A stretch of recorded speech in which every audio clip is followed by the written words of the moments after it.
Kyrie. Like right now, he got so much champion and he plays guy. He know what he do. Kyrie. Why Kyrie? It's too good. Why not you? I can't. I'm not Milo. Kyrie, Why? because he's so good. Actually, I would actually argue it's Carl, but I would say now Kyrie. He's the best jungler in the world.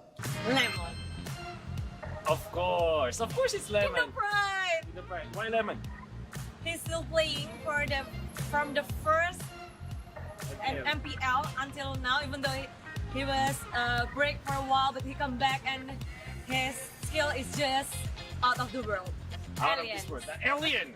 I think for now maybe Kaltizi because he already won 2 times. He's young, and then he's talented. That's why he's really good. Carl TZ. Why Carl TC? 2M series, a lot of other achievements as well. Gold medalist SEA Games, but mainly the 2M series. Oh my god, this is hard.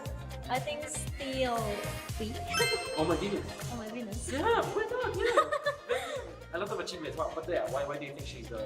I just feel that she's one of the player that brings the UV threat and show how strong Atlas, even though it's not the There's so many players coming up to my mind, but the GOAT is Kamay Venus. He's the one that I've been looking up since I played ML. Carl TZ. Why? Because he's the GOAT. All right. For me, I think it's V-Wise because they have so many grand finals appearances. For me right now, I think Curl PZ, my number 1, and my number 2 is Few. I think they're consistent play style because in the past 12 seasons, they really played so good, especially Few. Kyrie.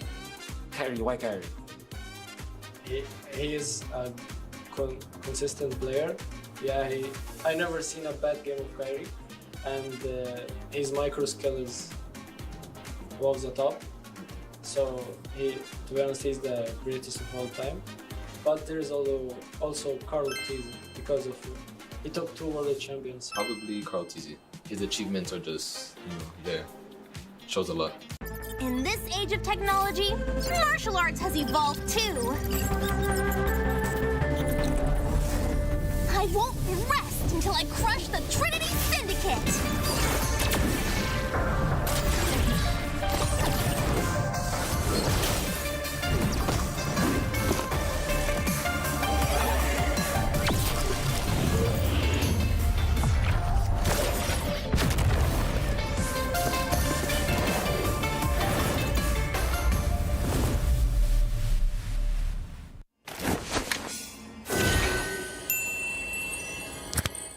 Sosok leader juga ada di dalam tubuh dia, yang mana di background kita susah cari sosok seperti Vin. Ya ini kesempatan yang bagus buat Araki sama gue buat move on lah.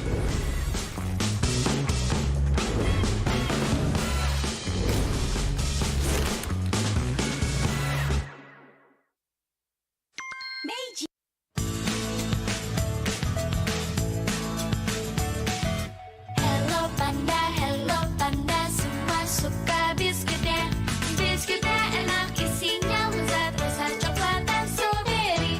Hello panda, semua suka biskuitnya. Biskuitnya enak, isinya lezat, rasa coklat dan strawberry. Hello panda, biskuit isi yang enak.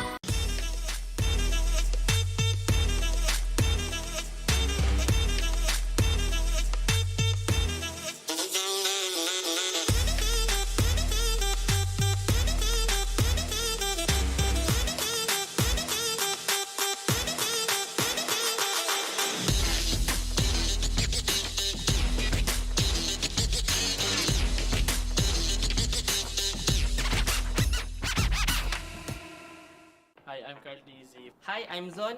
Hey guys, this is Rose. Hi guys, this is MP the King. This is one Esports. 15 seconds hero challenge. Hi Grill, Our Lord, Lilia, Eve, 11, Bruno, Irital, Brody, what else? Joy. Oh my god. And then, oh my god. Laila, Balmond, Saber, Silong, Guinevere, Xavier, Joy, Fanny, Ling, Hayabusa, Pedrin, Baksha, Akai, Alpha, Benedetta, Kari, Lunox, Hayabusa, Fanny, Ling, Hanzo, Chao, Fanny, Tigril, Kufra, Renko. Angela, Estes, Guinevere, Rafaela, Matilda, Mia, Laila, Saber, Balmond, Tigril, Yuzong, Lancelot, Odette, Fanny, Ling, Huska. Mia, Laila, Balmond, Ting, Lance, Nolan, Joy, Eve, Parsa, Valen, Kadita, Tirisla, Xboard, Derot, Bruno, Eritel, Brody, Eudora, Farsa, Selena, Valentina, Franco, Beleric, Laila, Guinevere, Fanny, Ling, Nolan, Joy, Federine, Akay, Baksha, Arlot, Terisla, Odette, Matilda, Fanny, Carrie, Granger, Roger, Bane, Eudora, Nana, Esmeralda, Bruno, Melissa, Carrie, Moskov, Isan Shin, Yuzong, Paquito, Bellman. Let's go!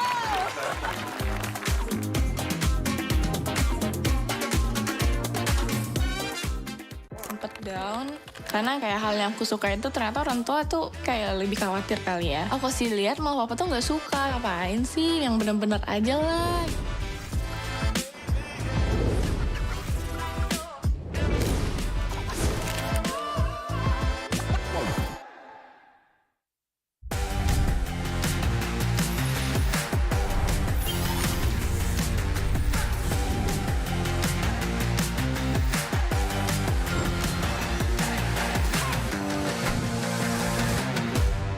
How much have you spent in Mobile Legends? 100 million? 100 million rupiah. 100 juta? Yeah, That's a lot. yeah, so much. I love my skins. Nintendo Switch. Roughly 25,000 Malaysian ringgit.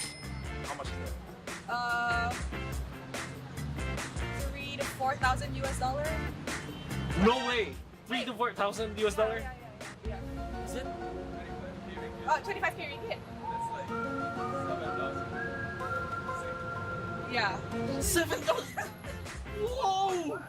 I like to spin the skins, the collector skins, legend skins, limited. Every month?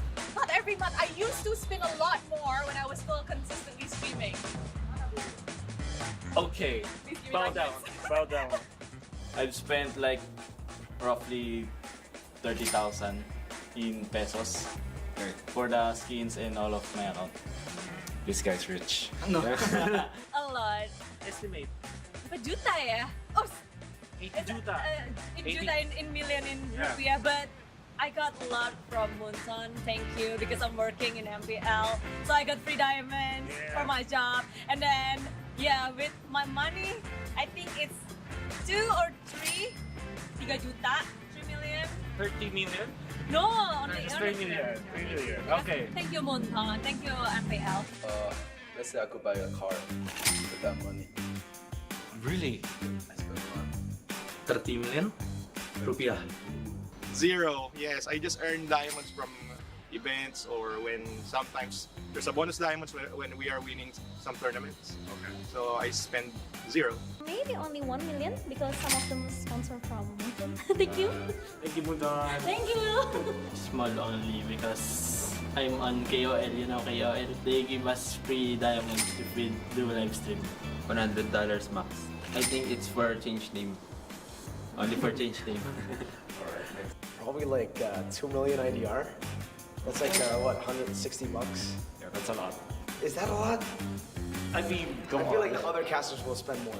They'll tell you they spend more. Who do you think spent the most? Momo-chan.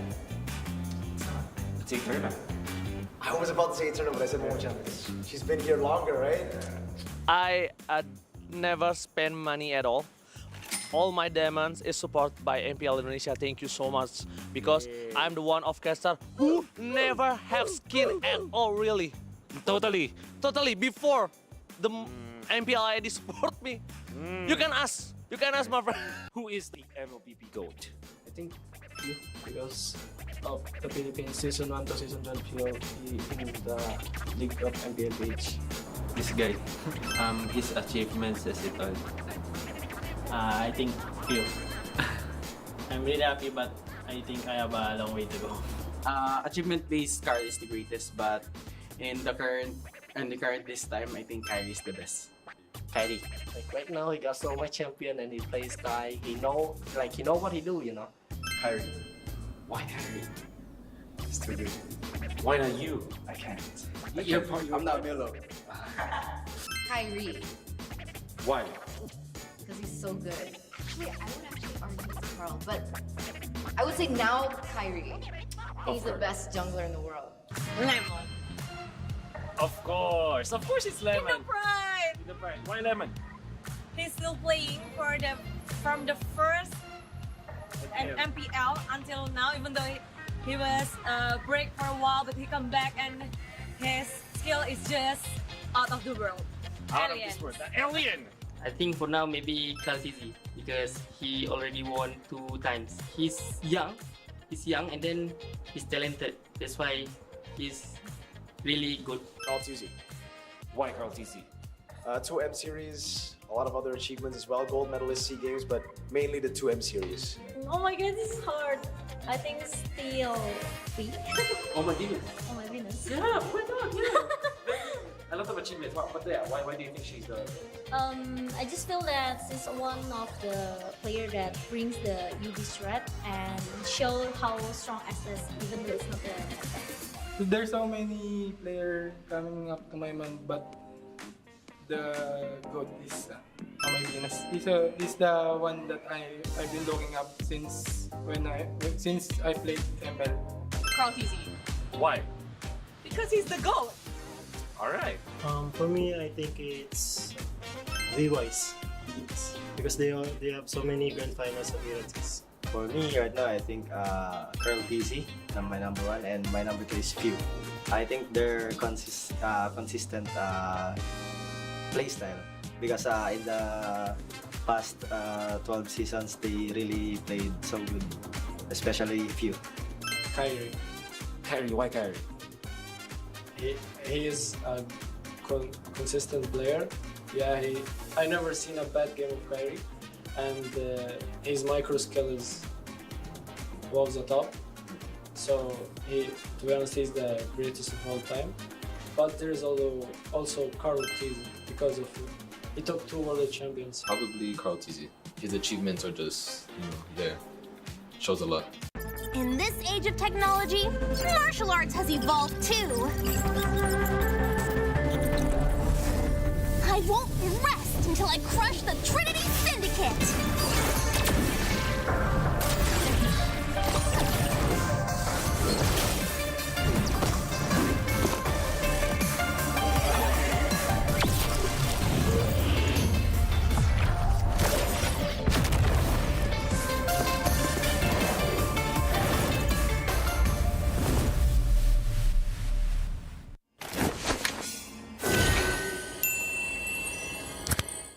Sosok leader juga ada di dalam tubuh dia, yang mana di background kita susah cari sosok seperti Vin. Ya ini kesempatan yang bagus buat Arab sama gue buat move on lah.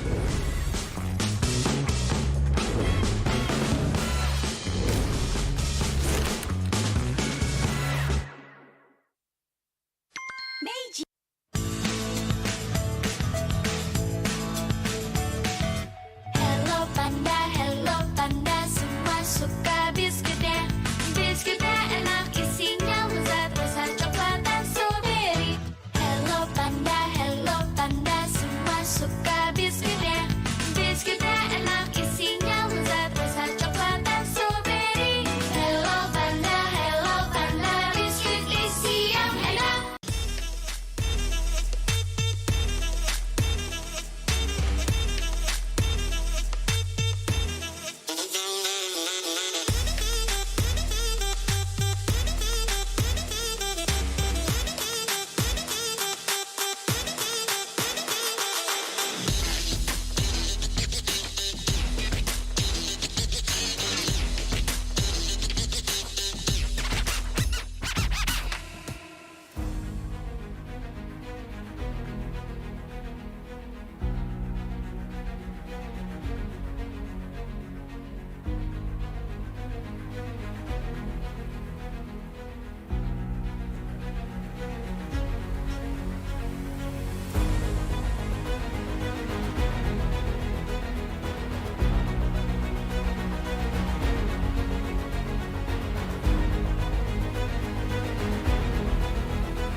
banget di sini nih. Ada acara apa sebenarnya? Hello everyone, we are still here on MPLI 2023 and with me Clara Mongsar on the outdoor stage of MPLI. Dan ada kegiatan apa nih di sini nih? Kegiatannya apa sih? MPLI. Nonton MPLI. Kalau dari Hello Pandanya sendiri ada activity ya katanya? Booth kita ini nanti bisa dapat free produk dari Hello Panda. Datang ke booth, langsung dapat Hello Panda. Rame langsung nih, pantas dari kemarin dikerubutin terus booth ini, thank you banget. Jadi itu informasi yang sangat dibutuhkan kita semua, hanya dengan datang ke booth kalian bisa ngedapetin Hello Panda. Namun, ini ada kakak cantik di sini, boleh digangguin sebentar ya. This is maybe international fans of these teams. Apakah kamu international fans dari tim-tim yang beradu di MPL? Ngefans sama siapa di sini? Ada ngefans sama seseorang kah atau satu tim? Satu tim. Ngefans ke siapa? Apakah Bren atau RGBS atau siapa nih? EVOS. EVOS. Oke. Ada EVOS fans datang ke sini, tapi kan EVOSnya nggak main nih. Gimana? Ya nggak apa-apa, sebagai tuan rumah saya kesini buat ngeramein acara aja gitu. Menikmati acaranya juga ya. Apalagi kita melihat juga perjuangan tim Indonesia harus terhenti begitu cepat. Tapi nggak apa-apa karena keseruan dari MPLI kita melihat 3 tim terkuat kali ini dari region yang sama yaitu Filipina. Jadi kalian langsung datang aja sama kakak Anissa juga, betul kan? Kak Anissa, ngelihat keseruan ini seperti apa sih dari MPLI? Seru banget. Seru banget. Apa yang paling Kak Anissa tunggu-tunggu nih? Finalnya sih. Finalnya, nanti best of 5 series. Nyangka nggak sih tim Indonesia nggak masuk sampai pucuk sini? Nggak nyangka sih. Ada yang mau kamu sampaikan nggak Kak Anissa buat tim-tim Indonesia untuk lebih semangat lagi nih? Untuk tim Indonesia ya, terutama EVOS. Semangat terus buat EVOS Legend ya. Semangat terus untuk tim Indonesia khususnya EVOS Legend dan tim yang beradu untuk hari ini juga akan mereka beradu. Terima kasih banget Kak Anissa. Kita sepertinya akan melanjutkan perjalanan dari 3 tim tersisa. 3 teams left from 16 teams, the best of each region. All of region is only left by Filipinos regions. How does it become like this? And sepertinya di sini kita sudahi dulu karena di dalam sana, Rose, they have something. What you got, Rose, in the inside of MPLI 2023?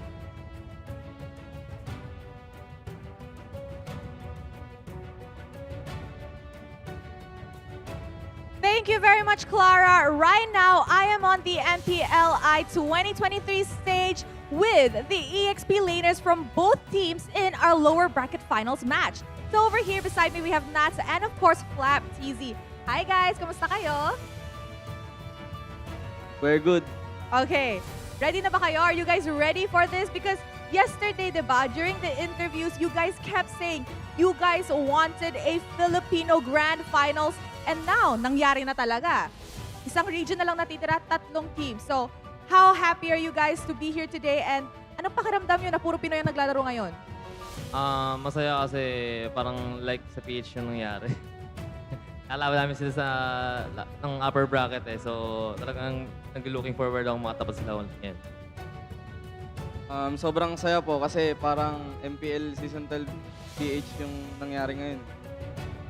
Okay, so I asked them, because yesterday during the interviews, they kept saying one thing in common, which was they don't want homeboys to advance further because they want a all-Filipino Grand Finals, and that's what they got.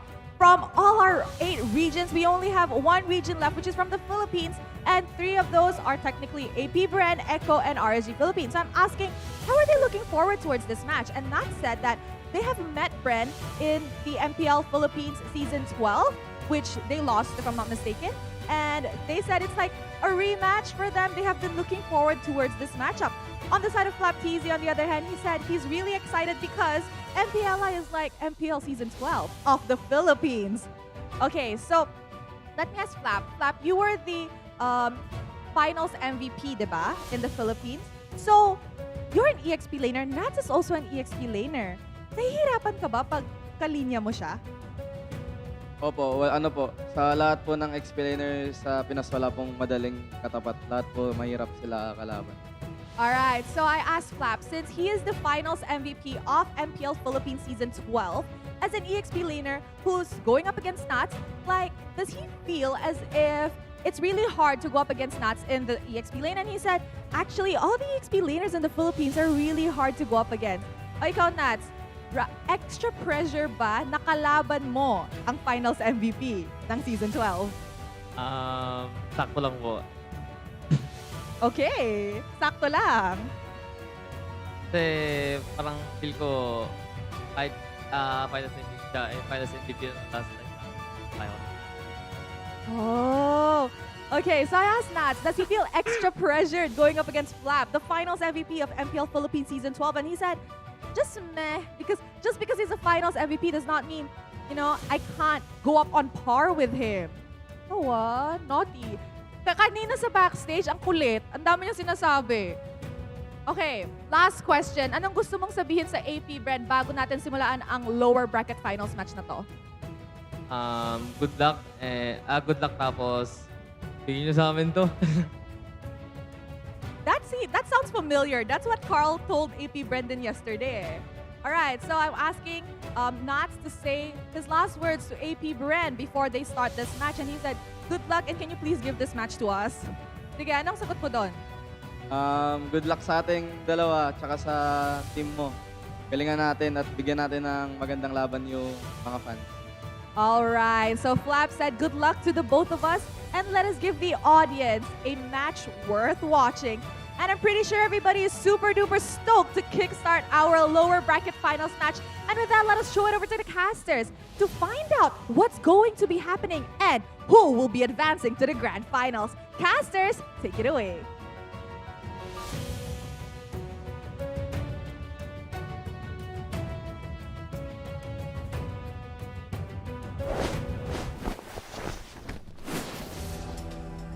Now that we have our podium, we have to decide who's going to take bronze home to the Philippines. Yes, the only participants available are the Filipinos, as per usual in international tournaments. Wolf, like, how are you feeling right now as a Filipino yourself?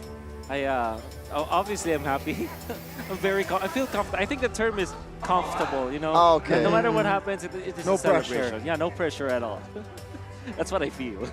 I mean, yeah, RSGPH versus Bren. I believe we have seen this matchup in this tournament itself, and Bren actually won 2-0 convincingly. So, do you expect any different this game, Connie? Or?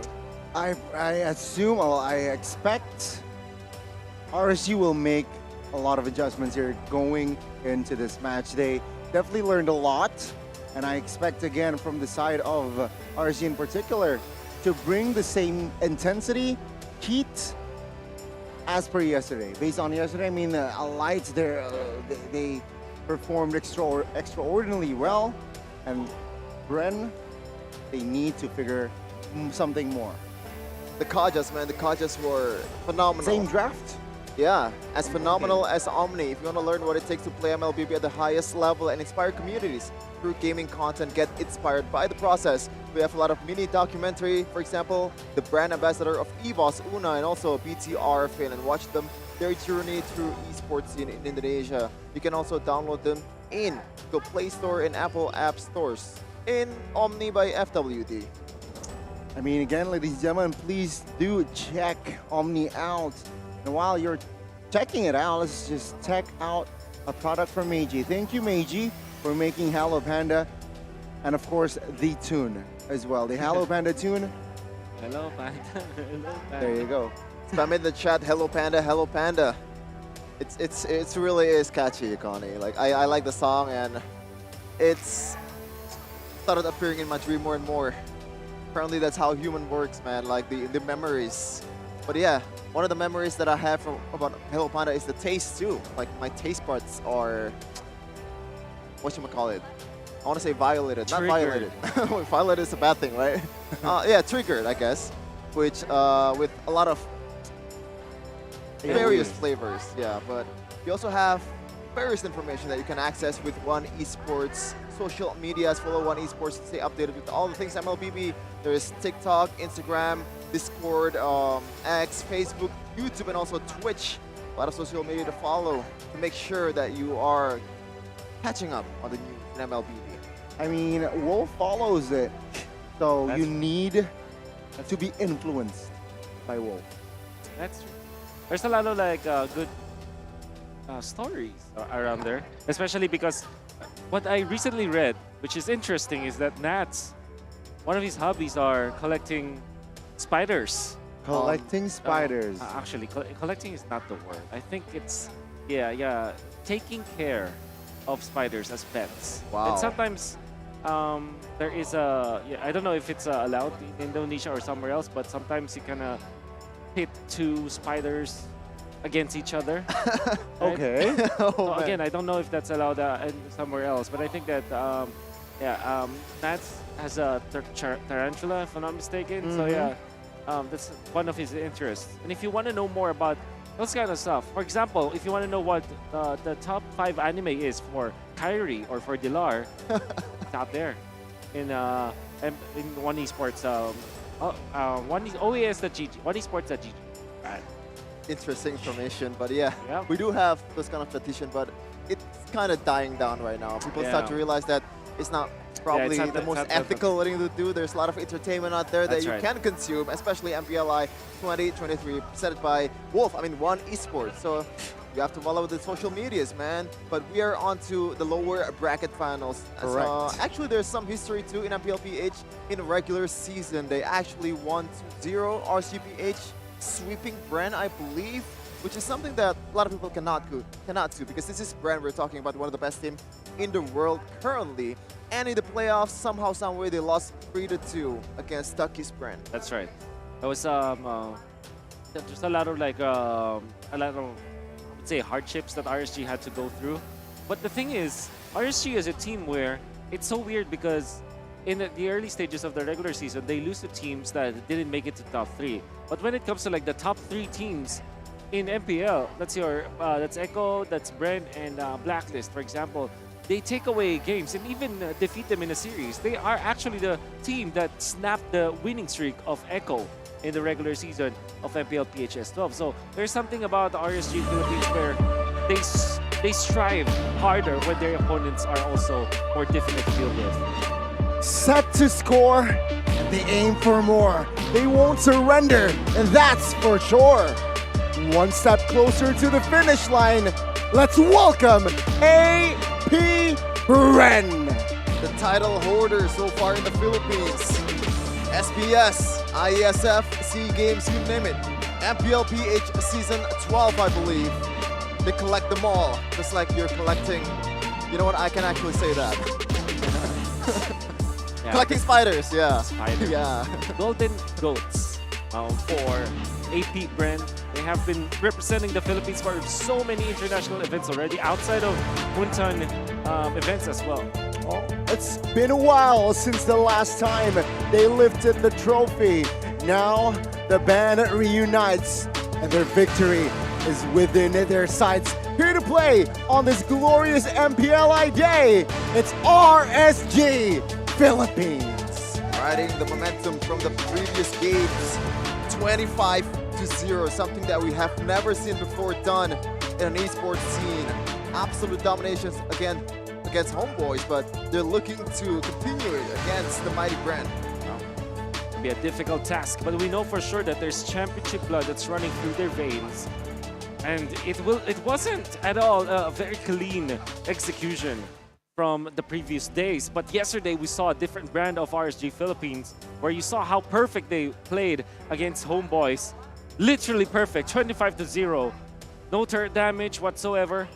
And you can see that RSG Philippines are in a different level right now.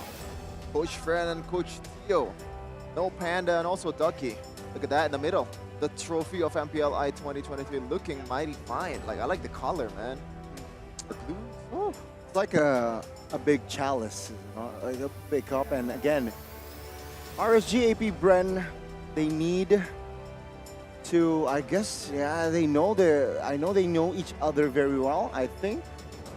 Now they just gotta give it their all. We're taking a look at the KDAs, the stats from both of these teams. I would think that their KDA average is Yeah, shot already. up because of the. I mean, I'm not saying shut up. I'm saying shot, as in like literally launched and skyrocketed, right? Because of the fact that they had a 25-0 game. That's why if you're looking at Demon Cat, this wasn't the stat line from him yesterday. 9.3 now. It's pretty high. Of course, for Aqua, it's 8.3. Well, the stats were definitely skewed on their side after that domination that we saw yesterday. Absolute domination, 9.3. Like I can't even do that in my ranked games. Like this is a mad stat, especially for a jungler that uses utility instead of those carry junglers that kills people. Demon Kite looking mighty fine on his debut back in RSG's. I mean, he was in RSG before RSGMY, but yeah, RSGPH uniform, the blue. Yeah. The Aqua Blue. Aqua Blue. If you're looking at Bren Esports, I honestly felt that their loss to Echo was more of them picking up weird picks. Okay, absolutely. Than it is Echo just preparing for them. Because the way I see it from Echo's perspective is that they pick the heroes that they're signature heroes basically. They're very comfortable with, except from the Guinevere, which probably is one of the first few times that we saw Kaltizi play it. But at the same time, it's a meta hero anyway, so I have to use it. Now, going up against RSG Philippines on AP Bren, if they stick back to what works before, if they go back to the meta, don't pick the Leslie when there's already an Arlott as well as a Guinevere from their end. It's very difficult to outplay that, and I think it was far too ambitious what they did against Echo. If they go back now to their typical draft and typical playstyle, just go for heroes that are strong in the meta game, maybe they stand a chance against RSG Philippines. It can be a different story, right? And with that also, still on the topic of AP Bren, it was proven, I think, that AP Bren's kryptonite has always been Echo. Was proven yesterday, so in this match, will RSG will be added to that list? Or same story, right? AP Bren again defeating another team that isn't Echo. I mean, credit to Rose, she mentioned this, and yeah, there you go. Let's see the head-to-head here. As you said earlier, Wolf, like the stats has been skyrocketed. Yep. Average kill 11.8, assist, turrets, total weight, Lord rate though. I think that's something that a bit more interesting to discuss. But total, this is a quite low rate, I believe, for a team that got through this far. Kind of shows you that turtle is not that important in this meta game, right? Yeah. Especially when you have a composition that really makes you have a lot of disadvantage in objective fights. Yeah. But if you're looking at the previous match history, I'm actually surprised about this. So RSG Philippines lost 4-0 against AP Bren. Or wait, and then wait, what is? I'm not entirely sure now. Now I'm. Wait. Oh, it's reversed. So this is the most recent one. RSGPH losing 2-3 to AP Bren. So the topmost is the most recent one. Okay. Okay. So it's reversed. I thought it was like the first. Yeah. Yeah. To the most recent. It's alright. Okay. It's All right. alright. That kind of surprised me. But yeah, for RSG Philippines, I don't think that they're a team that should be pushed over by AP Bren.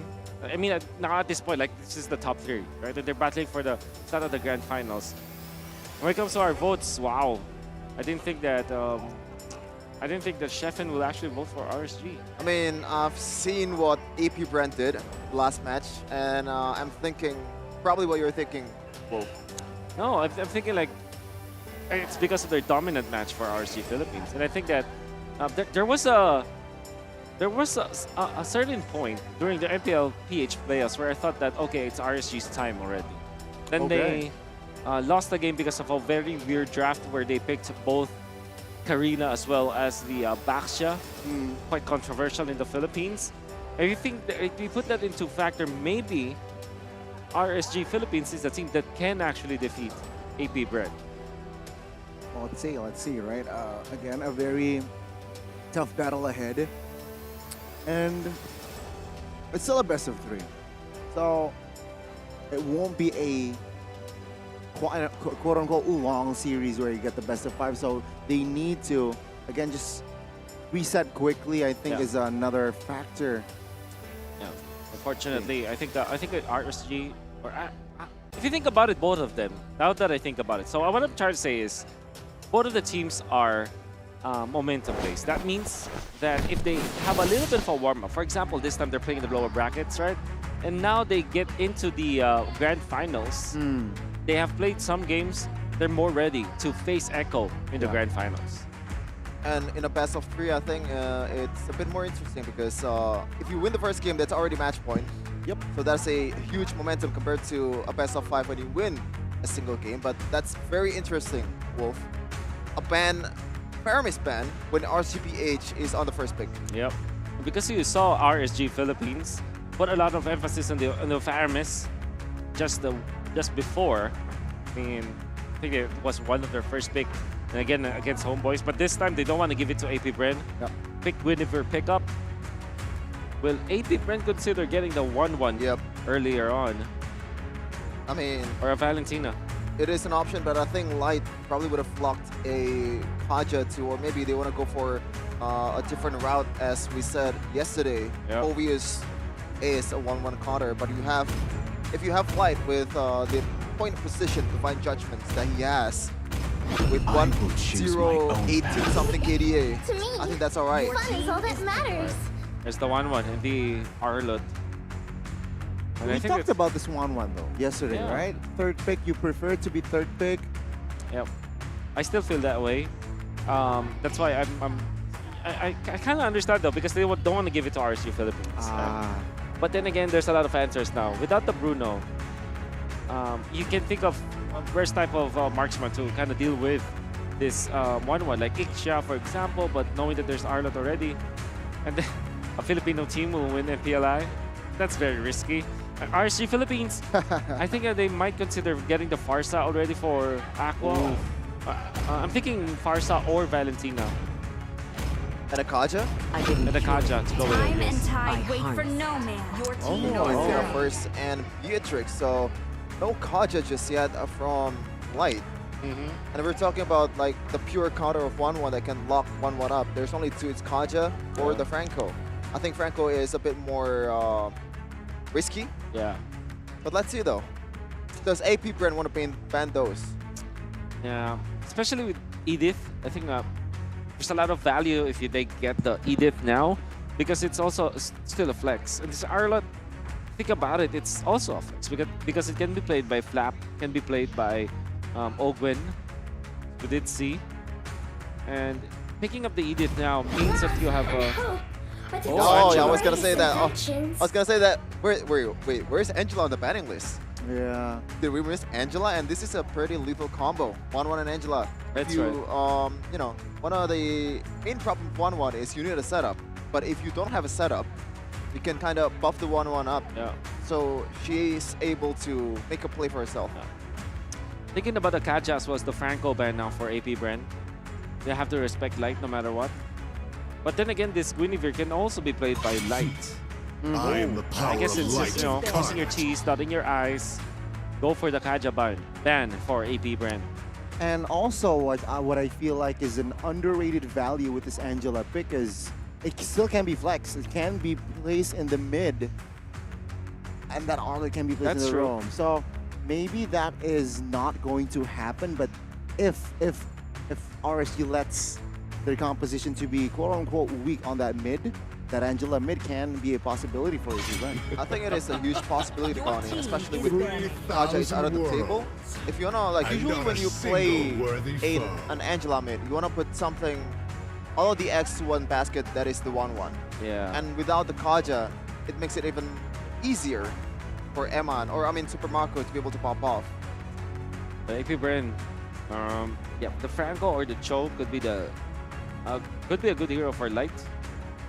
As a ban, but at the same time, you're banking on the fact that the Guinevere can be a light hero. So maybe you're just better off banning out the Nats hero this time, something like a Paquito or a Yu Zhong or a Khalid, in fact, because those are the heroes that can burst out the 1-1 before the 1-1 is able to kind of react. Yeah, the ban Kufra. instead. It's a good hero to somehow You counter would say that. the 1-1 with the bouncing ball. You will not be able to maneuver around. But RSG here, they need to be aware here.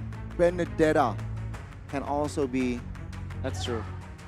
Given towards the side of. Maybe they ban Akai now if you're RSG Philippines. They're gonna literally limiting the heroes for Mr. Calteezy.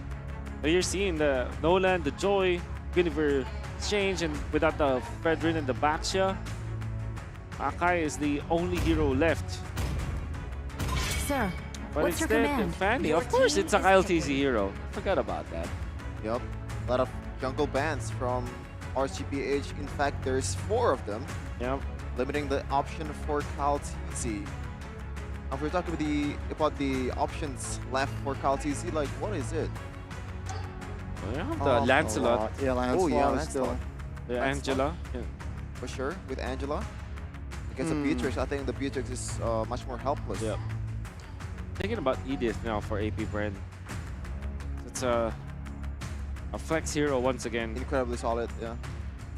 So a flex hero, but then Angela mid would be revealed, right? In a sense. In a sense, yeah, very correct. But I think you have to prio it right now, right? Because on the other side, Pick Edith jungle. can still be Pick jungle. picked. I think they should pick jungle This here. is the Emperor's order. I think the opposite. Oh, Okay. yeah. Interesting. So that was one of the bans that we kind of prescribed, right? True. It makes a lot of sense because when you pick this up now, that's also a hero that you take away for Demon Kite. Although the Guinevere is up, like we said, it could be a hero for Light. Yep. So that's definitely a good pickup coming out from AP Brand. RSG A here. punch for a punch. There's Tokido. Oh, okay. That we also prescribed should be banned.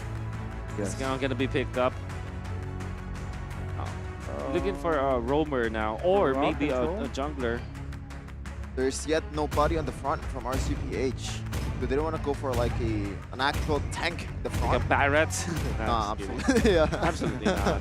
But yeah, Minotaur. Minotaur, I believe, has already been right. banned. No, it hasn't, but it's going to be the Franco. I want to ask you about something, Wolf. So, the interaction between Guinevere and Akai, especially in the objective takes. Yeah. Especially, I believe Weiss, usually when he sees the Akai, usually pick for Guinevere, right? Yeah. I guess the interaction is like you cleanse, when you use the heavy spin, you cleanse one of the knockups, which is already perfect because there's no follow-up. I think, yeah, the Akai might have a better shot compared to the Guinevere. Interesting. But you can outplay it because there's a lot of reach and a lot of dashes, a lot of mobility for the Guinevere anyway. So you can outplay that hero. Now, you're going to be looking for maybe an XP laner for AP Bren. Perhaps actually a Yu Zhong. I think they need burst. Or a Benedetta. The hunt I mean, begins. Esmeralda looks Ruby. kind of solid too at this point. Oh, that's the Ogwen hero. So Arlot XP. You have the Ruby instead. Yeah, mid Angela. Yep. There's just a lot of crowd control that we're seeing from the side of AP Bren. Sure, they are comfortable playing with. And Oh wow, the only time where the Filipinos in Indonesia agrees with something. that's true. That's actually very true. Yeah, 66%. Pretty similar. And once again, this is probably the last time I'm gonna cast in this tournament. I'm gonna see this production for about 2 times more. I wanna savor it. 2 series more, so don't worry. Oh yeah, I can still view it from the fan perspective. But you can see the 5 So heroes. good. For sure. Look at the poses though. Very good concepts and well, take us to the land of Dawn, Chevin. Okay, RCPH versus AP Bren. The battle for the grand final spot against Echo in MPLI 2023. Here we go. I would say that, yeah, it probably is the Guinevere that will be faster just because of the more spammable spells. You're seeing right now, Demon Kite is a little bit faster than Akai, even without the help of his teammates. That should be the case. And look at that. Ruby as well as the Arlot, they fast cleared the XP lane and then they go to the mid lane because they want to contest the Lethal Wonder, I would assume. Yeah, but they're not sharing the XP, so Ogwen gets level 2. That is pretty interesting. So they want to manage it until the level 4. Not as much as just securing the level 2. Who's going to get it? It's going to be AP Bren, so he paid off. Wow, Angela, out of all the heroes there, got the lethal as well. And well, spell check here, nothing too out of the ordinary. Flickers, 3 flickers from each respective team with an Inspire, of course, for Super Michael. Yeah, I think it's just normal spells here. A good micro adjustment from Super Marco with the Super Steal towards that gold crab. But Few actually securing a Demon Shoe instead of a defensive shoe. Yeah. This is interesting. So I think Few is going to be much more on the lane because he has to spam those first skills to be able to clear it. Yep. Super Marco, 2v1, I don't think it really matters. Yep. It's a 1-1. Especially because of the needles and towers. Yeah. It forced that one out there. You see how quickly Paquito can clear out the lanes. They're going to be going for the switch. It's going to be Angela going in for the XP lane. Then it's going to be Flap TC. So a complete switch lane so that the Angela will get to level 4. Oh, that is important. Already Nats half HP now. Demon Kite jumps in. Aqua though, looking for an angle. Good, terrifying. Heavy spin will be popped now. How easy though. Well, we still got the turtle now. Demon Kite in the front side of the map here. Isolated. Black TZ finds the first blood. And if you take a look at the mini-map, 1-1 chunked as well. That's a small win for Amon. AP Bren though, getting the advantage of a very nice rotation. They know that they can go for the switch mid lane as well as the XP lane, switch their lanes before the turtle fight. And knowing that Few can actually take his time because he's an Angela. He's playing an Angela. So he can just use his ultimate so that he can get into the fight. Doesn't matter whether it's late or not to the positioning when it comes to the turtle fight. Does have the ultimate anyway, so very nice rotation coming out from AP Bren. So just a reminder to you guys that these two teams conquered Southeast Asia in their own ways. AP Bren was a SEA Games champion. RSG though, MSC champion in 2022, beating RRQ in the grand final. So a lot of experience, a lot of skills as well. And Demon Kite back in the lineup for RSG. Okay, 3 minutes in. After that first turtle fight, both of the teams, they kind of want to tone their tempo down here. Again, waiting for sure information. Perhaps the gold lane can be their focus now. That was a very interesting objective take battle because it's 2 heavy spins from Aqua and both Kyle TZ. So I think Demon Kite somehow, with a Guinevere against an Akai, has a bit of an advantage. And Gwen. Oh, good. I'm offended now. Demon Kite chunks. Libera's passion as well, but Kyle TZ actually is the first one to fall now. Ogwen with help of Few. What will they do? Answer is nothing. So that was a good recovery and another hook and the hunt now. Aqua will secure Few. Amon flickers out of the final slash. Demon Kite jumps in. Finds a knockup as well. Ogwen now in trouble, but good cover.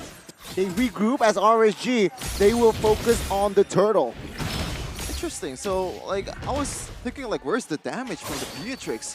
The only thing that connects towards Demon Kite was the Bennett's Rage, but other than that, there's not much follow-up from the side of AP Bren. That's why he wasn't able to get taken down, and that is a W for RGPH. Meanwhile, another objective battle we're seeing. I think Few did not use enough waves onto, or the hard guard onto Kyle TZ. That's why he died. And also, Eman went for Assassin Emblem. That's why he deals so much damage. What next? Off-camera kill. Knock up though. Onto its flap. Kyle TZ still secures the turtle. Now Demon Kite, the front side of the map, will find a kill, but he will be betrayed as well. It's a crossbow attack. Will find the mark. AP Bren, a good response as they secured the second neutral. There's a Blade of Despair now available for Eman. And the fact that AP Bren took out Demon Kite means that they can actually access the purple buff. Hard guard to help Super Marco, and that is a good re-engage line now. Flickers out, but the I'm offended will lock him down. Aqua with the stolen heavy spin will not find anything. And in the backside though, it is actually Kyle with the pin down and finds Amon for Marco. Just when he thought it's over, Kyle TZ coming over with a heavy spin out of his own. after Aqua tried to do it too. So that was a perfect Uno reverse card for AP Bren. 1k gold lead. That was huge, Wolf. And that was huge because they tried to go for Super Marco, but the hard card is already off cooldown. And you also have the Blast of the Oasis already. He has it already up top. That's why they managed to keep Super Marco alive for those 3 kills. In fact, right now Super Marco is leading by 200 gold just because of that. And they get additional kills. Overall, AP Bren at the first 6 minutes of the game is now leading.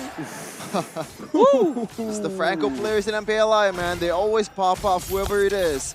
But Wolf, what I've seen right now, just now, was actually Nat securing Fury Hammer after a Blade Hammer first item, I believe. So proper respect towards the 1-1 from Super Marco. Interesting. He's farming so well. He is split pushing the map for now. Going for economy for RSG Philippines. There should be a trade here, especially because Cal TZ is waiting on the wings, looking for the right timing. Demon Kite though will find the knockup, but take a look at Cal TZ zoning out members. Ogwen is taking some heat in the front side of the map. Now Cal TZ with the hunt as well. Franco will not survive their lights. A desperate hunt, but he will be punished. A very weird fight for RSG Philippines. They still fought. I tried to burst down one member. Knowing full well that Cal TZ is not showing in the map, they should have respected that counter play coming out from maybe Bren. And indeed, it was a wonderful counter play. It's RSG Philippines now trailing behind when it comes to the gold. They are trailing, but obviously it's not over just yet. 2k gold lead from AP Bren though. As I said earlier, if there is a point lock hero that can suppress you down, like a Franco or Kaja, it's going to be hard for Super Marco to be able to play it safely. Especially AP Bren, the only real damage dealer that they have is that 1-1. So once that 1-1 is gone, it's going to be an easy team fight for RSGPH. And I think they'll make sure to use that fact in the future. You can still play Cal TZ with a heavy spin, locks a Demon Kite down, and of course the damage will come through. Demon Kite will not survive the crossbow. Tang will force a Demon Kite, well, Aqua to force the flicker. Now AP Bren moves on towards Aman. No heavy spin though, so lack of resources, perhaps just to buy time as AP Bren will find the mid turret. Oh, Demon Kite being caught in the same spot twice this game already. The first time, they were able to kind of turn it around because Eman was there, but at that moment, RSG Philippines did not have any exchange. Oh. And it's weird because it is Demon Kite holding on to that bush. Typically, you want to look at light, but if you think more about it, maybe it's because RSG Philippines wants to put light in a more of a setup kind of play where the vision should come from someone else. But that's how you generally play the Franco. Your Franco will not be the main hero to kind of get into the bush and control that bush. You need someone else to be there. And Cal TZ reading that perfectly well. Twice already in this game, they find another kill onto Demon Kite. I mean, I think that's the actual, the right solution too for RCPH because Ogwen always on Super Marco try to cover it. And if there is a catch they can do, that is an easy picking, especially light without any dashes whatsoever. And the read though. Oh, good hook and hunt. Suppressed. Ogwen will fall here. It's a 5v4, but Demon Kite now isolated in front side of the map. No resources to escape as a heavy spin. Look at it down towards Amon. In the backside, another member's fall, but Amon will fall. That's a triple. This is a maniac potentially, but no. Flap TZ canceled it. Super Marco with a super play once again. I thought Super Marco would get the hard guard, but apparently it doesn't really matter. That was the right play from Few to be able to just prolong the HP bar from Ogwen. And that is unofficially Maniac, kinda. 3 kills for Super Marco, 7-0-2. Another important item secured, Wolf, in that Malefic Thrower.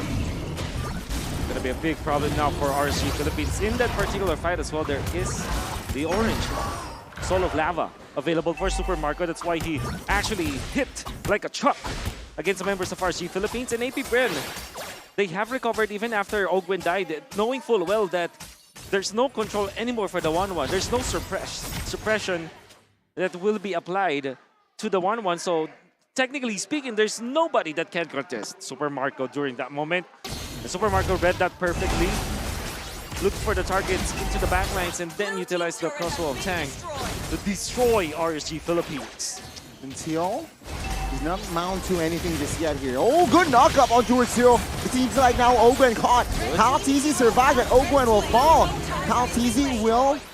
Never mind, he will be taken down now in the flanks, looking for an angle here. Not engaging just yet here. The re-engage from Super Marco, but there you go, the suppression and the knockout comes through. They will find the double and the shutdown. Flap TZ here alone, flickers out of the way, but Nats will not be able to close the gap. That's a four members taken out. Okay, Wolf, I think you know the answer better than I do.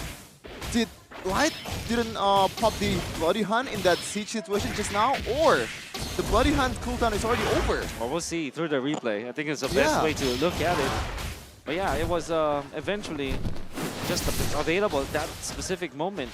Yeah, Light does have the ultimate. Look at the stun. It actually connected on the Demon Cat instead of Light, which is kind of weird from Flap.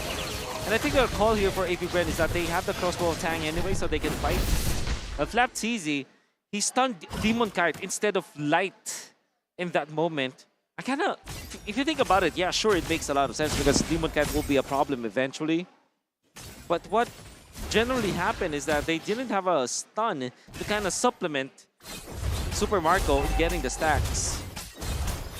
And it's almost equilibrium right now. 2k gold lead, that's not much considering that AP Bren's composition is kind of going to fall off in the late game because they only have that one TP as in Super Marco, and you can counter that even with just an item, Winter Truncheon or even Wind of Nature. Whoever can build it has to build it. Even Nuts. I believe Sanford in the previous games in MPLI 2023 secured a fourth item, Winter Truncheon, but that is a mistake coming in from Kyle TZ. No conversion just yet. That's a wasted resource indeed. Pre-Lord here. So with this gold gap, I believe RSGPH has opportunities to, again, turn the game around or equalize at least. Very much winnable for RSG Philippines from before, where it kind of feels like AP Bren already got the advantage, but RSG Philippines instead will be able to turn it around. 2,000 gold lead. Yep. Okay. Hook and the Hunt. Flap TZ though will survive that one. The Hunt is not committed. It wasn't committed there by Light. And AP Brennan, they spread out more here, looking for perhaps a pincer move on towards RSG. Yep. And I think that's the best decision, right, Wolf? Because a lot of times, a lot of Franco users, once they have the hook, it's always the Hunt. Yeah. But when you're up against a Kyle TZ Akai, the response is gonna be faster. Oh, they're bursting the Lord this time. Will they be able to blitz it? It's a retry battle here. It's a raw retry battle. But the heavy spin now committed as the Lord will be taken out by Kyle TZ still. Now another member falls here. Kyle TZ was taken out. The crossbow tank wasn't enough. As Demon Guy here.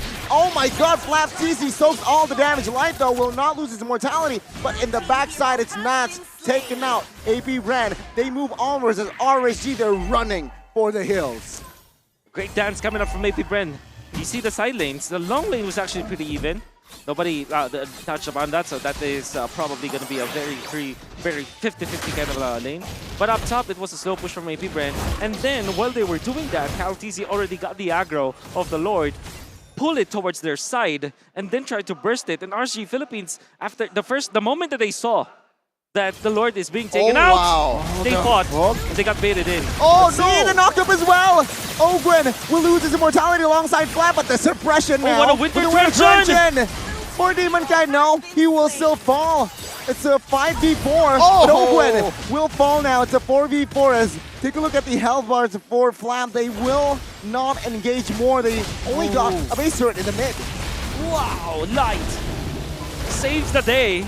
At least they live to see another day because of that hook. And then Demon Kite follows up, catches two, forces the immortality on two players of AP Bren. Eman outputting the damage, very much on point, not wasting any of the spells he has. Bennett's Rage as well as the Nibiru's Passions not wasting it, and even the Renner's Apathy. And then you have Demon Kite. He might have died for sure, but the Winter Truncheon play allowed them to bait out AP Bren, committing more. I mean, they have lost their turret in the middle, but they have lasted for another day, another push against AP Bren. I mean, I think if that was chain, the crossbow thing was chain, would have been over for RSGPH. But right now, AP Bren, they still have a little bit of gold on their favor after the siege. But the game ain't over just yet. Oh, that is going in. Spotted.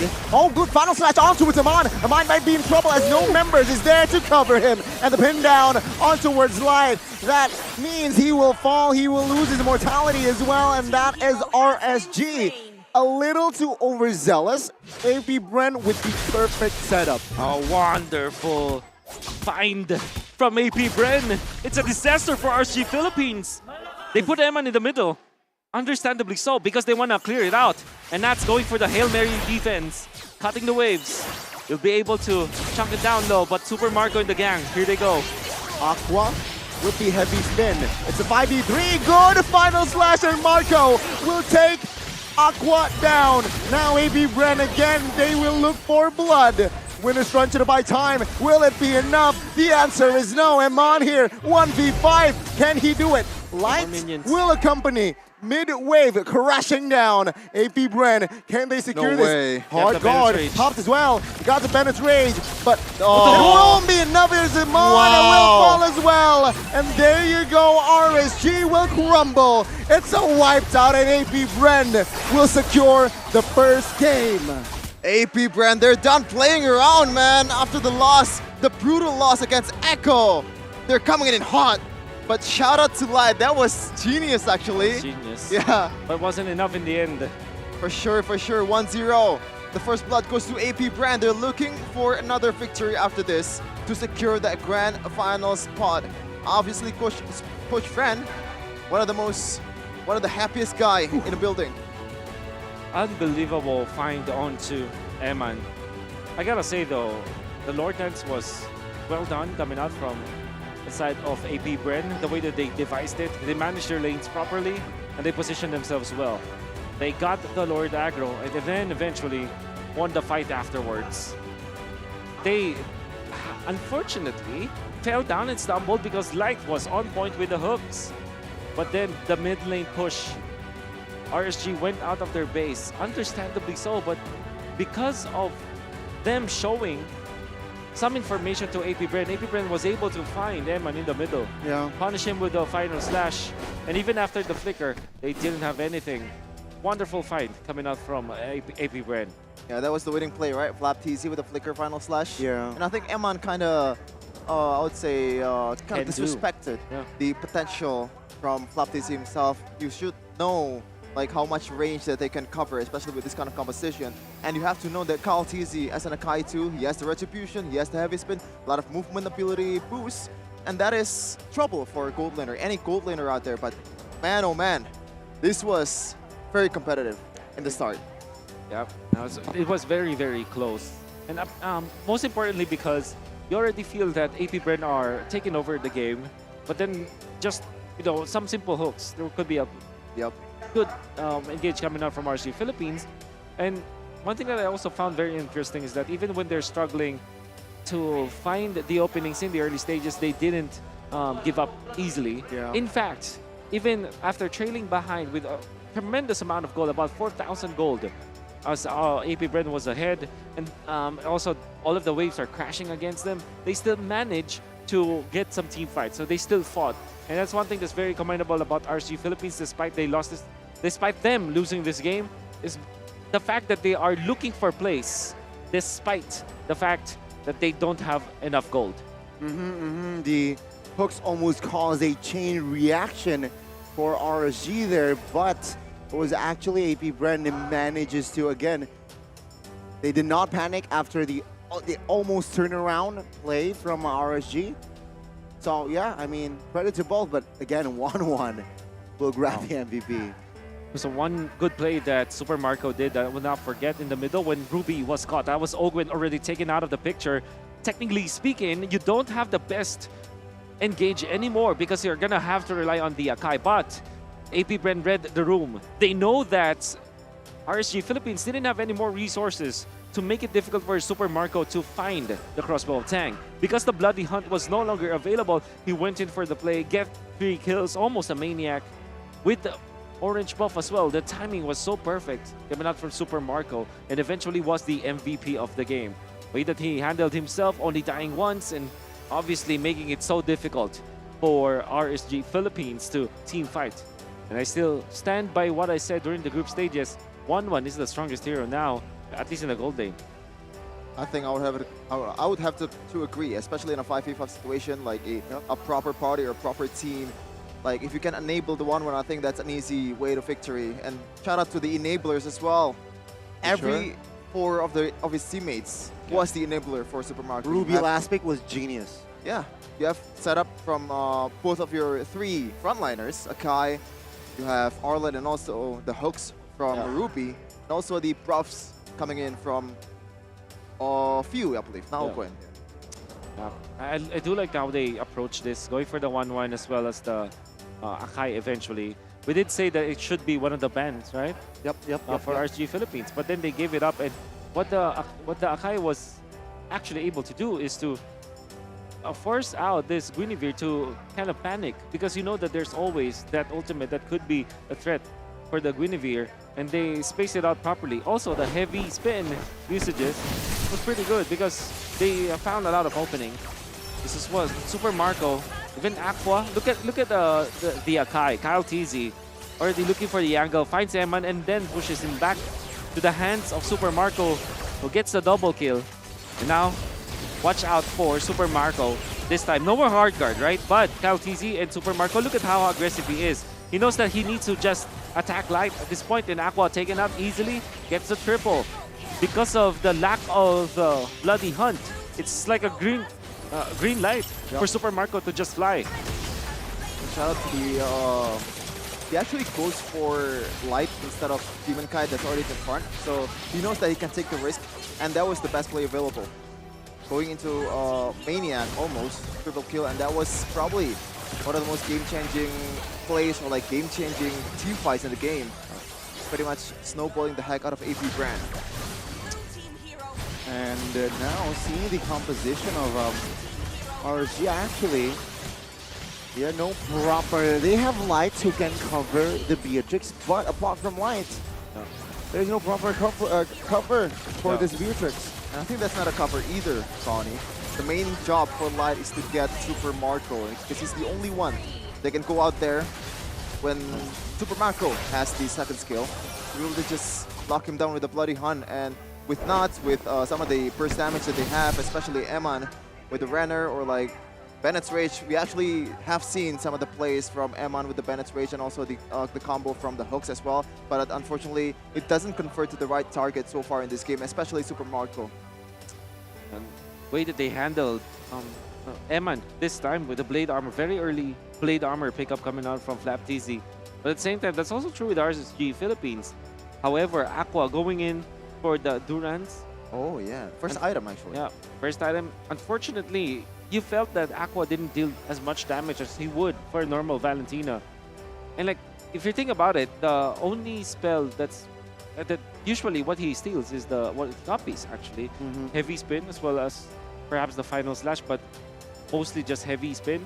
So if you think about it, there's not a lot of options for Aqua to copy in this particular game. That's why even when the Valentina was picked up, AP Bren are quite happy about that, and they didn't try to they weren't scared about the Akai as well as the Valentina matchup, where it's Valentina is generally happy when there's an Akai on the opposite end, because you can easily land a heavy spin and you have double dash anyways to get into position, and the flicker too. And they weren't scared at all about that factor, because they know that if Aqua eventually does go for the heavy spin play, it's an easy picking for Super Marco as the 1-1. Easy stacks, easy ultimate, easy transfer of ultimate after the fact.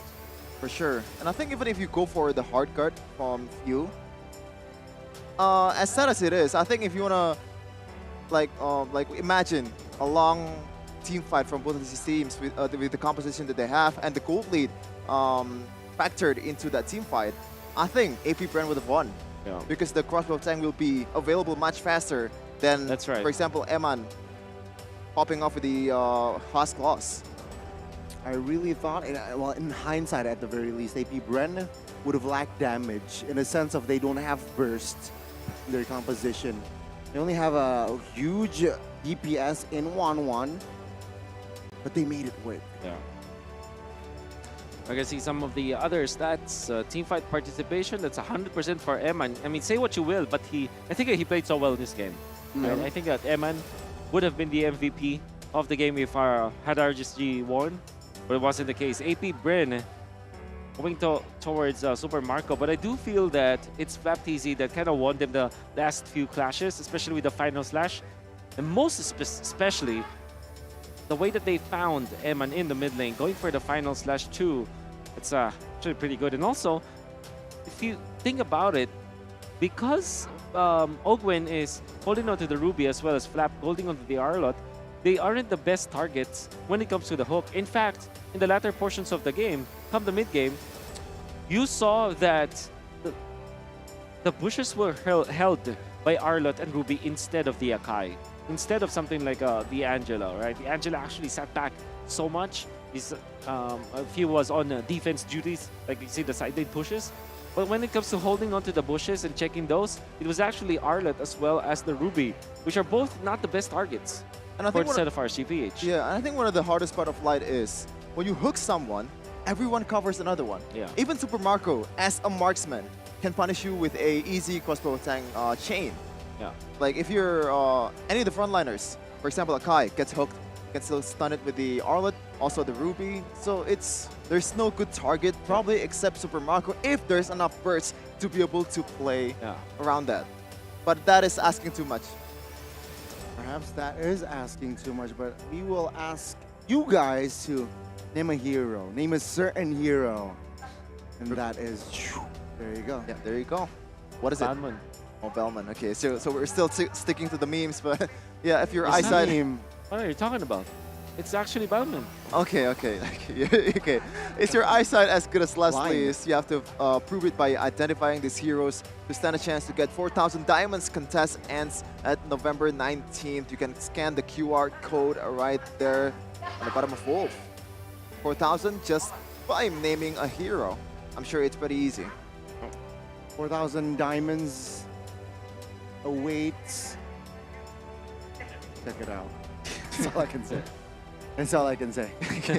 very suspenseful there, but there is another thing that we want to say is you also have to register for One Esports to have a chance to secure 4,000 diamonds. So it's not just naming the hero. You can just register it. Yeah. What's the verb? Register? Yeah, register. I'm sorry. Yeah. English caster, by the way. Register at One Esports to get a chance for 4,000 diamonds, and also a lot of exclusive interviews, breaking news, and in-game guides to navigate through the Land of Dawn. So what are you waiting for? That is also the QR code on the bottom floor. Oh, it disappeared. Okay. Rewind a bit. One of the most, I think, most recent articles that were published was what was the difference between like Indonesian teams and the Filipino teams, and Bonchan answered that. If you want to know the answer, you have to look at the I website. actually already know what Bonchan said. It's an answer that Don't makes a reveal lot of Indonesians sad. Have them reveal it. But you Have can- them read it. Yeah. But another thing is you can dive deeper into the meta, plays, builds, and rivalries of MPLI with the One Esports app. It's your one-stop destination for breaking news and also exclusive interviews with a lot of athletes fighting for the MPLI throne. Download it for free now on the Google Play app and also Samsung Galaxy stores exclusive to Samsung. Again, check it out if you want to know more. The answer. Basically everything about MLBB. And also, why not join our hub? Yeah, after the hub, okay. After joining joining One Esports, register as one of the members, you also have to be active in the community. Because if you actually contribute to the community, it also makes the community better. That is like an easy, it's not rocket science, isn't it? That's very true. And like I said, there are so many events happening through the community. It's led by, of course, One Esports. You can join in weekly battles, and every day you can just look for, if you don't have any group of friends to play with at that specific time, you can also look at the community. You play so many games, and like I said, from the previous broadcasts, your plays, your wonderful plays, can be featured by One Esports if you join the community. I would want to see that. Which is right now? Oh, you're already there. I saw you on the Discord actually. Thank you. Okay. Thank You you for want to appreciating play it. together after this? Yes. Okay, sure. Yeah, but we're going to game number 2 Yes. of AP Bren versus RCPH. Now, RCPH, they only have one more life here. No lower brackets. I mean, they are in lower brackets. But if they lose this one game, they're going to go home without the trophy. And has to be happy with the 3rd place. Now, RCPH especially, they're not participating in M5. I think they want to get the trophy more than AP Bren. Oh my God! It's again match point, ladies and gentlemen. Before also a rematch of AP Bren and Echo, possibly. So RSG, seeing their execution, or perhaps their drafter roles. I gotta ask you first. What would you change for game 2? Ooh, okay, so maybe maybe the Franco. We kind of understand it, but yeah, maybe the Franco. What would be a better choice? You know what? I guess my answer is I'm not gonna change anything. In fact, I think the draft makes a lot of sense. Okay. And it's their comfort picks anyways. I think it's just that, yeah, if there's something that I would change in game number 1, it's probably that mid lane push where Eman was taken out. You know? That scenario. That specific scenario. Just don't do that if you're RG Philippines. Also, by the way, I think Demon Kite and his movements around the map was already read by Kyle TZ because he was caught in the same spot twice in a very impactful manner. So it kind of felt like AP Bren, they already know how Demon Kite operates. So maybe just change the pattern for Demon Kite.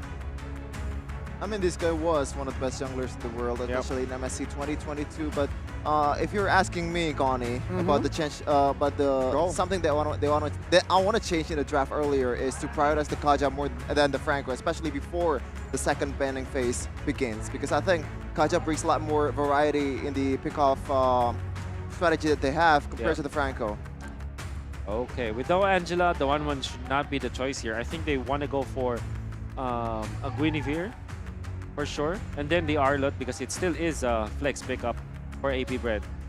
And it is going to be... Oh my god. I think I should have... This guy's too good. I'm seeing it in person right now. 2 exact heroes has been big, as Wolf said.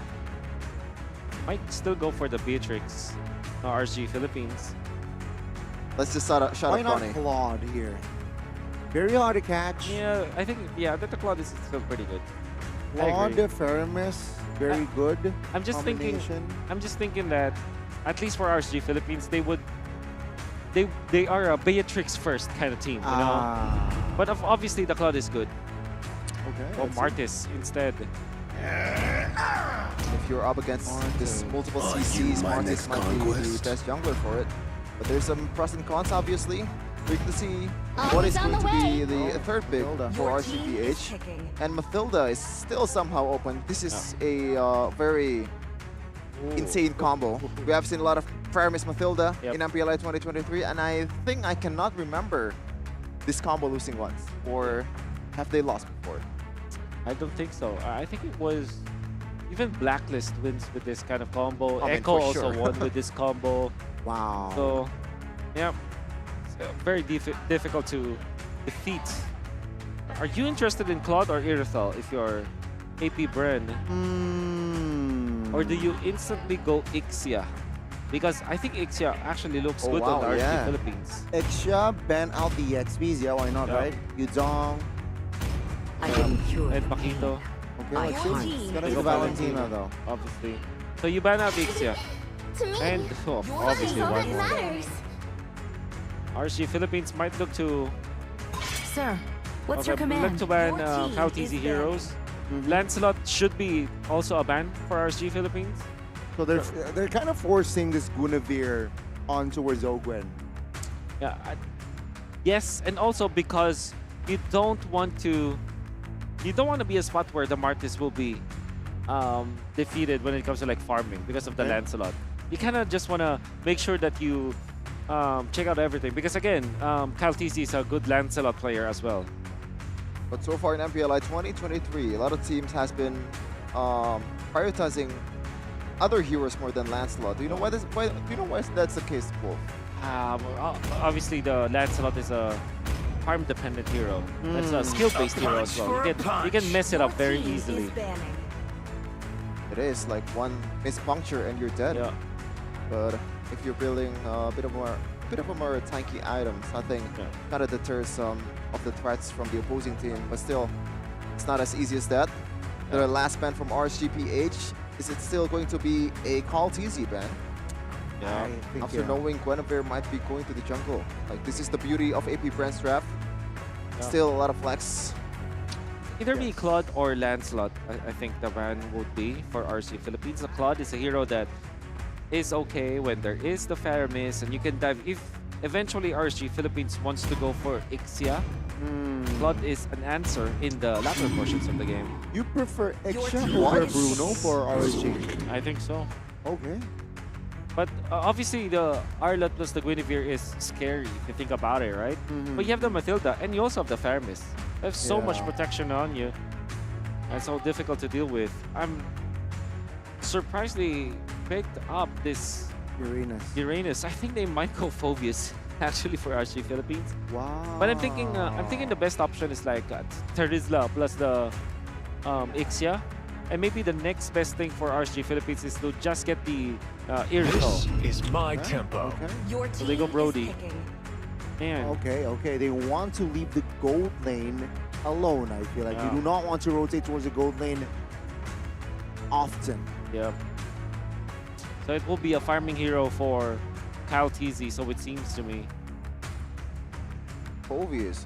Interesting. So yeah, but I think the Terizla is the most first Ixia. Yeah, easiest hero to get or execute.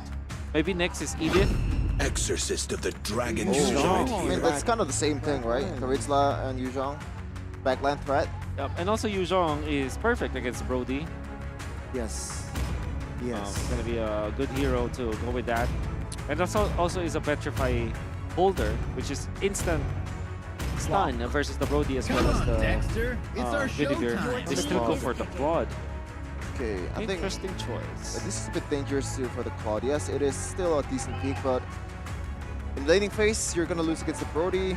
Even in a team fight, this Arlet, the final slash is a knockup. So do you want to go for the Purify, or do you want to micro around that and use a sprint or something along the lines like Flicker? Lancelot looks good for AP Bren. Lancelot, okay. Or maybe they go for a protect hero for Ogwen, which is Minotaur. Minotaur actually is so good for Bren Esports right now. Yeah, you're right. With the amount of dives or potential engage from RSG, right? All of them can dive, technically. I think that's the best hero to pick right now. AP Bren. Minotaur. Ogwen plays a mean Minotaur. I like the Minotaur. Or the Akai Rome if they want to. With the Nether Realm coming in from Valentina, they also enhance the potential of a 5v5 team fights. So this is a lot of heavy CC coming in from AP Bren. Let's see though, can they chain it to another victory?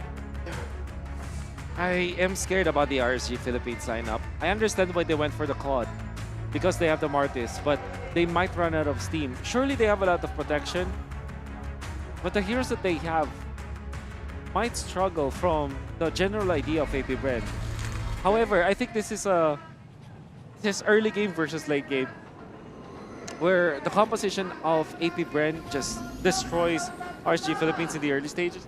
But if we do go to the late game, it's going to be the Claude game, for sure. Okay, that is Wolf's thought on this match. You can also share your thought in the comments or in any community that you're in, especially one esports community. Join now. Once again, beautiful production. Thank you so much for the team. Let's see. Game number 2, the deciding game for RSGPH. Will they play another game or will they stop here against AP Bren? Ladies and gentlemen, again, it is match point for AP Bren, and already early action here. The top side of the map, Ogwen there, perhaps caught, and 1 HP and even popped his Flicker. Light now looking for an angle. Flickers as well, and first blood will fall to the Roamer. Wow. We did not literally see what happened, but I would assume the Petrify was perfect from Nats. We had 2 spells were burned by RSG, by the way. They're also denying the XPs away from Flaptizzy. This is huge. This is massive. Okay, let's see again. Wow. Flaptizzy now flickering No way. out. And it's the passive. And Nats finds the kill. 2 early kills here for the losing side, quote unquote. Oh, this is definitely something that AP Bren wasn't prepared of.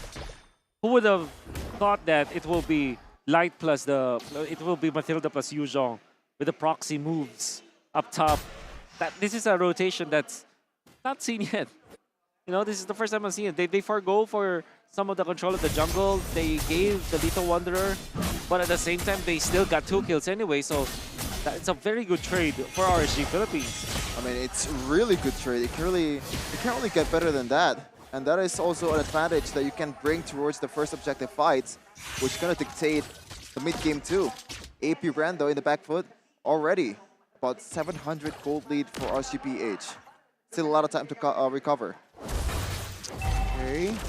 Versatile will be up here in a second. Now Super Marco here pressured by Light, but of course they will have not enough resource to really have a proper engage. Take a look at the top side though. Essentially a 3v1 now. Naps pops the Petrify as well. Perhaps a little bit too soon now.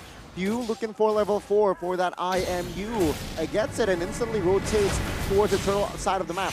Naps trying to buy time, trying to distract Flaptizzy. Will find the knockup though ontowards. That's good! NetherRealm there to potentially save Nuts and the perfect guiding win. The final slash perhaps to ruin the party, but Light will knock up 3 members and there you go. Demon Kite finds a chain reaction kill and finds a double. Potentially a triple here top side, but no, he will not be able to close the gap.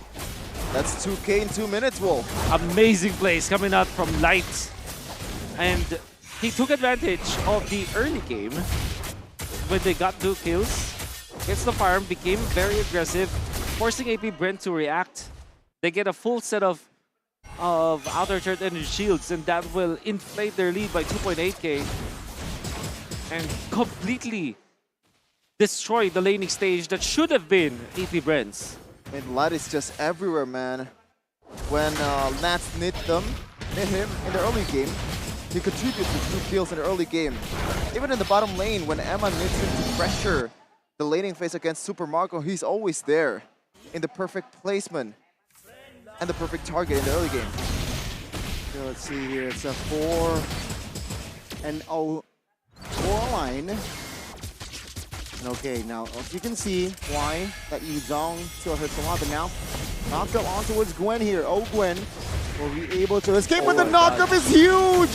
With the space migration, looking for the knockup as well. A 2-man knockup. Flaptizzy joins the fray, but the guiding win with the flicker to save Demon Kite's life. Oh my god.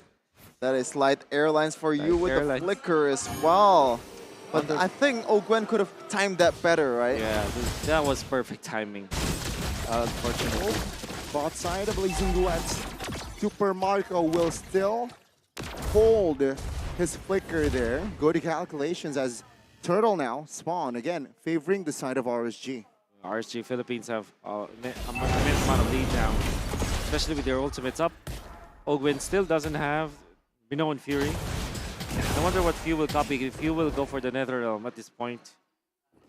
Flaptizzy, everybody else will have their ultimates up except for Ogwin, who's now holding on to the turtle for now. He wants to reset too. Be waiting for their targets. I mean, look at Light. That is a lot of damage towards Few, and that is huge too because the objective fight is coming in, and he is one of the pivotal member of AP Bren because he has the NetherRealm to help the 5v5 team fight. Yeah, now he cannot recall, but he's not at full HP. Now pops the Black Dragon form here, looking for Flaptizzy. Looking to zone out the members here. Now let's see. The knockup will find a Nat. NetherRealm though will survive. Will help him survive. Now, let's do battle. Demon Kai finds it. Minion free was huge, but the knockup, the Fury stab was even massive. Now, Flaptizzy quite chunks silence as well. The Terrify connects. Nat's low. And Flaptizzy will find it. No, he will not find the gap. Demon Kai will find and secure the kill. I am very surprised that AP Bren goes for that. It looks like it's very risky, and in the end, it really didn't pay off at all. With CalTC being outplayed up top. It's going to be Demon Cat getting out. Eventually, RC Philippines gets 4,000 gold. An advantage, and it's going to be massive. See, 0 conversion from AP Bren. Wow. Still 0. This is something that you don't see very often. AP Bren. Probably Echo. In the last match, that's the only time where AP Bren looks pretty much lost. But in this game, there's no surprise pick or like experimental pick, I would say. This is AP Bren's game, and they're losing. You can see here, RSG, they're trying to reset, right? Light, low on mana. Perhaps the Faramis is also on low on mana. And with the 5 love total kills, it shows that AP Bren there, they look lost here. They need to recollect ASAP. Yep. Fortunately, they have the Minotaur that can kind of save them. I guess when it comes to the late game, surely you would favor RC Philippines. But at the same time, there are big ticket ultimates that AP Bren can use. That's courtesy of CalTZ as well as Ogwen with their combo, can chain knock up your opponents. Obviously, the Purify will be a problem eventually. It is. But at least there is that win condition for AP Bren. The Black Dragon form now. Spots for Demonkite looking for a flank. Another round now from both sides. Has been popped. CalTZ quite low. Good Petrify though. And that's few. Taking out CalTZ is the next target. Clap will not survive as well. And that is a 4-member kill. 4-man kill. From the side of AP Bren. Man, RCPH took the chance. Like, saw the chance and took it. Like, that was insanely clean as well. Like, the flank and also the commitment from Nuts as well. 2-0-6 so far in this game. Perfect game for RCPH and looking for another kill in the mid lane. So the perfect target is Super Marco. Super Marco getting picked off so easily. Exactly, and even burns his quicker. That was so easy. It's so weird.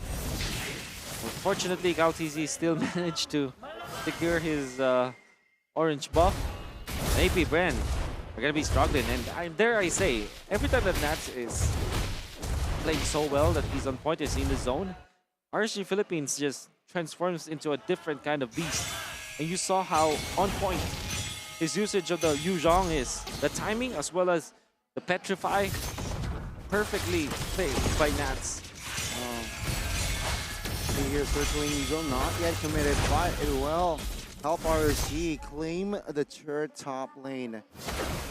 RSG, they're playing this perfectly. Are they doing what they did again yesterday? I mean, I think at this point you have to bend the Faramis, man. Every time RCPH or Aqua gets the Faramis, it seems like it's always an instant W. Absolutely, it's just a dominant game, especially with the Purify, as Wolf would say. If he gets caught by CalTZ, like you can just pop the Netherrealm as very instantly. And even if Ogwen goes for it, he has to time it perfectly too. And so far, I don't think I've seen a chain CC that is quite clean from AP Bren to be able to respond to RCPH. RSG Philippines with that 9,000 gold lead. And they're very fond of this kind of gameplay, right? Whenever they get caught, 5-0, 9-0, they don't stop. They just don't. And they take over 8.9k. They're going to be punishing Super Marco. And already, at this point, the early game composition of AP Bren, I would say that there's really no chance for them to recover. It would take a miracle for them to get back. They don't have the better late game compared to RC Philippines. The good thing is, like I said earlier, there is a way for them to find miracles because of the Minotaur, because of the Guinevere. There is a chance, but it's very, very slim. A lot of disablers for AP Bren, right? For the side of RSG, but a lot of enablers perhaps for their side here. CalTZ, Airborne will find the escape though. And again, let's see here. Can RSG keep the spotless record? They did it last night. Will they do it again in this game? And AP Bren doesn't have that solo laner, doesn't have that power laner that can be a nuisance in the front lane. Meanwhile, Super Marco might be in trouble here. Oh, the flicker. Yeah, let's see here. Oh, that's huge. Netherrealm as well. That's huge. And that is just RSG trying to bait out spells potentially. Now they're looking for the mid here with the Lord as well. Nas committed the Black Dragon form. There you looking go. for a zone. Oh, that's a good kill. Amon now taken out. That's the first kill in the game for AP Bren. And a very important member as well. Wow, unbelievable actually. Again, they need miracle. Miracles at this point. Yeah, It's plural. And that time, the way AP Bren secures the first kill of the game was through Eman not having that purified, through Aqua not having the Nether Realm. So you have to burn it first to be able to get something out of it. That's Still 9k though. A huge mountain to climb for AP Bren to be able to secure this series. Okay, not gonna be easy at all. Absolutely. Already a retribution from Carl TZ, but still a lot of time on the Lord. RCPH 8.4k gold lead in a span of 12 minutes. This is something that we've seen a lot yesterday. A lot of dominations against Homeboys and also AP Bren themselves. And right now, once again, they're on the receiving end of it. AP Bren here, clumping up S5 in minute number 12. Oh my god, I thought is... Wow. 12 minutes already this dominating. 2.8k gold lead between the XP laner. Whoa, that is huge. It's huge. You know, finds a jump here. Good final slash to perhaps disengage. Now NetherRealm pops inside of RSG. Good! Petrify! NetherRealm though will be triggered from the side of AP Bren. Now torn apart memory will not find anyone. But that is AP Bren losing a base turret in the mid. Potentially soon. Top side as well. Oh, I think not too Oakwood bad. would have gone for it before, like if FlapTZ or like Nats didn't go for the Petrify. So I think that's also a game-saving, not game-saving, but like a really good micro display from Nats. Kind of like wasting the NetherRealm away from Few. And that way, AP Bren doesn't have the chance or doesn't have the window to be able to win a team fight in that chase. Good read. Overall, AP Bren, that's the best defense that they could have ever wished for. Especially because they now can have a little bit of an access to the Lord area. Fortunately, the lane that was pushed was the middle lane. So that means that they can still naturally win the long lane and the short lane. But they definitely have to win this Lord fight. Look at the positioning coming out from both Light and Aqua. They're ready for this. Okay. Resources-wise, AP Bren, they're at full. Right? 14 seconds before the Purify. They want to make a play out of this. They want to buy time perhaps here for the side of Eman. But AP Bren, they could not pull the trigger. Top side, it's a Brody pushing, so they're at a man disadvantage here, AP Bren, if they commit a fight. They're gonna blitz. Look at this RCPH. Oh, with the information that Super Marco is stopped, Nas opening things up here. And with that, Humankind finds a free Lord. Again, it's so difficult for AP Bren to contest anyways. So they have to be just better at the defense. Cannot afford to make a mistake now if you're AP Bren. For sure. And once again, as I said yesterday, I think this game depends more on RCPH rather than AP Bren. It's going to be very hard for AP Bren to come back from this. It takes a huge blunder for RCPH to fumble this one. 10k gold lead in about 15 minutes, and the Lord is coming in the middle. Okay. AP Bren, will they survive this one?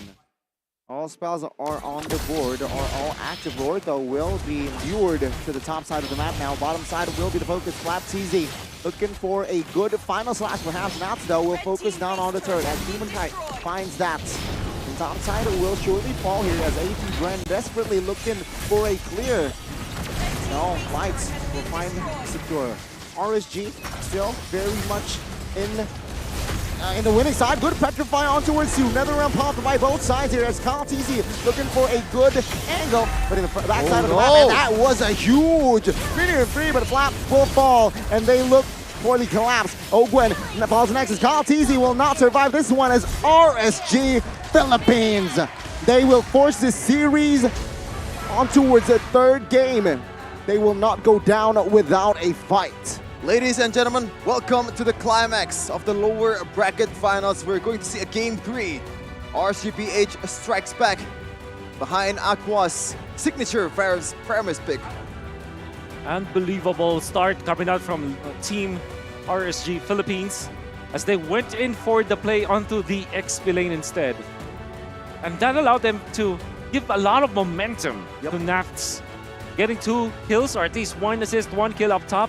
Yeah. Allowing Light to be aggressive as well, and they did not let go. I can never forget what Nats did in the middle lane where they were able to push. The timing of the Petrify. You thought that he will be backing out because of the trajectory of his dragon, but he goes back with the jump with the Dragon Tail, with the Dragonoid form, and then the Petrify afterwards. That gave so much of an opening to RSG Philippines, and you can see that every time that Nats is on fire, RSG Philippines also becomes a different beast.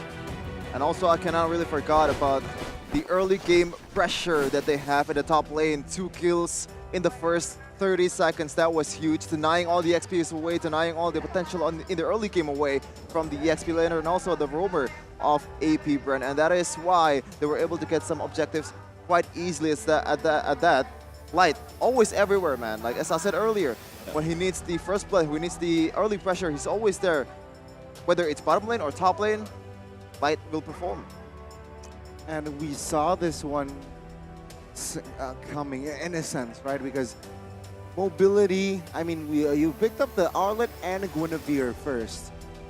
That is somehow triggered the opponent to find or a marksman that is mobile, right? Either the Erythel or the Claude. In this case, the Claude was the most perfect answer, and you saw how Amon played it. Yeah. I think obviously for AP Bren, they have a draft that is winnable in the early stages, but the fact that they lost what could have been their advantage was obviously very shocking to everyone, including myself. But maybe because they didn't take for account like there could be a pocket strategy or a unique rotation that RCPH did. As per usual, Aqua on the Faramis, 6-0-7, still perfect on this guy. I believe in the playoffs, he hasn't died even once on the Faramis, right? I believe that's the case with the usual Purify as well, so denying all the CCs away from the opponent and can cover for his teammates. So you can deal damage, you can make a play with a Stampede, and also the biggest ultimate in the game, which is now was that Netherrealm. I think it's just so good at the timing of the Netherrealm. Absolutely. Very smart at it. Because see, aggression coming up from Light. We weren't able to find without the exact first rotation, but at the first minute of the game, literally before the 1 minute mark, they have found an opening. And then, because of the XP advantage as well as the gold advantage that Light has, he just played on the jungle of AP Bren, and AP Bren couldn't breathe afterwards. Just the aggression. If you're gonna, this is one of the opening that we saw from Nats, eventually going back and hitting that wonderful Petrify. Oh my goodness. Nats does not waste his Petrify. I mean, even if he sees like 4 people, he makes sure that he has a combo afterwards. I think he's very much in the zone with this with this Yu Zhong. And you can see that even after that, when he get back and respect AP Bren, they will find another opening here. Look at that. Beautiful play coming out from RSG Philippines. But Aldwin tried to go for a 4-man minimum period, but there's no damage at all from AP Bren anyways. I was gonna say that this Claude in this game is going to be hard for him to be able to play or like land a good Blazing Duet. And I think that's also the case in this game, right? We haven't seen a really, oh my god, this Blazing Duet was big from Super Marco. From Eman. But somehow RCPH still wins every team fight that he's in. I mean, almost a perfect scoreline again for the side of RSGPH. Yeah. That's 1 kill towards Eman was... Unfortunately, that was a very rare sight because there's a lot of conditions that needs to happen for them to be able to take out Eman. So they have to bank on the fact that there's no Netherrealm, there's no Purify, 2 big battle spells to not have, as well as an ultimate. And then, even after that, you have to also think about the Matilda that should not be there too, because if the Matilda was there, there's a lot of sustain. Again, you saw how Light was able to utilize the flicker to save his teammates. Right? There's so many plays that RSG Philippines can make around the Faramis versus the Matilda.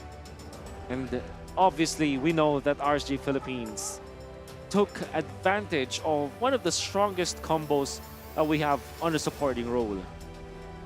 Yep.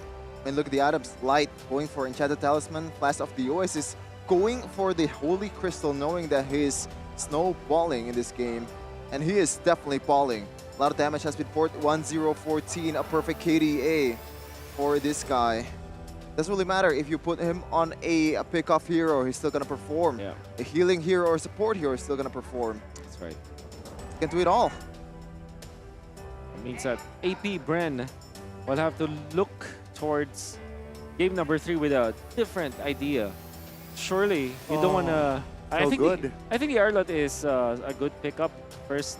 However, like given both Matilda as well as the Faramis, I think that might be the problem. So they always automatically ban Bruno.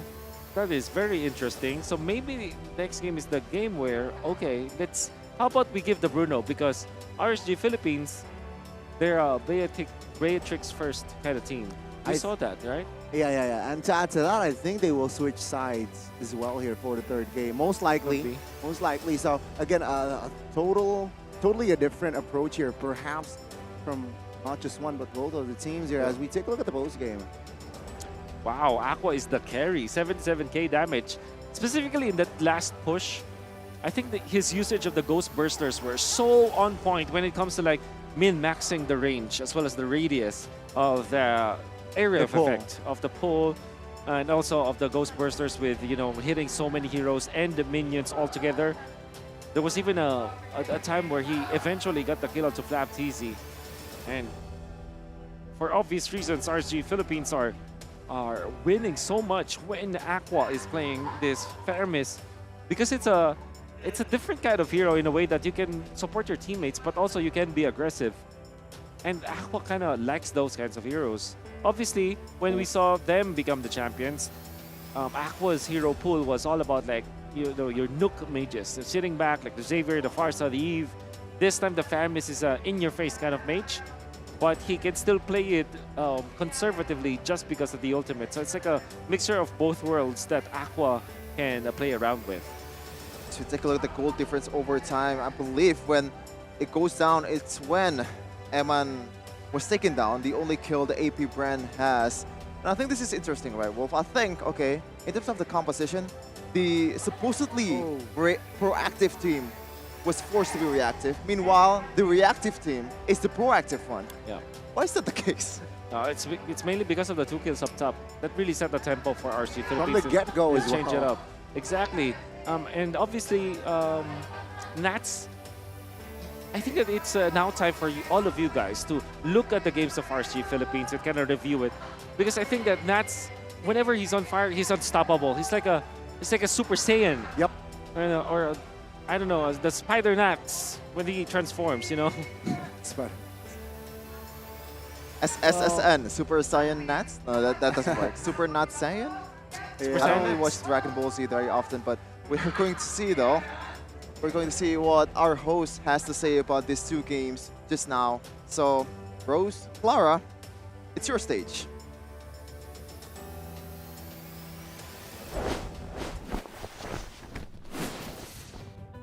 Yes, host Panda is here with Bude Clara Panda and Rose Panda.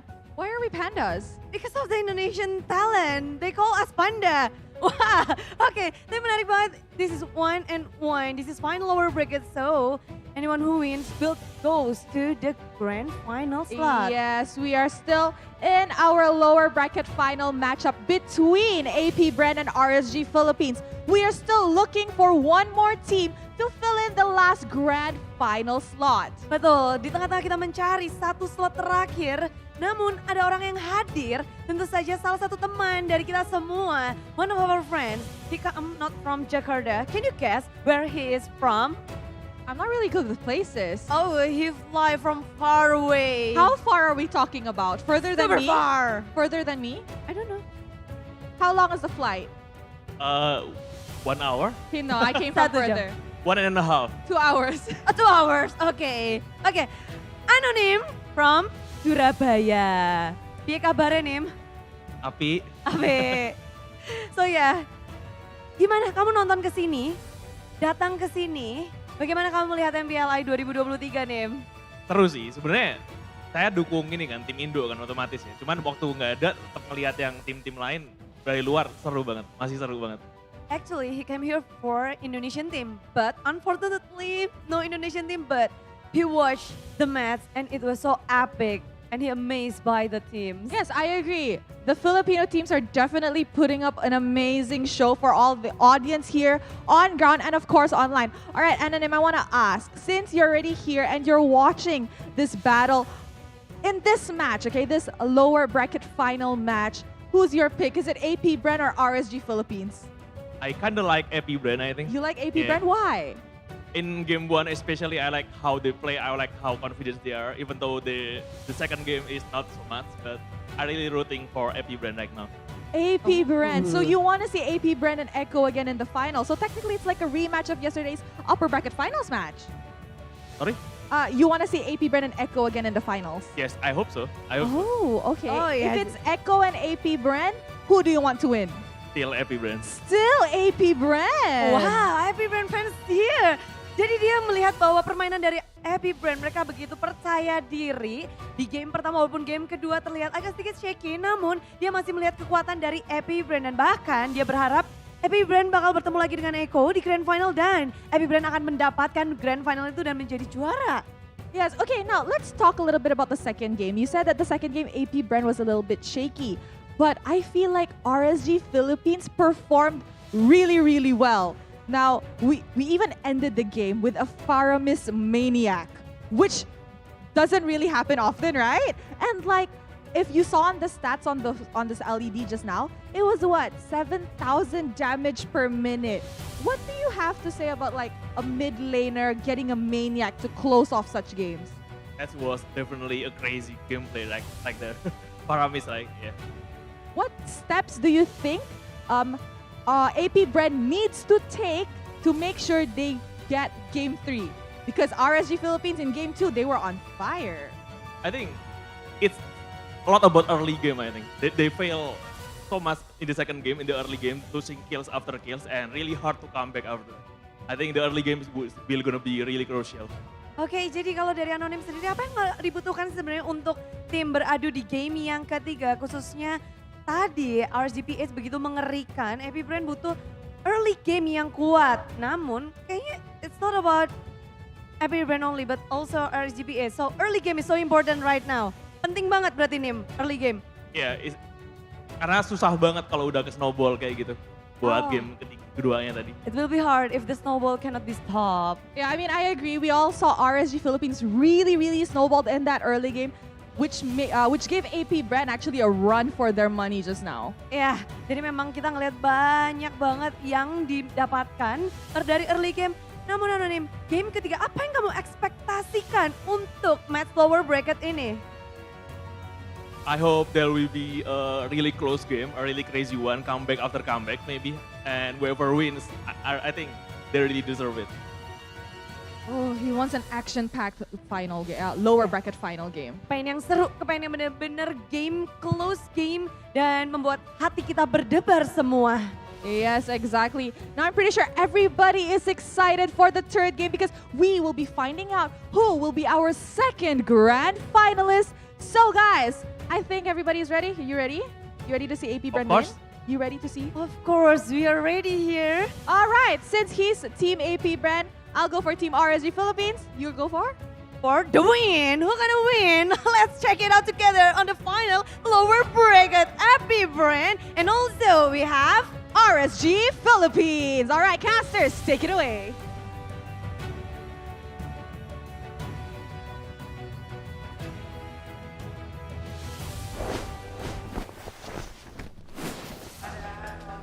It's do or die for both of these teams. Who has the right to challenge Echo in the grand finals? We'll see after this game. But again, Wolf, in terms of momentum, I think I have to pick RCPH in this case because they won the second game convincingly so, especially with that Faramis very dominant from Aqua, the birthday boy. Yesterday, I believe. No, like Belated birthday boy. yeah, Yeah, 2 days 2 days before. ago. Yeah. Yeah, I think obviously we can easily say that RCPH has got the momentum, but between RCPH and Bren and AP Bren, for example, if you look back at how their best of 5 series, where it was one game for one team and then another for another team, it was totally the exchange, and yeah, so I don't think that we should be basing on whoever won game number 2.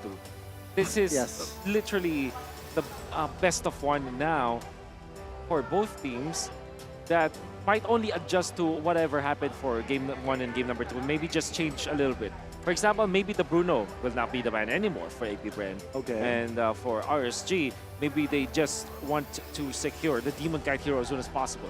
Like getting the Martis earlier on might be good for them. Like we know for sure the Demon Kite is not known for the assassin kind of heroes. Yep. He's known more of the fighter/utility type of junglers.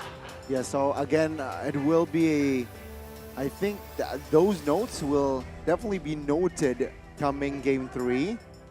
And also, with the high possibility of they will switch sides here, I think that the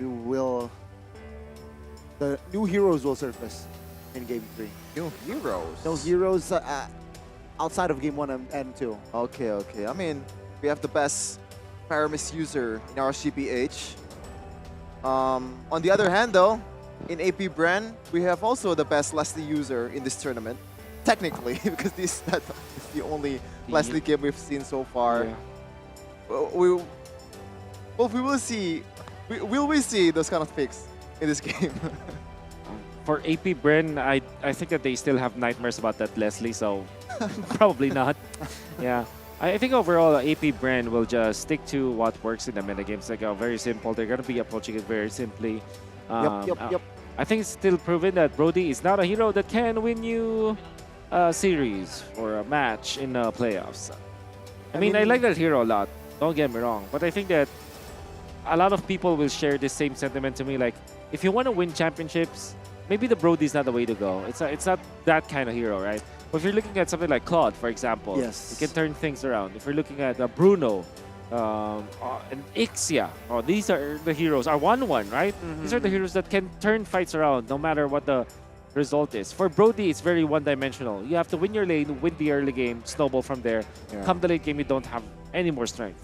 That and style points, right? I mean, Brody, sure, on the momentum, but not a lot of style points. With the 1-1, with the Ixia, you can outplay your opponents more. The outplay potential is high.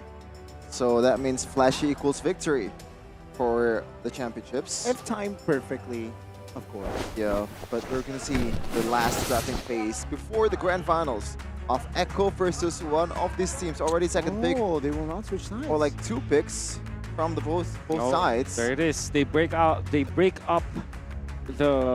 Paramis plus the Matilda. RSG Philippines might not consider getting the Gwyn, although it's still pretty good. So you go Martis, right? If you're RSG Philippines. Martis 1-1. Doable or not? I like it.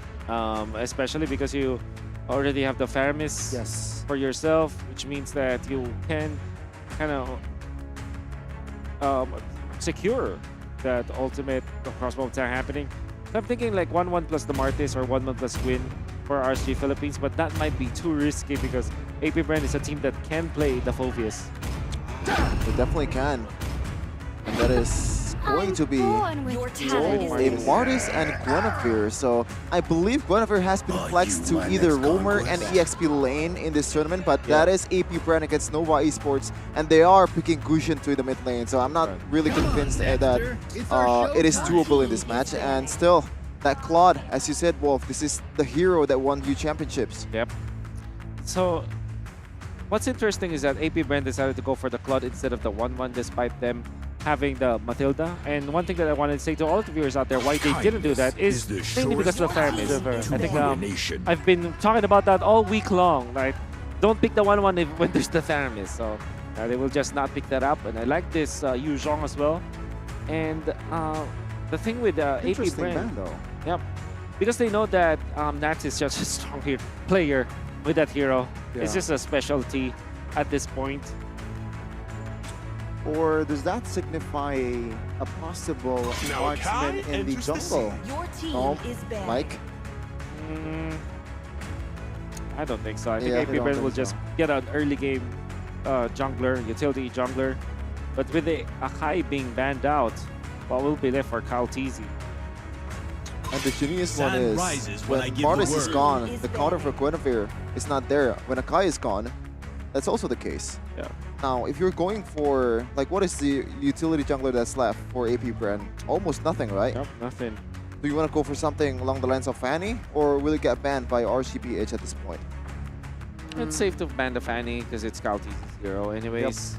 Yep. What I'm quite surprised is AP Bren, wait, AP Bren and Pando and AP Bren Ogun are relatives. Yeah, they Okay. are. Okay, Yeah. okay. Oh, they are?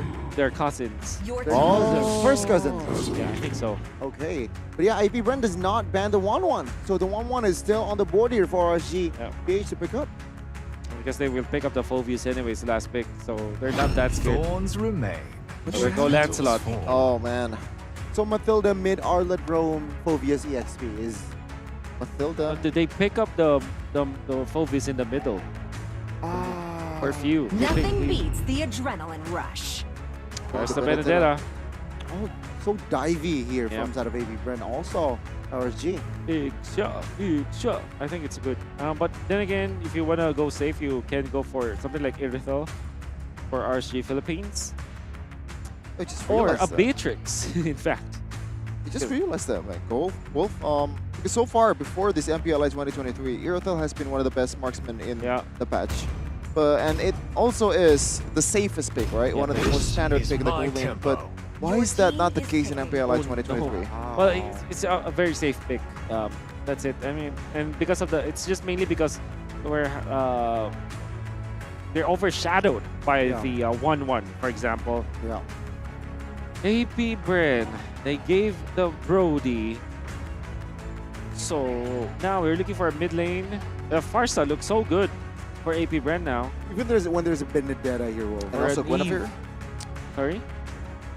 There's Benedetta and Guinevere. If you're Still the Phobius, dude. Farsa. Because of the Benedetta, I assume. Yep. Benedetta, it's the going up against the Guinevere. There's a lot of dash. The Martis, a limited amount of dash, and Nats is smiling because of that. I mean, it also helps that there's an Arlot with the final slash and also Matilda. Circling Eagle is a displacement as well. Displacement plus knockup, I believe. So it is going to trigger that demonic force.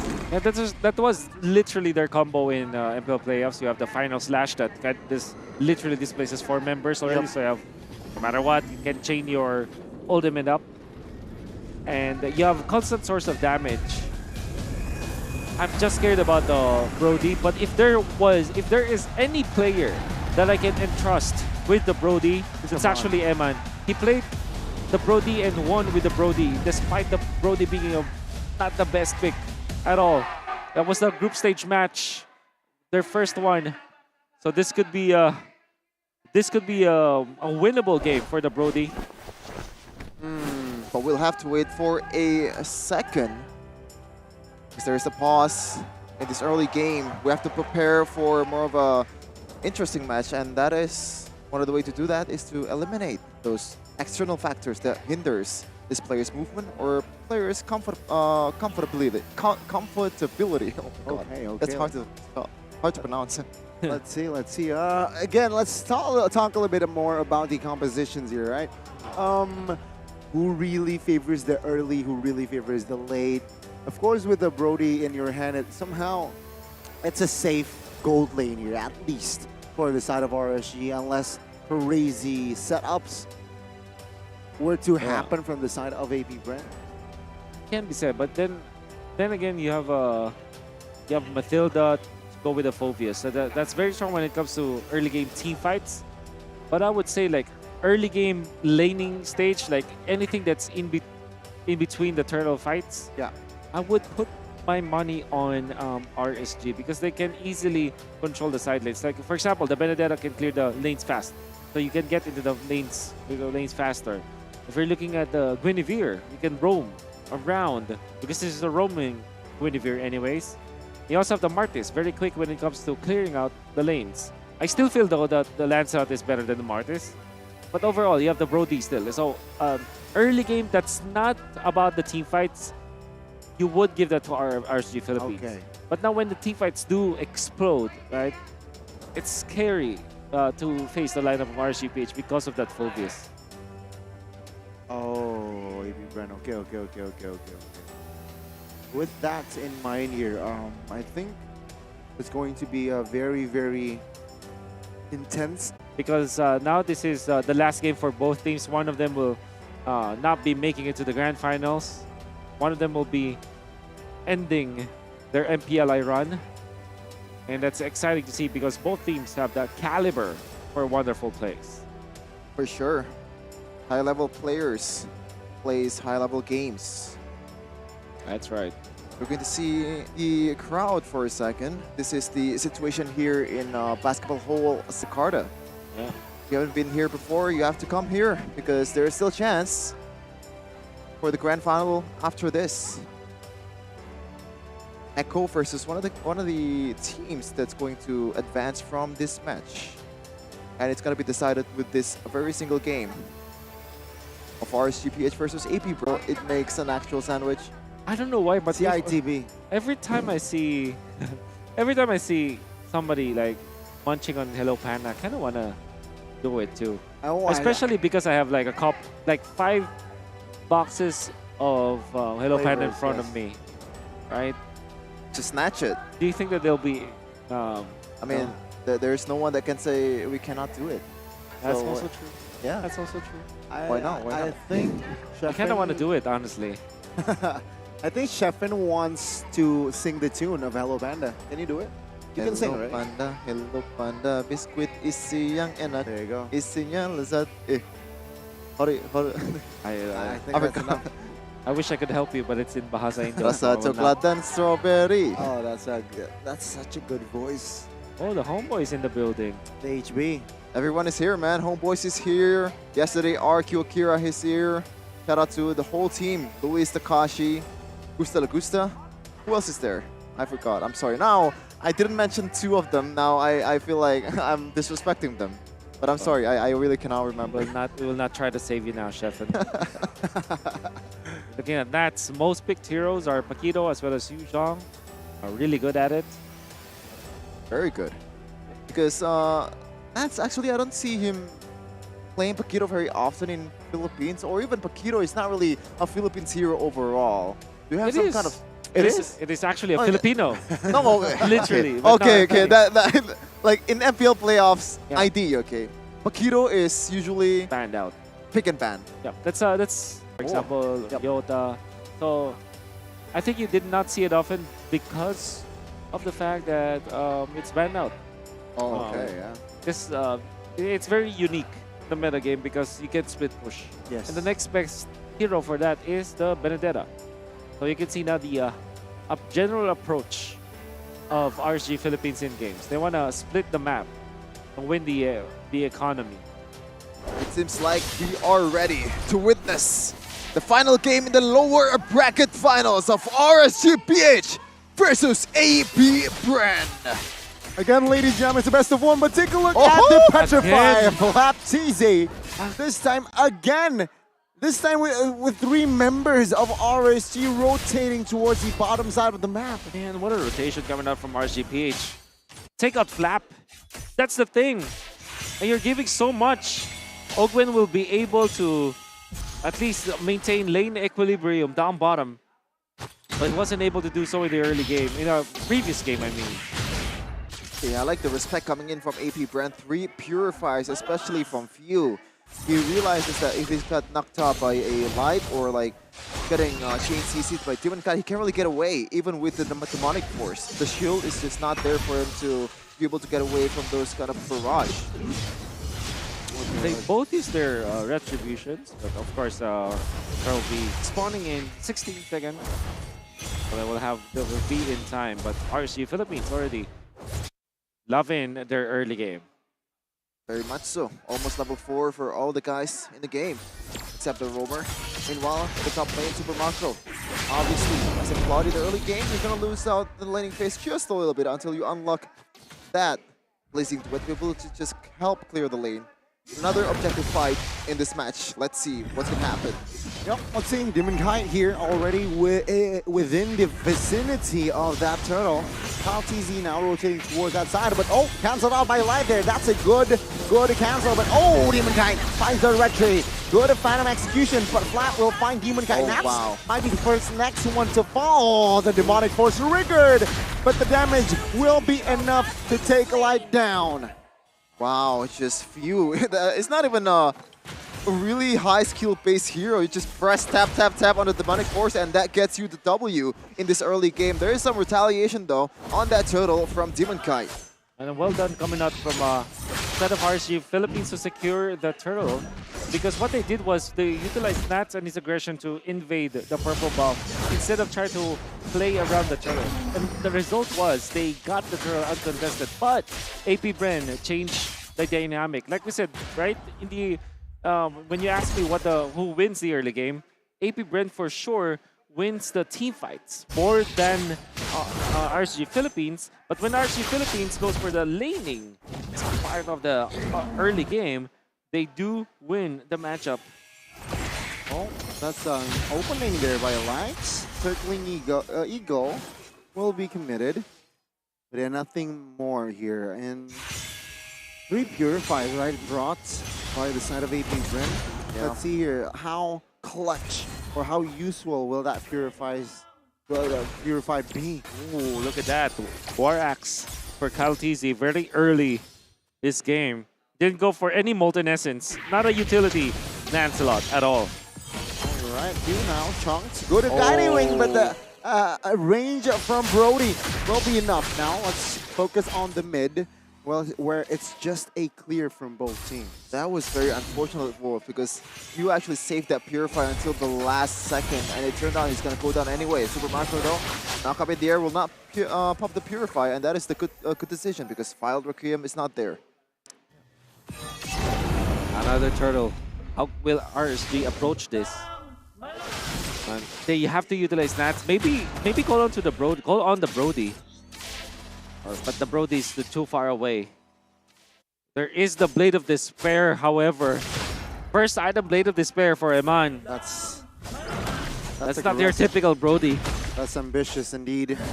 RSG now setting up with 4. Oakland looking for info with the circling Eagle. Finds the plan, final slash, though. Oh, take a look at Nats here. Final blow towards the backside here. Turtle will fall to the hands of Kyle. Now NetherRealm pop. Kyle TZ looking for a kill on towards Nats now. Who's looking for the eye for an eye. Good one, but Few will secure that kill in the backside of the map. You can see Few almost there. Well, not Few, but it was a flap quite low as Demon Kite failed to find the assassination. It's still pretty clear that AP Bren will have a superior team fighting tool compared to RSG Philippines when it's a 5v5. And now they're going to be taking advantage of that, even calling on to Ogwin.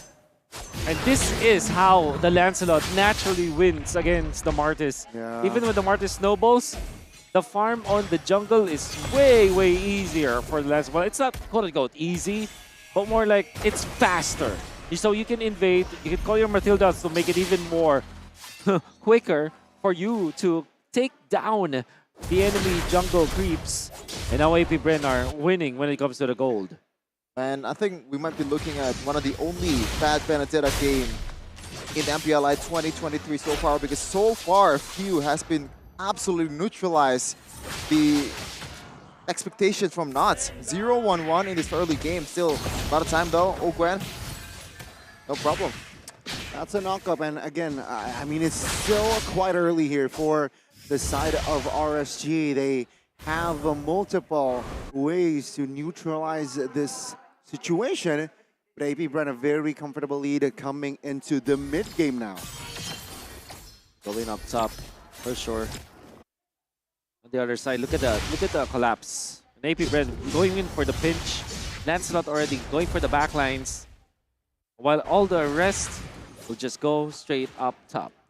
3-2, 1K code lead for AP Bren, and that's finally getting some solo plays. And that is where Few is not in the vicinity. I think Nats has to play the power lane much more than he plays in the team fight, because that is where he is able to help the team even, because if there is more dashes in a team fight, and that is going to be the trouble for SGPH. Okay, RSG though, even when they're behind, if they're behind on goal, they will definitely contest this turtle. Call TV already in the vicinity, also looking to lure the turtle towards his side of the map. Ogwen pops the circling eagle, spots 4 members. Now Few committed the demonic force now. Demon Kite with the mortal coil looking for an angle here. Perhaps a steal. The backside, oh, you can see here. Another round pops. Demon Kite finds the turtle as a blazing duet from Marco will find the mark as well. Aqua in the backside. No nether realm in hand, but still has a stampede to get away. Though Demon Kite will have to be the trade. Nats now, the no man's land. Good petrify landed there, but the damage will not be enough. As Amon now, cool, very much in trouble. Has a flicker, will not be able to pop it as Few secures the kill. And again, I think that was a very weird engage coming in from RSGPH, because I don't see any kind of window to be able to win the team fight for this team. Yes, sure, you can secure the turtle, but at what cost? What cost? Well, it was a lot because they lost Demon Kite, they lost them, and I think that they were banking on the fact that Nats will be able to get into the backlines, but they used Light first, go for the stun, so that they'll be able to eventually control Cal's PC. But that meant that they didn't have the damage to prevent AP Bren from winning the team fights thereafter. We can see that Super Marco outplayed Demon Kite, and then they punished 4 as Eman was taken out of the picture with the final slash that you saw coming up from Flap TZ. AP Bren are winning the team fights, and right now they already are controlling the tempo of the game. In a very comfortable spot as well, because they have the better late game compared to RSG Philippines. Well, AP Bren, they want an invade here on the purple. You know, they will not commit for AP Bren. They will wait for the next neutral, and that is the first lord of the game. And I think if they want to play both proactive and reactively, AP Bren still has the advantage either way. Meanwhile, Ogwen, it's just the poke. And I said that because Call TZ is really good in a sustained team fight, and all the members of AP Bren, it's hard to catch for Light.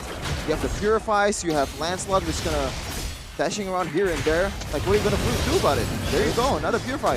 Yeah, Purify pops. Final Slash committed by Flap as well here. And you can see here both teams just hovering around, perhaps looking for the right timing, right opening here, as they do not want to commit anything over Zealous, because Lord is up here. That can be a game changer. The top side actually not. Wow. Will find a sneaky turret take.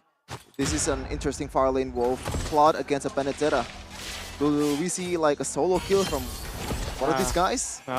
So especially because of the Purify for Super Marco, it's relatively safe, unless he messes up, right? But assuming that both players will just smartly approach that duel, there shouldn't be any fatalities up top. It's just a wash at this point. AP Bren is still holding on for the Lord. Okay, they will regroup here as Light. He will reposition here. In fact, they could just ignore the Lord and just go for the fight. Will they though? Let's see here, Ogwen. Oh yeah, you're right, Ogwen. Well, no, they will just find the Lord comfortably on RSG. No trade whatsoever. Other than the turret top side earlier. I don't think that they will be even be able to take out top after that long lane push. Fortunately, AP Bren just utilized this Matilda so well as they zoned out Light. Instead of like going for Demon Kite, they went in for Light because they know that Light should be the only reason that they lose that fight. You will be able to get into Kaltisi and utilize the Violet Requiem. But the fact that he was poked already, they know that there wasn't any access. And they also know that the Benedetta was pushing top lane. So there's a lot of information that was given to them. And their decision-making was on point. They win the Lord fight so easily. And this might be the first time we've seen a team decode an RCPH with Aqua on the Faramis. A very lethal Faramis that we haven't seen the impact so far. Now Purify popped by Ogwen. Demonic Force will trigger the Nether Realm. But AP Bren, will they advance? Good decision. RSG though, they will fall back to their racer. The Forest Lord needs to be managed there as AP Bren will claim the free turrets here in the mid. And yeah, just the mid. Actually, Tom's side has been relieved. And it seems like Nats. But that's way too fast. That's a Benedetta. With the Ducati skin. That's right. What color is your Ducati? What color is your Ducati? I don't have one. Unfortunately, I spent like, I don't know, 5 bingos and didn't get it. Tough luck. But yeah, light. Yeah, the recipient of the final slash flickers away. Good knockup though. Whoa. That almost spell for disaster, but AP Bren will continue their pressure in that purple, which Demon Kite will still get. Okay, seems like so far, every time either AP Bren cannot really commit onto the turret, they always didn't want to commit. And I like that. RCPH knows that every time Few has a demonic force, they can't really win the team fight. Yeah. Especially with Nuts on the vicinity. I think Nuts just leaving the team fight and just doing his own thing is much more beneficial than his trying to impact the team fight, because it's gonna be an Uno before Scott for you. Some pokes onto Few. See how tanky he is. He dealt the most damage, by the way, 36k. Yeah. But there's a lot of setup for him. Like I said, the Circling Eagle, the Final Slash, his own Demonic Eye, or Astral's Eye. AP Bren they have this clear draft, I would say. And it's funny because we were thinking about the Phobius 3 picks before, 3 slots before it was actually picked up, and they still managed to get it. And now you can see why we're thinking about that hero. I think it's more like you instead of we, Wolf, but we'll take the credit as well. We love to do that. Right. Yeah, we're going to see another objective team fight with AP Bren still on the advantage. And I don't think RCPH wants anything out of this. But I think top side, though, with the trade, actually will somehow they at least get some sort of a compensation, though. The purple now. Let's see, Kyle still has the retribution and will find it. Good mortal coil, and Ogwen will back off. That's the good petrify there, but you can see purify all around the board. Clap TZ will might be taken down here as good Netherrealm here by RSG. Perfect time. Now Q still with the demonic force here as, oh my god, Kyle TZ jumps in towards the backside. Wind of Nature triggered as well as AP Bren, good pull, but better guiding wind. Wow, what a guiding wind coming out from Ogwen. The timing was perfect too. And Kyle TZ just spammed it. Even after the Shadow Stampede, the timing was perfect, so it gets out. No punishments from RC Philippines. And look at that. Kyle TZ still. Looking for the one at the knockup. Kyle TZ now might be in trouble. He's going to be taken down. Blazing the Web triggered as well as Aqua will be the trade. It's a 1-for-1, no, 2-for-1 as Faramis will have the passive. AP Bren now maintaining pressure. The mid will not fall, but that's still definitely a win for AP Bren. Oh, Goni Wolf, you know the team fight and the gameplay is good when you hear the oohs and ahs from the crowd. As Super Marco evaded with the BMI, that was some clean, crisp Mobile Legends on both sides. The kiting, some of the commitment from AP Bren, that was Mobile Legends at its finest. Oh, very well done coming out from AP Bren with that play. Especially because they are utilizing this Matilda so well. We can see through the replay. By the way, the Petrify was the choice for Ogwen, which is, I think, one of the best, or if not the best, battle spell to use in this kind of draft.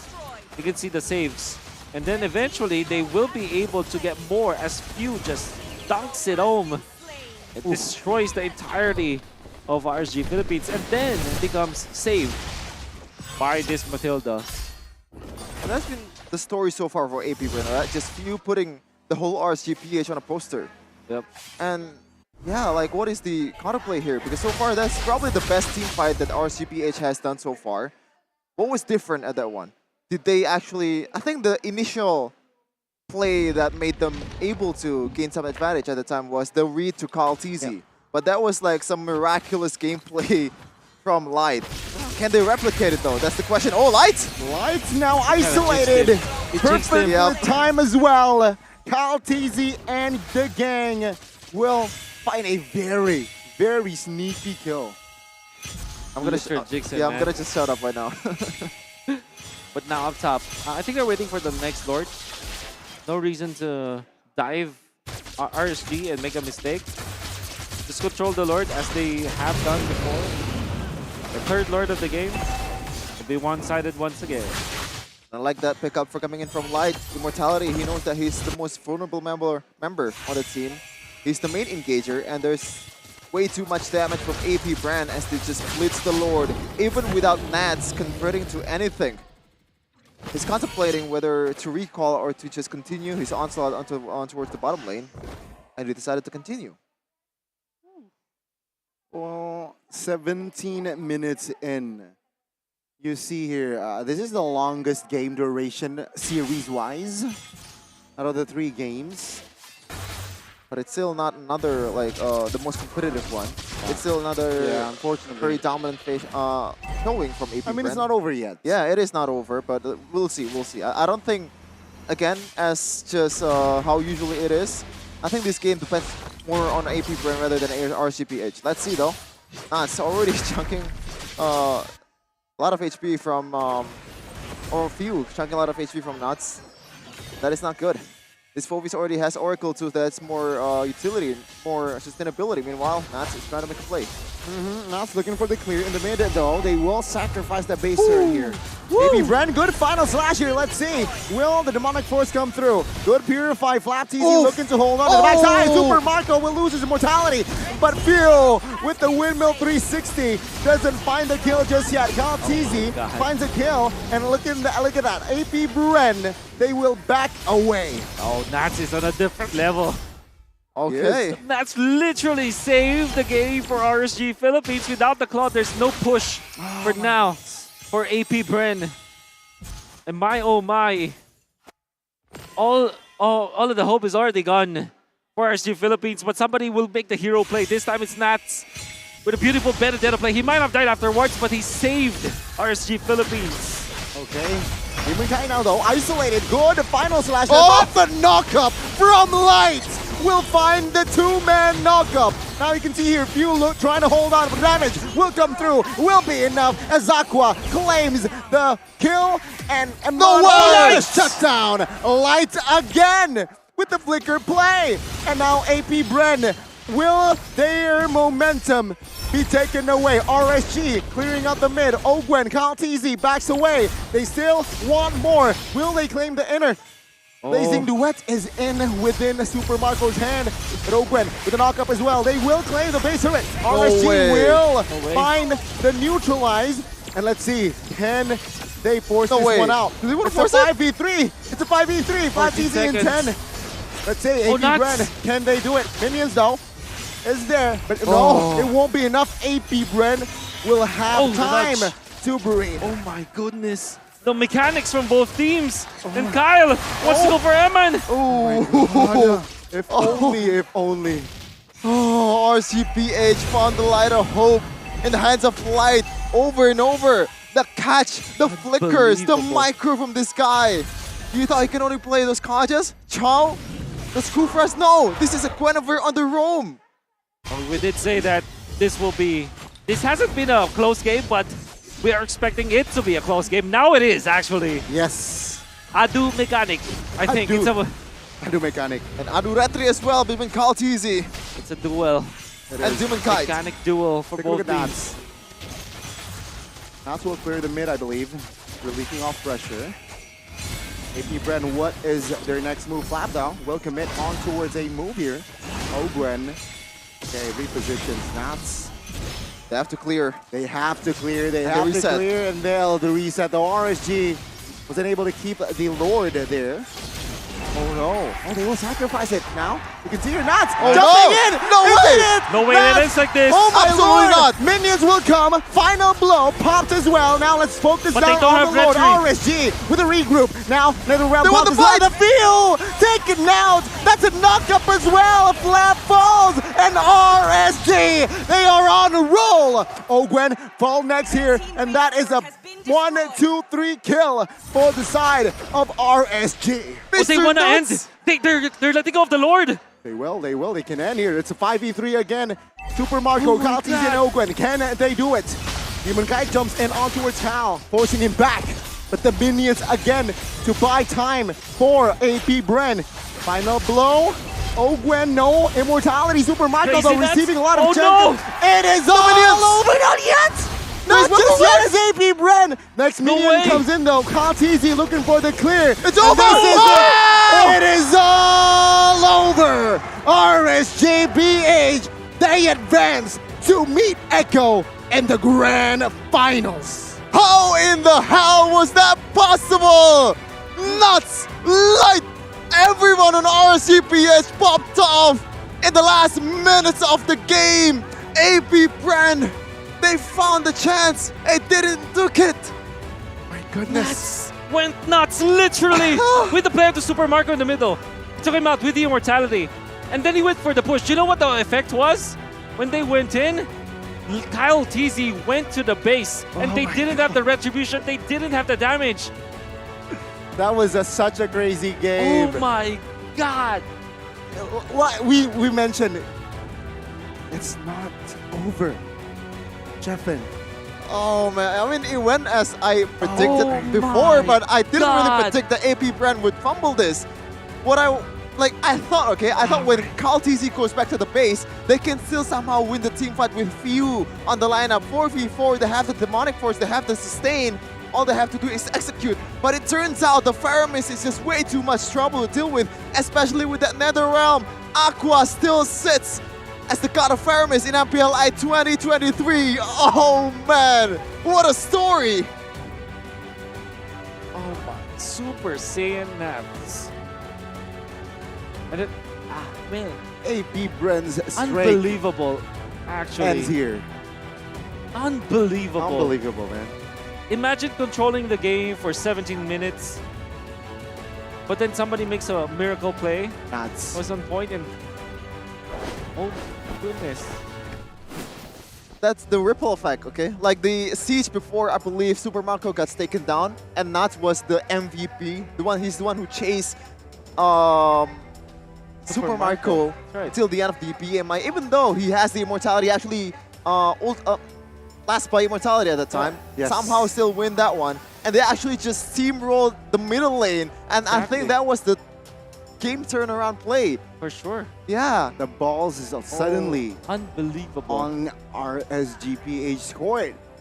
And AP Bren, they seemed panicked. They look a little bit all over the place, right? They don't know what to do. They don't know how to respond. The mid push was very evident, but even with that, they don't know who to send. They send actually the retry holder. They know that there is only one person that can get back. MVP is like 100% kill participation, but there were so many good standout players, good standout plays from many members of the team.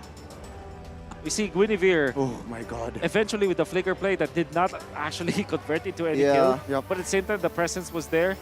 Finds the opening and baits out so many members of AP Bren. And then eventually Nats, unbelievable play.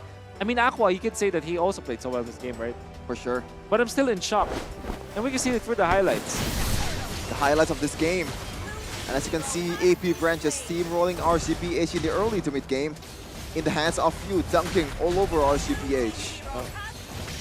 I did say that the laning stage will favor RSG, but when it comes to early game team fights, you gotta have to hand it to AP Bren. And boy, oh boy, they did. They won so much. Gonna be taking the turtle. I think this was a steal, but when it comes to the team fights, they will eventually be taken out. And I'm excited to see the late game push because I think that's the only clash that matters, right? There was even a play that Nats did to kind of give RSGPH another fighting chance. You're gonna see it here. Alright, watch out for obviously for the Electro Final Blow and the Petrify. I think that eventually they will be able to defend. The Super Marco was very low, gets out. And then another S. Open was pretty much on point. Look at that, Nats. And was able to take out Super Marco, and then he dies. But obviously the effect was there. He bought time. And they will get more. Look at Light connecting onto 2. And that was a huge play. That was a huge play because those are 2 important heroes. And then Eman was all over them during this fight, dealing the damage as is needed. And we can see that no Kyle TZ in this particular clash, and they fought. And look at that, everybody was around them. RCPH members, they were around AP Bren. And wow, I think unbelievable. That's probably the best match that we could ask for.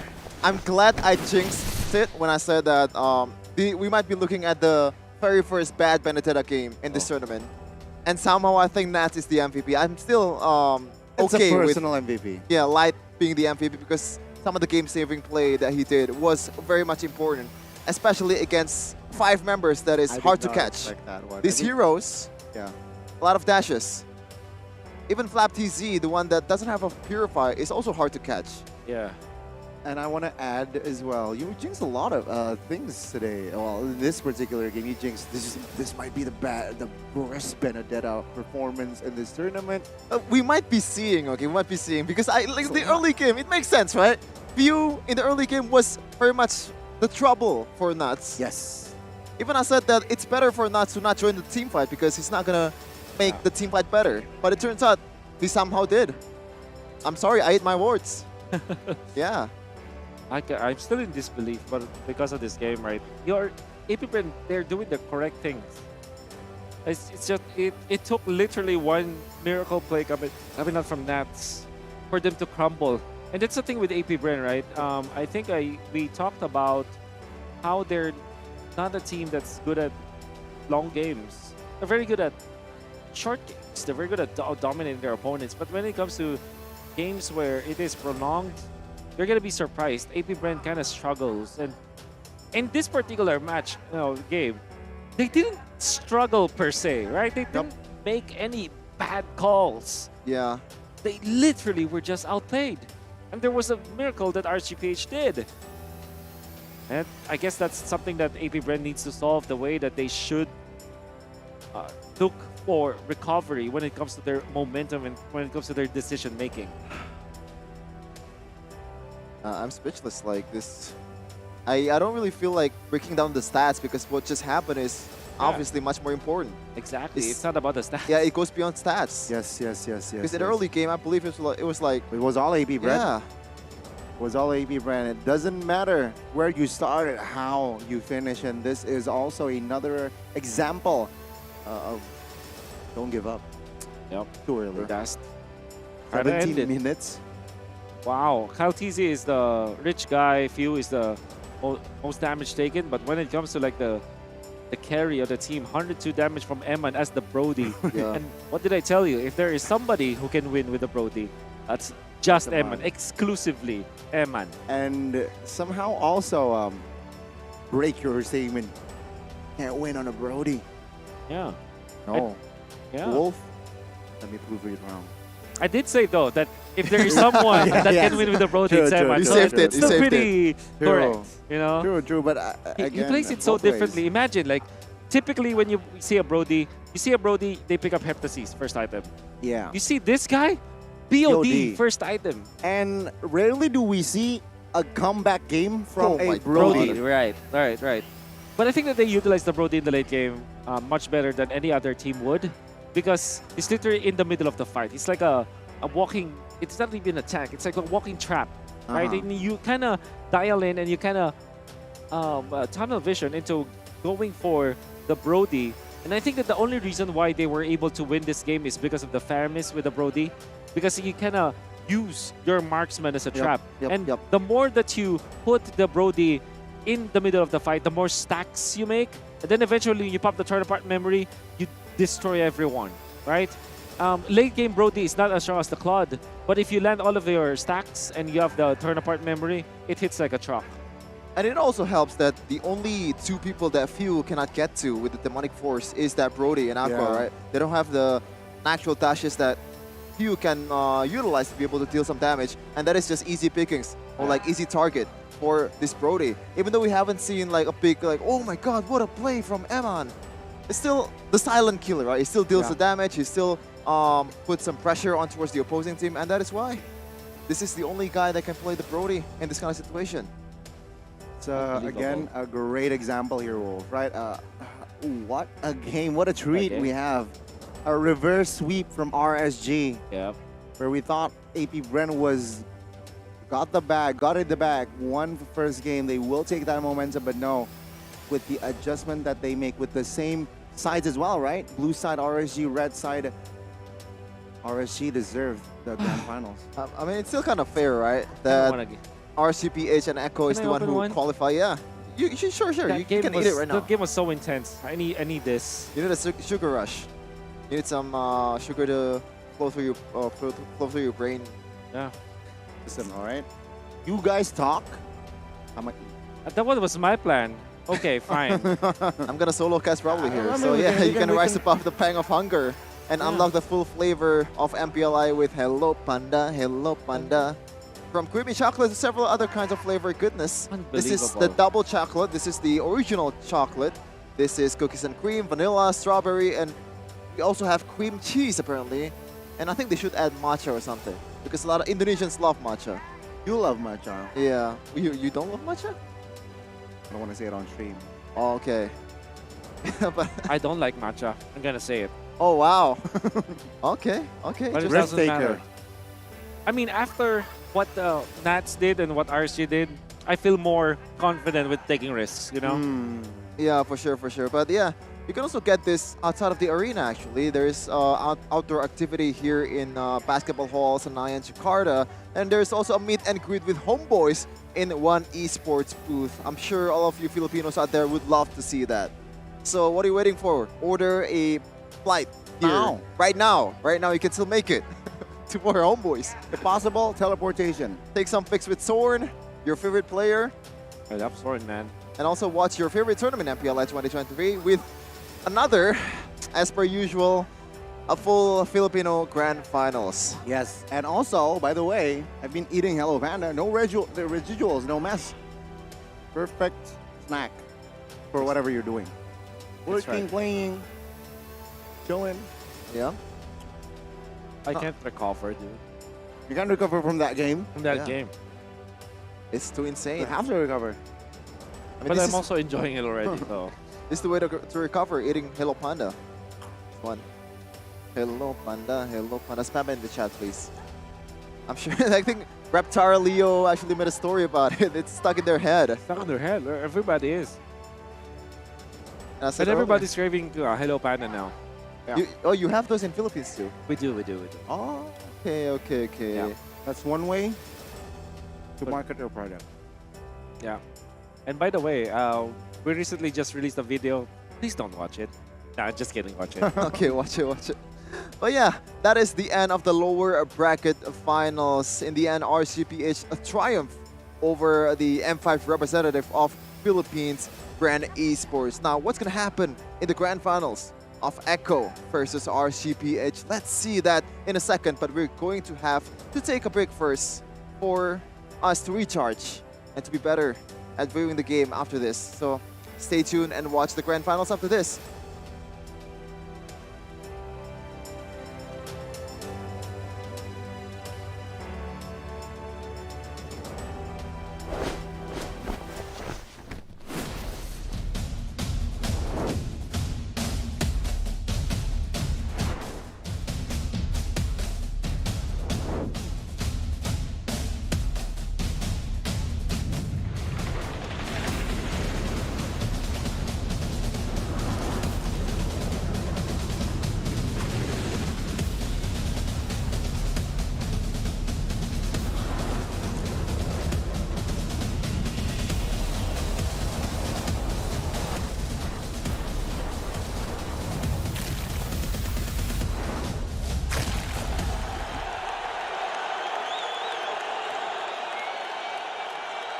In this age of technology, martial arts has evolved too. I won't rest until I crush the Trinity Syndicate.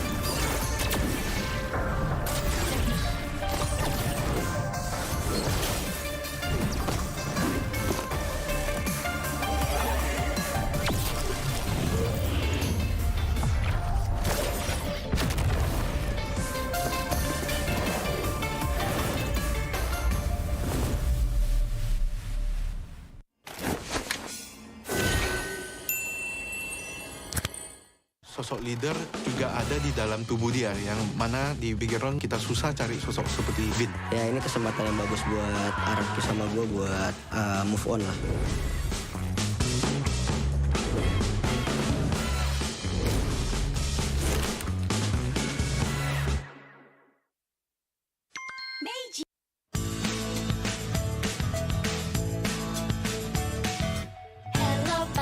Hello panda, semua suka biskuitnya. Biskuitnya enak, isinya lezat, rasa coklat dan strawberry. Hello panda, semua suka biskuitnya. Biskuitnya enak, isinya lezat, rasa coklat dan strawberry. Hello panda, biskuit isi yang enak.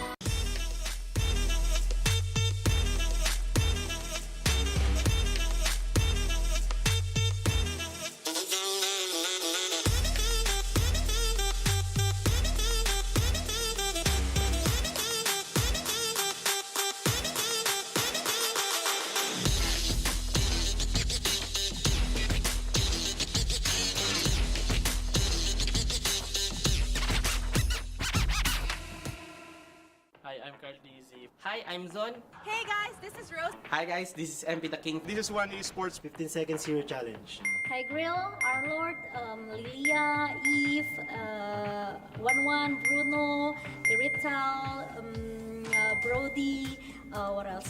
Joy. Oh my god. And then, oh my god. Laila, Balmond, Saber, Silong, Guinevere, Xavier, Joy, Fanny, Ling, Hayabusa, Fredrin, Baksha, Akai, Alpha, Benedetta, Kairi, Kari, Lunox, Hayabusa, Fanny, Ling, Hanzo, Chao, Fanny, Tigril, Kufra, Renko. Angela, Estes, Guinevere, Rafaela, Matilda, Mia, Laila, Saber, Valmont, Tigril, Yuzong, Lancelot, Odette, Fanny, Ling, Huska. Mia, Laila, Balmond, Ting, Lance, Nolan, Joy, Eve, Farsa, Valen, Kadita, Tirisla, Xboard, Derot, Bruno, Eritel, Brody, Eudora, Farsa, Selena, Valentina, Franco, Beleric, Laila, Guinevere, Fanny, Ling, Nolan, Joy, Federin, Akay, Baksha, Arlot, Terisla, Odette, Matilda, Fanny, Carrie, Granger, Roger, Bane, Eudora, Nana, Esmeralda, Bruno, Melissa, Carrie, Moskov, Isan Shin, Yuzong, Pakito, Bellman. Let's go!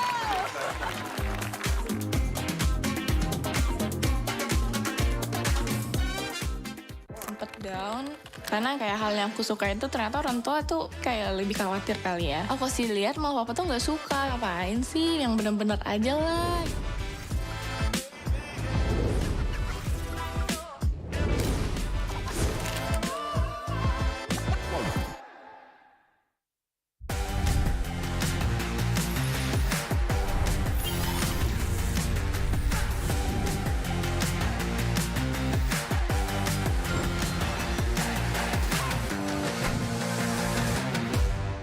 How much have you spent in Mobile Legends? 100 million? 100 million rupiah. 100 juta? Yeah, That's a lot. yeah, so much. I love my skins. You better switch. Roughly 25,000 Malaysian ringgit. How much is that? 3 to 4,000 US dollar. No way! 3 to 4,000 US dollar? Is it? 25k ringgit. Yeah. 7,000. Whoa! I like to spin the skins, the collector skins, legend skins, limited. Every month? Not every month. I used to spin a lot more when I was still consistently streaming. Okay. Please give me Bow like down. this. Bow down. I've spent like roughly 30,000 in pesos for the skins and all of my account. This guy's rich. No. A lot. Estimate. Berapa juta ya? Oh, 80 juta. 8 juta in million in Yeah. rupiah, but I got a lot from Munson, thank you, because I'm working in MPL. So I got free diamonds for my job. And then, yeah, with my money, I think it's 2 or 3 juta, 3 million. 30 million? No, only, Just only 3 million. 3 million. Okay. Thank you, Munson. Thank you, MPL. Let's say I could buy a car with that money. Really? I spend a lot. 30 million rupiah. 0. Yes, I just earn diamonds from events or when sometimes there's a bonus diamonds when we are winning some tournaments. Okay. So I spend 0. Maybe only 1 million because some of them sponsor from Munson. Thank you. Thank you, Budon. Thank you. Small only because I'm on KOL, you know KOL. They give us free diamonds if we do live stream. $100 max. I think it's for change name. Only for change name. Probably like 2 million IDR. That's like what, 160 bucks? Yeah, that's a lot. Is that a lot? I mean, I feel like the other casters will spend more. They'll tell you they spend more. Who do you think spent the most? Mochan. It's Eternal. I was about to say Eternal, but I said Mochan because she's been here longer, right? I never spend money at all. All my diamonds is supported by MPL Indonesia. Thank you so much because I'm the one of caster who never have skin at all. Really, totally. Before the MPLI support me, you can ask my friend. Who is the MLPP GOAT? I think you, because of the Philippines Season 1 to Season 12 PLP in the League of MPL page. This guy. His achievements as it all. I think few. I'm really happy, but I think I have a long way to go. Achievement-based Carl is the greatest, but in the current this time, I think Kyrie is the best. Kyrie. Like right now, he got so much champion and he plays Kai. He know what he do, you know. Kyrie. Why Kyrie? It's too good. Why not you? I can't. I'm not Milo. Kyrie, Why? because he's so good. Actually, I would actually argue it's Carl, but I would say now Kyrie. He's the best jungler in the world. Lemon. Of course it's Lemon. The pride. Why Lemon? He's still playing from the first MPL until now, even though he was break for a while, but he come back and his skill is just out of the world. Out of this world. The alien. I think for now maybe Kaltizi because he already won 2 times. He's young and then he's talented. That's why he's really good. Carl TZ. Why Carl TZ? 2 M series, a lot of other achievements as well. Gold medalist SEA Games, but mainly the 2 M series. Oh my god, this is hard. I think still B. Oh my goodness. Oh my goodness. Yeah, why not? Yeah. A lot of achievements, but yeah, why do you think she's the... I just feel that she's one of the player that brings the UB threat and show how strong SS even though it's not the There's so many players coming up to my mind, but the GOAT is my Venus. He's the one that I've been looking up since I played ML. Carl TZ. Why? Because he's the GOAT. All right. For me, I think it's V-Wise because they have so many grand finals appearances. For me right now, I think Carl TZ, my number 1, and my number 2 is Few. I think they're consistent play style because in the past 12 seasons, they really played so good, especially Few. Kyrie. Why Kyrie? He is a consistent player. Yeah, I never seen a bad game of Kyrie, and his micro skill is above the top. So to be honest, he's the greatest of all time. But there's also Carl TZ because of he took 2 world champions. Probably Carl TZ. His achievements are just there. shows a lot. In this age of technology, martial arts has evolved too. I won't rest until I crush the Trinity Syndicate!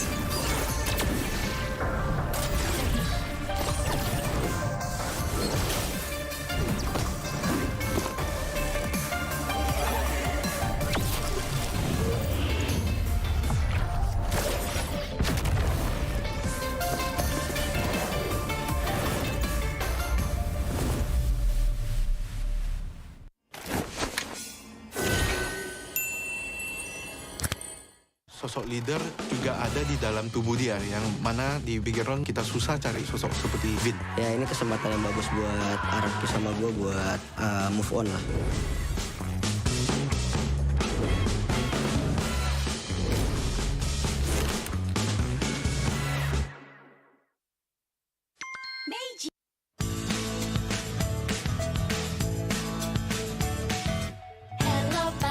Hello panda, semua suka biskuitnya.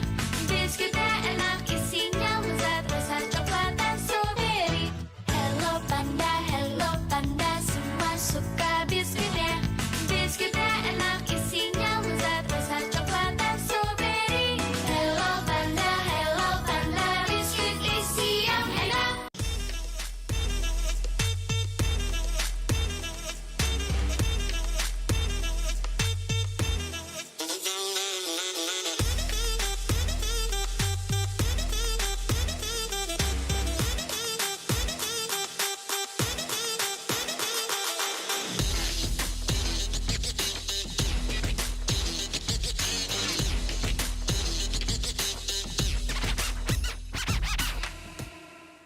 Hi, I'm Carl Dizzy. Hi, I'm Zon. Hey guys, this is Rose. Hi guys, this is MP the King. This is One Esports. 15 seconds hero challenge. Hi Grill, Our Lord, Lilia, Eve, 11, Bruno, Irital, Brody, what else? Joy. Oh my god. And then, oh my god. Laila, Balmon, Saber, Silong, Guinevere, Xavier, Joy, Fanny, Ling, Hayabusa, Pedrin, Baksha, Akai, Alpha, Benedetta, Kairi, Kari, Lunox, Hayabusa, Penny, Ling, Hanzo, Chao, Tiny Tigril, Kufra, Renko. Angela, Estes, Guinevere, Rafaela, Matilda, Mia, Laila, Saber, Balmon, Tigril, Yuzong, Lancelot, Odette, Fanny, Ling, Huska. Mia, Laila, Balmon, Ting, Lance, Nolan, Joy, Eve, Farsa, Valen, Kadita, Tirisla, Xboard, Derot, Bruno, Eritel, Brody, Eudora, Farsa, Selena, Valentina, Franco, Beleric, Laila, Guinevere, Fanny, Ling, Nolan, Joy, Federine, Akay, Baksha, Arlot, Terisla, Odette, Matilda, Fanny, Carrie, Granger, Roger, Bane, Eudora, Nana, Esmeralda, Bruno, Melissa, Carrie, Moskov, Yisan Shin, Yuzong, Paquito, Bellman. Let's go!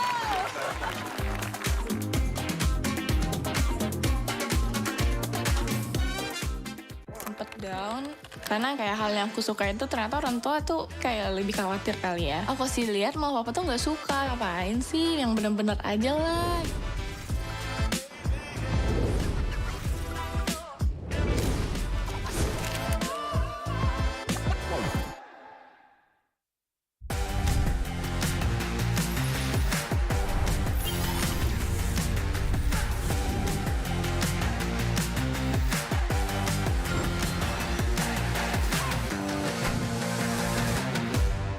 How much have you spent in Mobile Legends? 100 million rupiah. Phew! 100 juta. Yeah, That's a lot. yeah, so much. I love my skins. That is rich. roughly 25,000 Malaysian ringgit. How much is that? 3 to 4,000 US dollar. No way! 3 to 4,000 US dollar? Yeah. Is it? 25k ringgit. That's like 7,000. Yeah. 7,000! Whoa! I like to spin the skins, the collector skins, legend skins, limited. Every month? Not every month. I used to spin a lot more when I was still consistently streaming. Okay. Please give me Bow like down. this. Bow down. I've spent like roughly 30,000 in pesos for the skins and all of my account. This guy's rich. No. A lot. Estimate.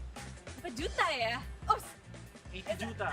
in 80. juta in million in Yeah. rupiah, but I got a lot from Munson, thank you, because I'm working in MPL. So I got free diamonds for my job. And then, yeah, with my money, I think it's 2 or 3 juta, 3 million. 30 million? No, only Just 3 million. 3 million. Okay. Thank you, Munson. Thank you, MPL.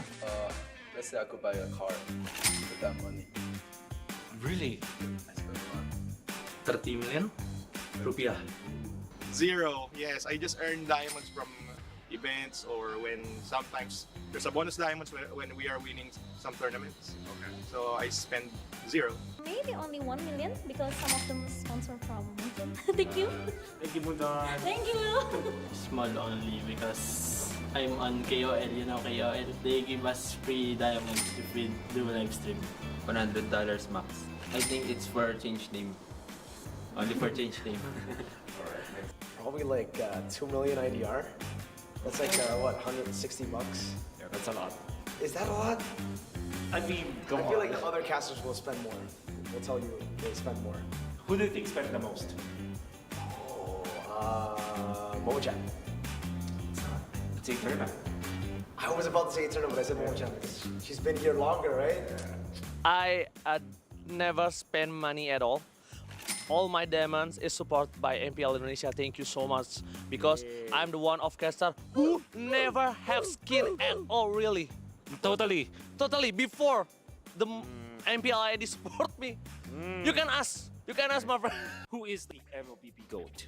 I think you, because of the Philippines Season 1 to Season 12 PLP in the League of MPL page. This guy. His achievements as it all. I think few. I'm really happy, but I think I have a long way to go. Achievement-based car is the greatest, but in the current this time, I think Kyrie is the best. Kyrie. Like right now, he got so much champion and he plays Thai. He know what he do, you know. Kyrie. Why Kyrie? It's too good. Why not you? I can't. I'm not Milo. Kyrie, Why? because he's so good. Actually, I would actually argue it's Carl, but I would say now Kyrie. He's the best jungler in the world. Lemon. Of course it's Lemon. Kingdom Pride. Kingdom Pride. Why Lemon? He's still playing from the first and MPL until now, even though he was break for a while, but he come back and his skill is just out of the world. Out of this world. The alien. I think for now maybe Kaltizi because he already won 2 times. He's young, and then he's talented. That's why he's really good. Carl TZ. Why Carl TZ? 2 M series, a lot of other achievements as well. Gold medalist SEA Games, but mainly the 2 M series. Oh my god, this is hard. I think still 3. Oh my goodness. Oh my goodness. Yeah, why not? Yeah. A lot of achievements. But yeah, why do you think she's the? I just feel that she's one of the player that brings the UV threat and show how strong SS even though it's not the SS. There's so many players coming up to my mind, but the GOAT is Venus. He's the one that I've been looking up since I played ML. Carl TZ. Why? Because he's the GOAT. All right.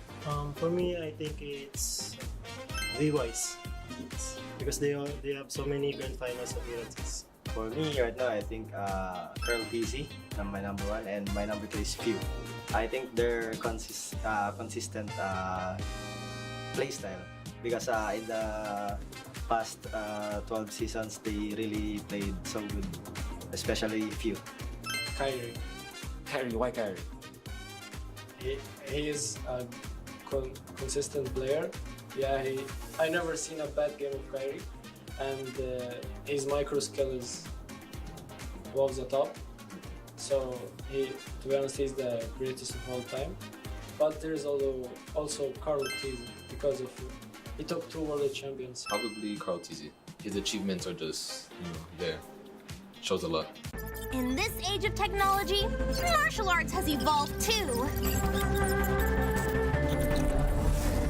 I won't rest until I crush the Trinity Syndicate!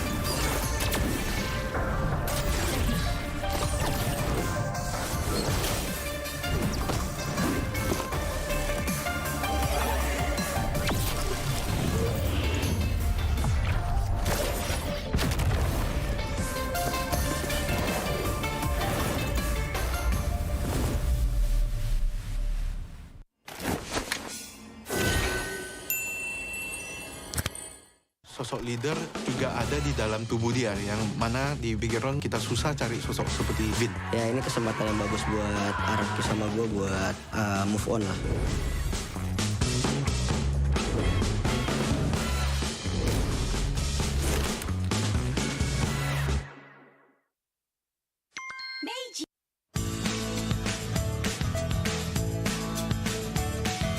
Hello panda, semua suka biskuitnya. Biskuitnya enak, isinya lezat, rasa coklat dan strawberry. Hello panda, semua suka biskuitnya. Biskuitnya enak, isinya lezat, rasa coklat dan strawberry. Hello panda, biskuit isi yang enak.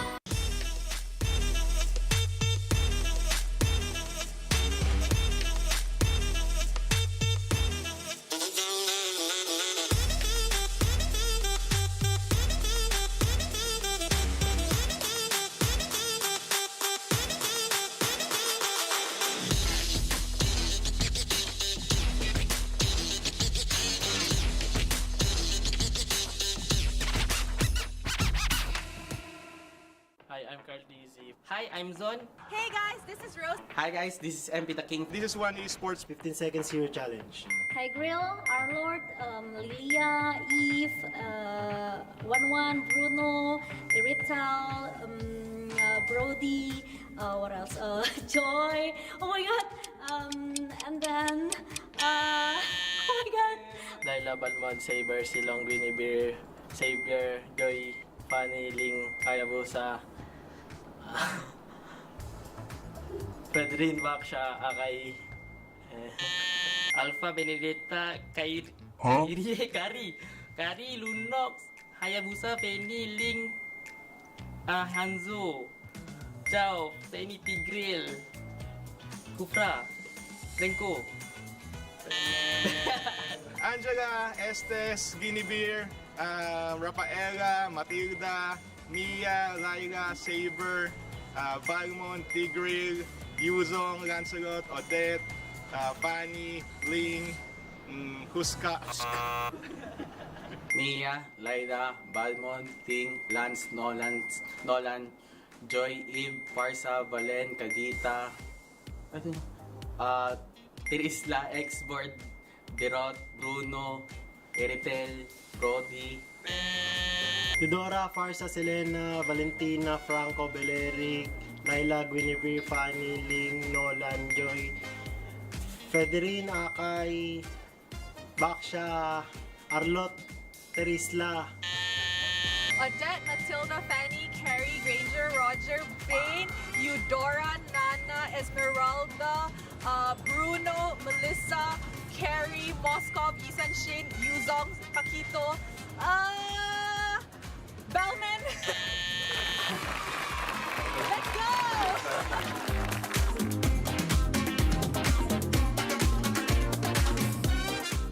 Sempet down Karena kayak hal yang aku suka itu ternyata orang tua tuh kayak lebih khawatir kali ya. Aku sih lihat mama papa tuh nggak suka, ngapain sih yang bener-bener aja lah.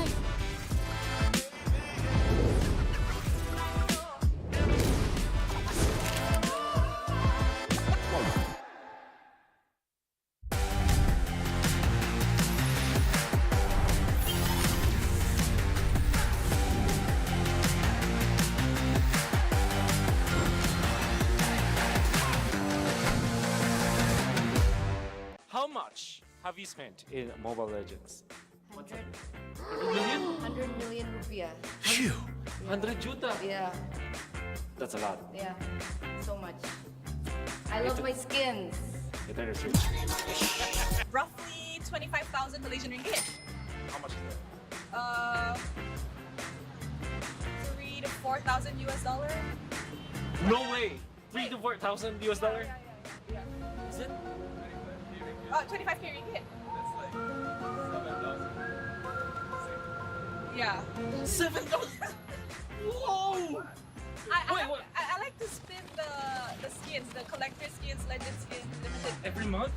Not every month. I used to spin a lot more when I was still consistently streaming. Okay. Please give me Bow like down. this. Bow down. I've spent like roughly 30,000 in pesos for the skins and all of my account. This guy's rich. No. A lot. Estimate. Berapa juta ya? Oh, 80 juta. 80 juta in million in Yeah. rupiah, but I got a lot from Munson. Thank you, because I'm working in MPL, so I got free diamonds for my job. And then, yeah, with my money, I think it's 2 or 3 juta, 3 million. 30 million? No, only Just 3 million. 3 million. Okay. Thank you, Munson. Thank you, MPL. Let's say I could buy a car with that money. Really? I spend a lot. 30 million rupiah. 0. Yes, I just earn diamonds from events or when sometimes there's a bonus diamonds when we are winning some tournaments. Okay. So I spend 0. Maybe only 1 million because some of them sponsor from Munson. Thank you. Thank you, Munson. Thank you. Small only because I'm on KOL, you know KOL. They give us free diamonds if we do live stream. $100 max. I think it's for change name. Only for change name. Probably like 2 million IDR. That's like what, 160 bucks? Yeah, that's a lot. Is that a lot? I mean, I feel like the other casters will spend more. Will tell you they spend more. Who do you think spent the most? Momo-chan. It's Eterna. I was about to say Eterna, but I said Momo-chan. She's been here longer, right? I never spend money at all. All my diamonds is supported by MPL Indonesia. Thank you so much, because I'm the one of caster who never have skin at all, really. Totally. Before the MPLI support me. You can ask my friend. Who is the MLPP GOAT? I think you, because of the Philippines Season 1 to Season 12 field in the League of MPL page. This guy, his achievements as it all. I think few. I'm really happy, but I think I have a long way to go. Achievement-based car is the greatest, but in the current this time, I think Kyrie is the best. Kyrie. Like right now, he got so much champion and he plays Kai. He know what he do, you know. Kyrie. Why Kyrie? It's too good. Why not you? I can't. I'm not Milo.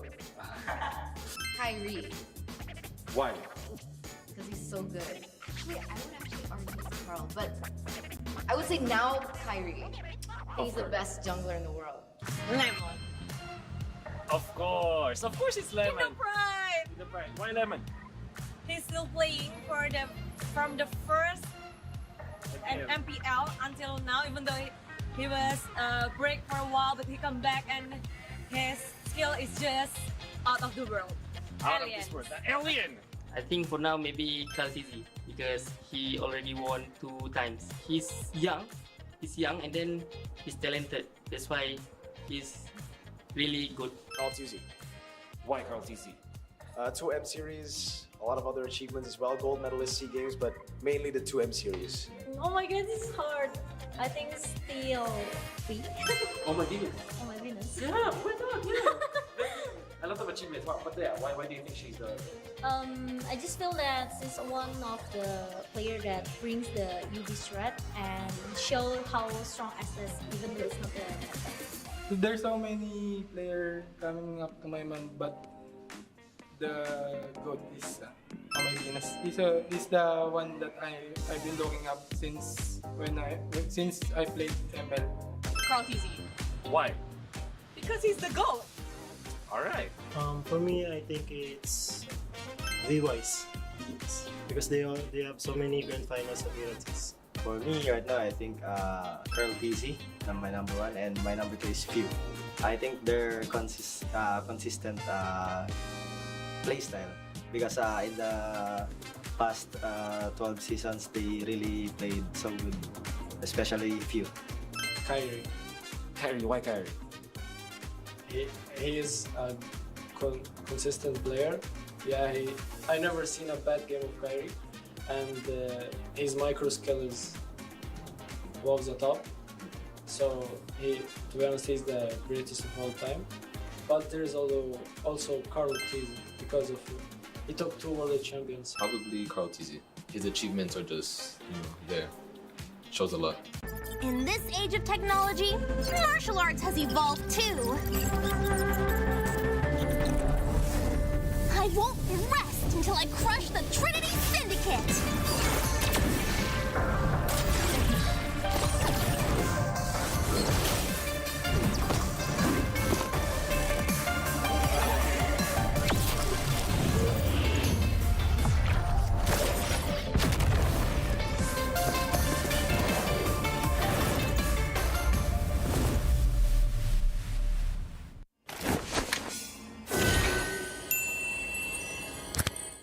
Sosok leader juga ada di dalam tubuh dia, yang mana di background kita susah cari sosok seperti Vin. Ya ini kesempatan yang bagus buat Arab sama gue buat move on lah.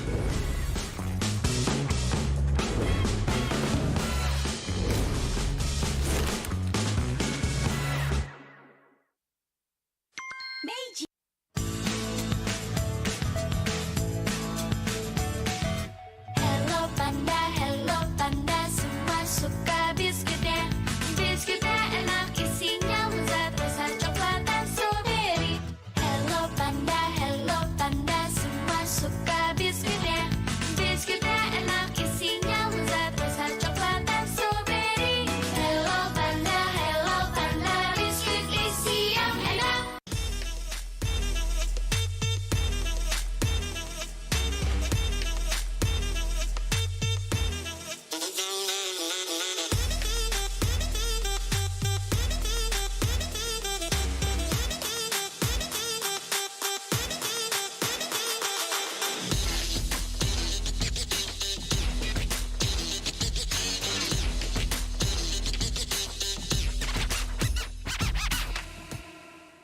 Hi, I'm Carl TZ. Hi, I'm Zon. Hey guys, this is Rose. Hi guys, this is MP the King. This is One Esports 15 seconds hero challenge. Hi Grill, Arlord, Lilia, Eve, 11, Bruno, Irital, Brody, what else? Joy. Oh my god. And then, oh my god. Laila, Balmond, Saber, Silong, Guinevere, Xavier, Joy, Fanny, Ling, Hayabusa, Pedrin, Baksha, Akay, Alpha, Benedetta, Kari, Lunox, Hayabusa, Fanny, Ling, Hanzo, Chao, Fanny, Tigril, Kufra, Renko.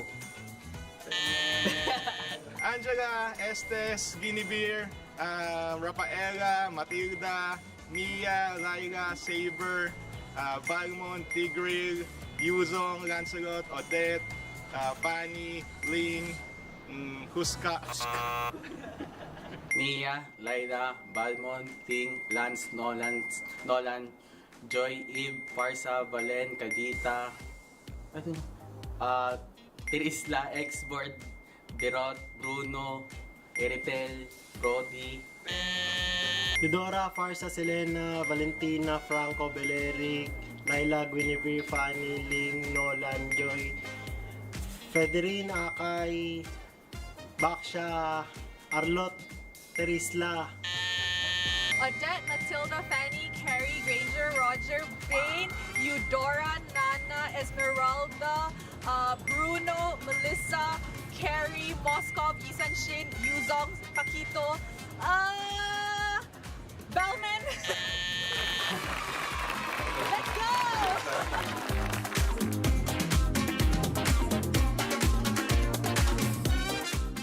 Sempet down karena kayak hal yang aku suka itu ternyata orang tua tuh kayak lebih khawatir kali ya. Aku sih lihat mau papa tuh nggak suka, ngapain sih, yang bener-bener aja lah.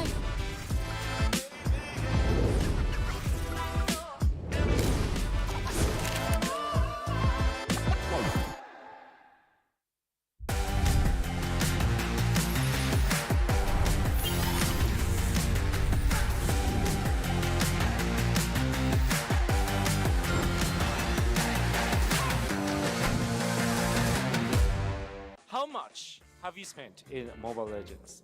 100 million? 100 million rupiah. Phew! 100 juta? Yeah, That's a lot. yeah, so much. I love my skins. It better switch. Roughly 25,000 Malaysian ringgit. How much is that? 3 to 4,000 US dollar. No way! 3 to 4,000 US dollar? Yeah. Is it? 25k ringgit. Yeah. 7,000! Whoa! I like to spin the skins, the collector skins, legend skins, limited. Every month? Not every month. I used to spin a lot more when I was still consistently streaming. Okay. Please give me Bow like down. this. Bow down. I've spent like roughly 30,000 in pesos for the skins and all of my account. This guy's rich. No. A lot. Estimate. Berapa juta ya? Oh, 80 juta. 80 juta in million in Yeah. rupiah, but I got a lot from Munson, thank you, because I'm working in MPL. So I got free diamonds for my job. And then, yeah, with my money, I think it's 2 or 3 juta, 3 million. 30 million? No, only It's 3 million. 3 million. Okay. Thank you, Munson. Thank you, MPL. Let's say I could buy a car with that money. Really? I spend a lot. 30 million rupiah. 0. Yes, I just earn diamonds from events or when sometimes there's a bonus diamonds when we are winning some tournaments. Okay. So I spend 0. Maybe only 1 million because some of them sponsor from Munson. Thank you. Thank you, Mundan. Thank you. Small only because I'm on KOL, you know KOL. They give us free diamonds if we do live stream. $100 max. I think it's for change name. Only for change name. Probably like 2 million IDR. That's like what, 160 bucks? Yeah, that's a lot. Is that a lot? I mean, I feel like the other casters will spend more. They'll tell you they spend more. Who do you think spent the most? Momo-chan. It's Eterna. I was about to say Eterna, but I said Momo-chan because she's been here longer, right? I never spend money at all. All my diamonds is supported by MPL Indonesia. Thank you so much because I'm the one of caster who never have skin at all. Really, totally. Before the MPLI support me, you can ask my friend. Who is the MLPP GOAT? I think you, because of the Philippines season 1 to season 12 PLP in the League of MPL page. This guy, his achievements as it all. I think few. I'm really happy, but I think I have a long way to go. Achievement-based Carl is the greatest, but in the current this time, I think Kyrie is the best. Kyrie. Like right now, he got so much champion and he plays Kai. He know what he do, you know. Kyrie. Why Kyrie? It's too good. Why not you? I can't. I'm not Milo. Kyrie, Why? because he's so good. Actually, I would actually argue it's Carl, but I would say now Kyrie. He's the best jungler in the world. Lemon. Of course it's King of Pride. The pride. Why lemon? He's still playing from the first MPL until now, even though he was break for a while, but he come back and his skill is just out of the world. Out Alien. of this world. The alien! I think for now maybe Kaltizi because he already won 2 times. He's young, and then he's talented. That's why he's really good. Carl Tizzy. Why Carl TC? 2M series, a lot of other achievements as well. Gold medalist SEA Games, but mainly the 2M series. Oh my god, this is hard. I think still B. Oh my goodness. Oh my goodness. Yeah, why not? Yeah. A lot of achievements. But yeah, why do you think she's the... I just feel that she's one of the player that brings the UV threat and show how strong Estes, even though it's not the There's so many players coming up to my mind, but the GOAT is my Venus. He's the one that I've been looking up since I played ML. Carl TZ. Why? Because he's the GOAT. Alright. For me, I think it's V-Wise. Because they have so many grand finals appearances. For me right now, I think Curl TC, my number 1, and my number 2 is Few. I think their consistent playstyle because in the past 12 seasons, they really played so good, especially Few. Kyrie. Kyrie, why Kyrie? He is a consistent player. Yeah, I never seen a bad game of Kyrie, and his micro skill is above the top. So to be honest, he's the greatest of all time. But there is also Carl Tizzy because of he took 2 world champions. Probably Carl Tizzy. His achievements are just, there. Shows a lot. In this age of technology, martial arts has evolved too. I won't rest until I crush the Trinity Syndicate!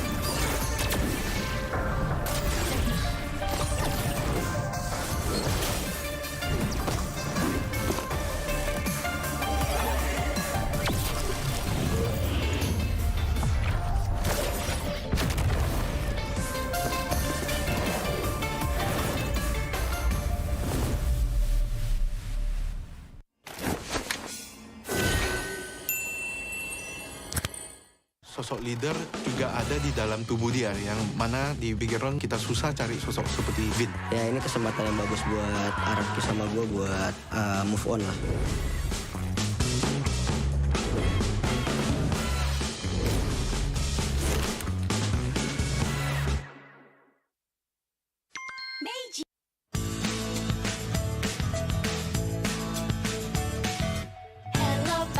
Hello panda, semua suka biskuitnya.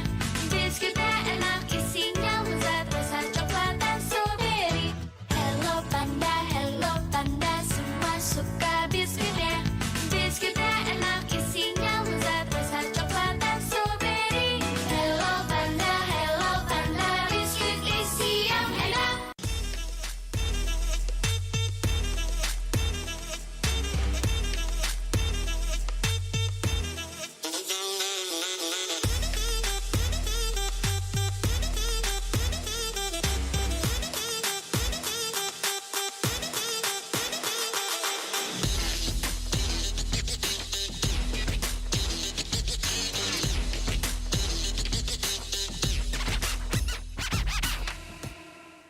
Hi, I'm Carl TZ. Hi, I'm Zon.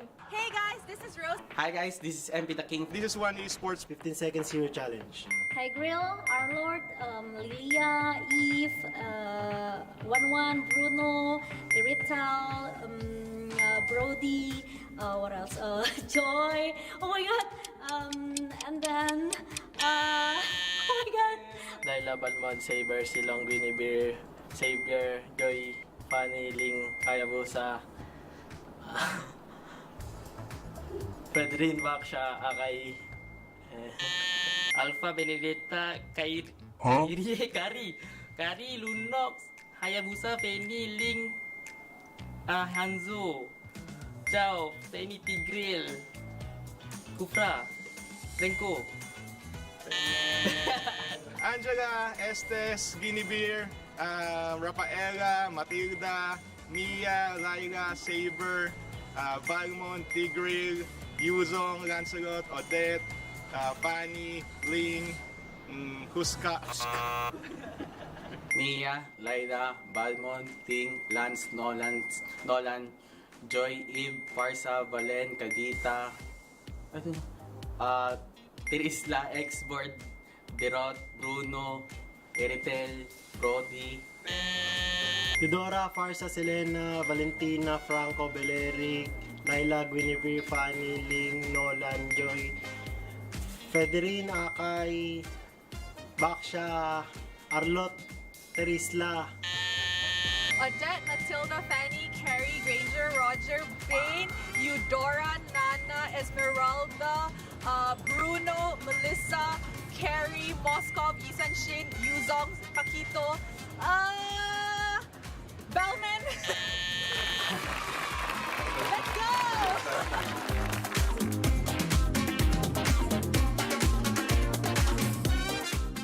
Sempet down karena kayak hal yang aku suka itu ternyata orang tua tuh kayak lebih khawatir kali ya. Aku sih lihat malah papa tuh nggak suka, ngapain sih, yang bener-bener aja lah.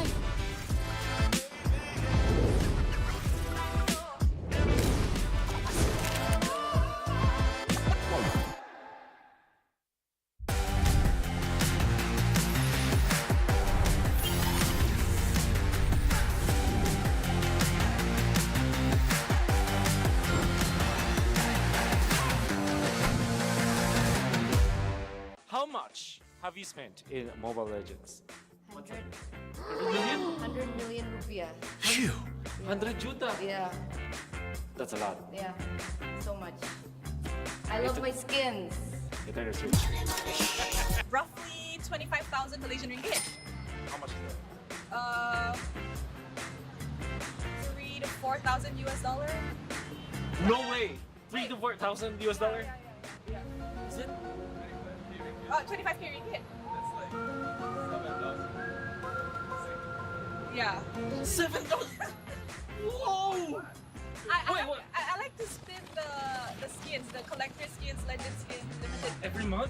Not every month. I used to spin a lot more when I was still consistently streaming. Okay. Bow down. Bow down. I've spent like roughly 30,000 in pesos for the skins and all of my account. This guy's rich. No. A lot. Estimate. Berapa juta ya? Oh, 80 juta. in 80. juta in million in Yeah. rupiah, but I got a lot from Munson. Thank you, because I'm working in MPL, so I got free diamonds for my job, and then with my money, I think it's 2 or 3 juta, 3 million. 30 million?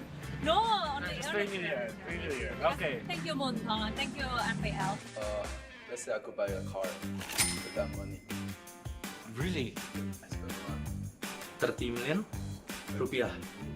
0. Yes, I just earn diamonds from events or when sometimes there's a bonus diamonds when we are winning some tournaments. Okay. So I spend 0. Maybe only 1 million because some of them sponsor from Munson. Thank you. Thank you, Mundan. Thank you.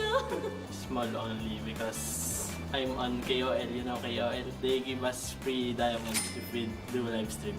$100 max. I think it's for change name. Only for change name. Probably like 2 million IDR.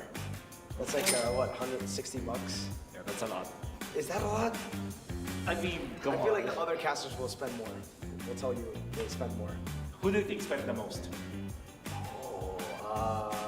Momo-chan. It's Eterna. I was about to say Eterna, but I said Momo-chan because she's been here longer, right? I never spend money at all. All my diamonds is supported by MPL Indonesia. Thank you so much because I'm the one of caster who never have skin at all, really. Totally before the MPLI support me. You can ask my friend.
and gentlemen, warriors of the land of dawn, it's now time to brace yourself for the electrifying grand finals of the MPL Invitational 2023.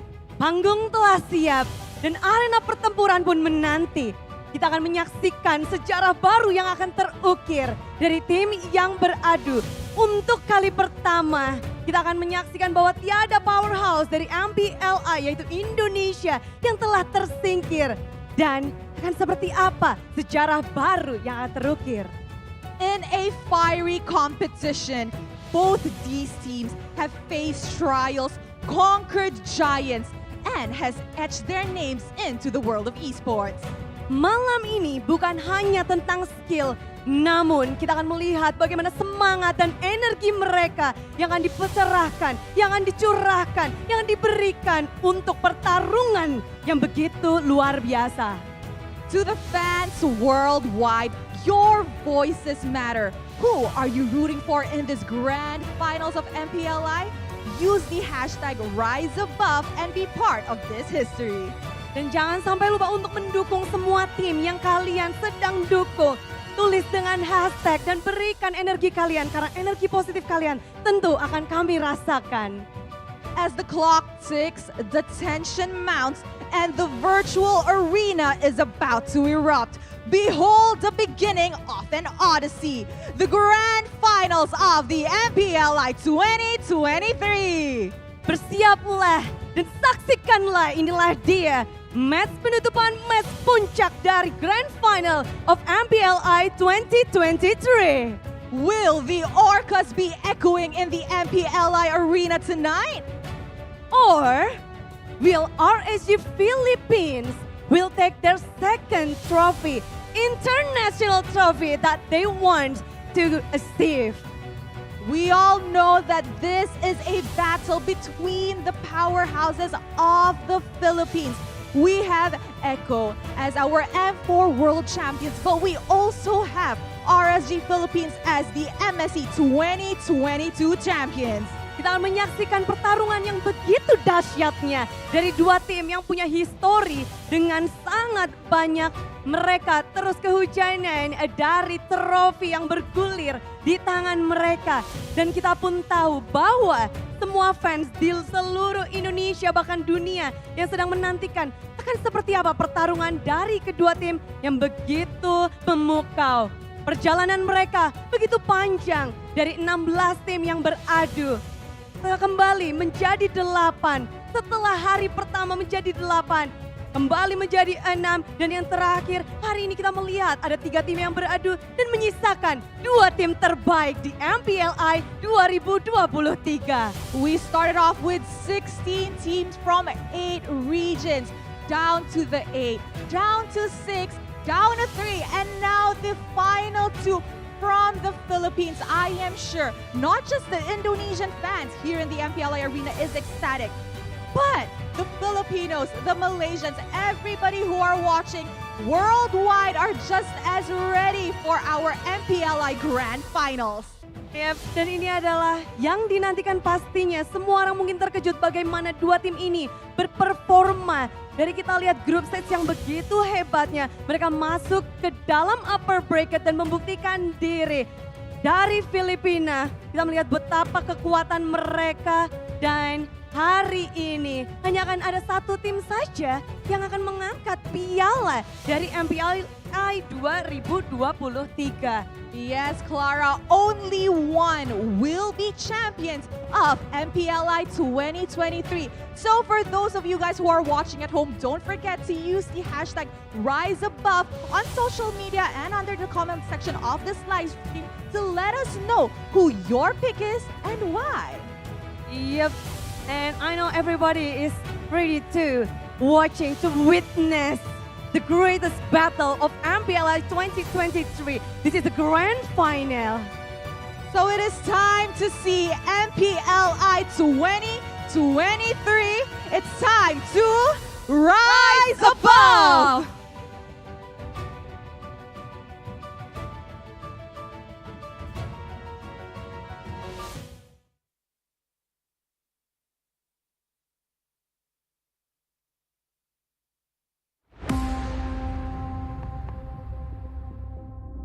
all of the struggles have led to this defining moment. Every drop of blood, sweat, and tears is about to pay off. 16 teams, 8 regions, 2 finalists, and 1 trophy.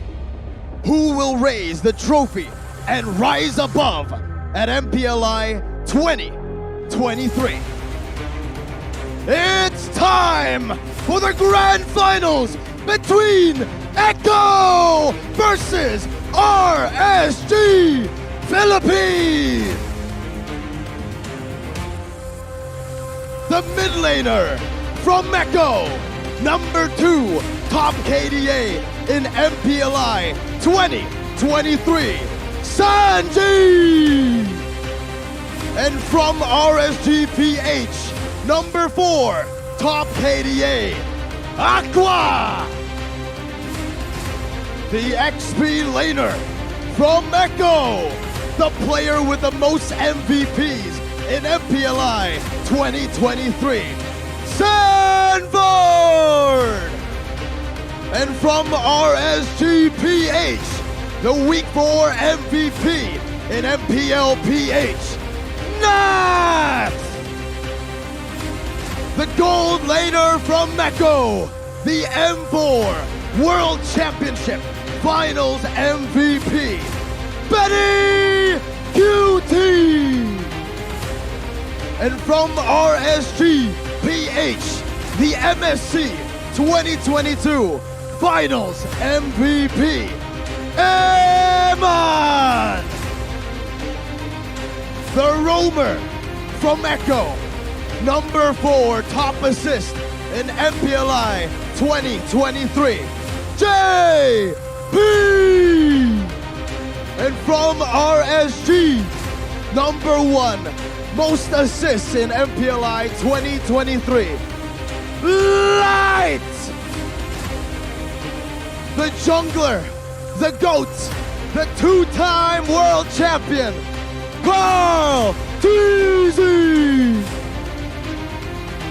From RSG, the regular season MVP and dream team of MPL Malaysia Season 12, Demon Kai! Last but not least, the mastermind of both teams, from Echo, Coach Tic Tac! And from RSGPH, Coach Theo!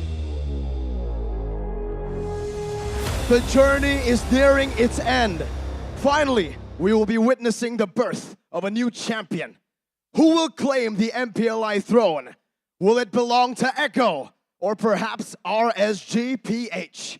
The answer will soon be revealed in the grand finals of MPLI 2023 as they rise above.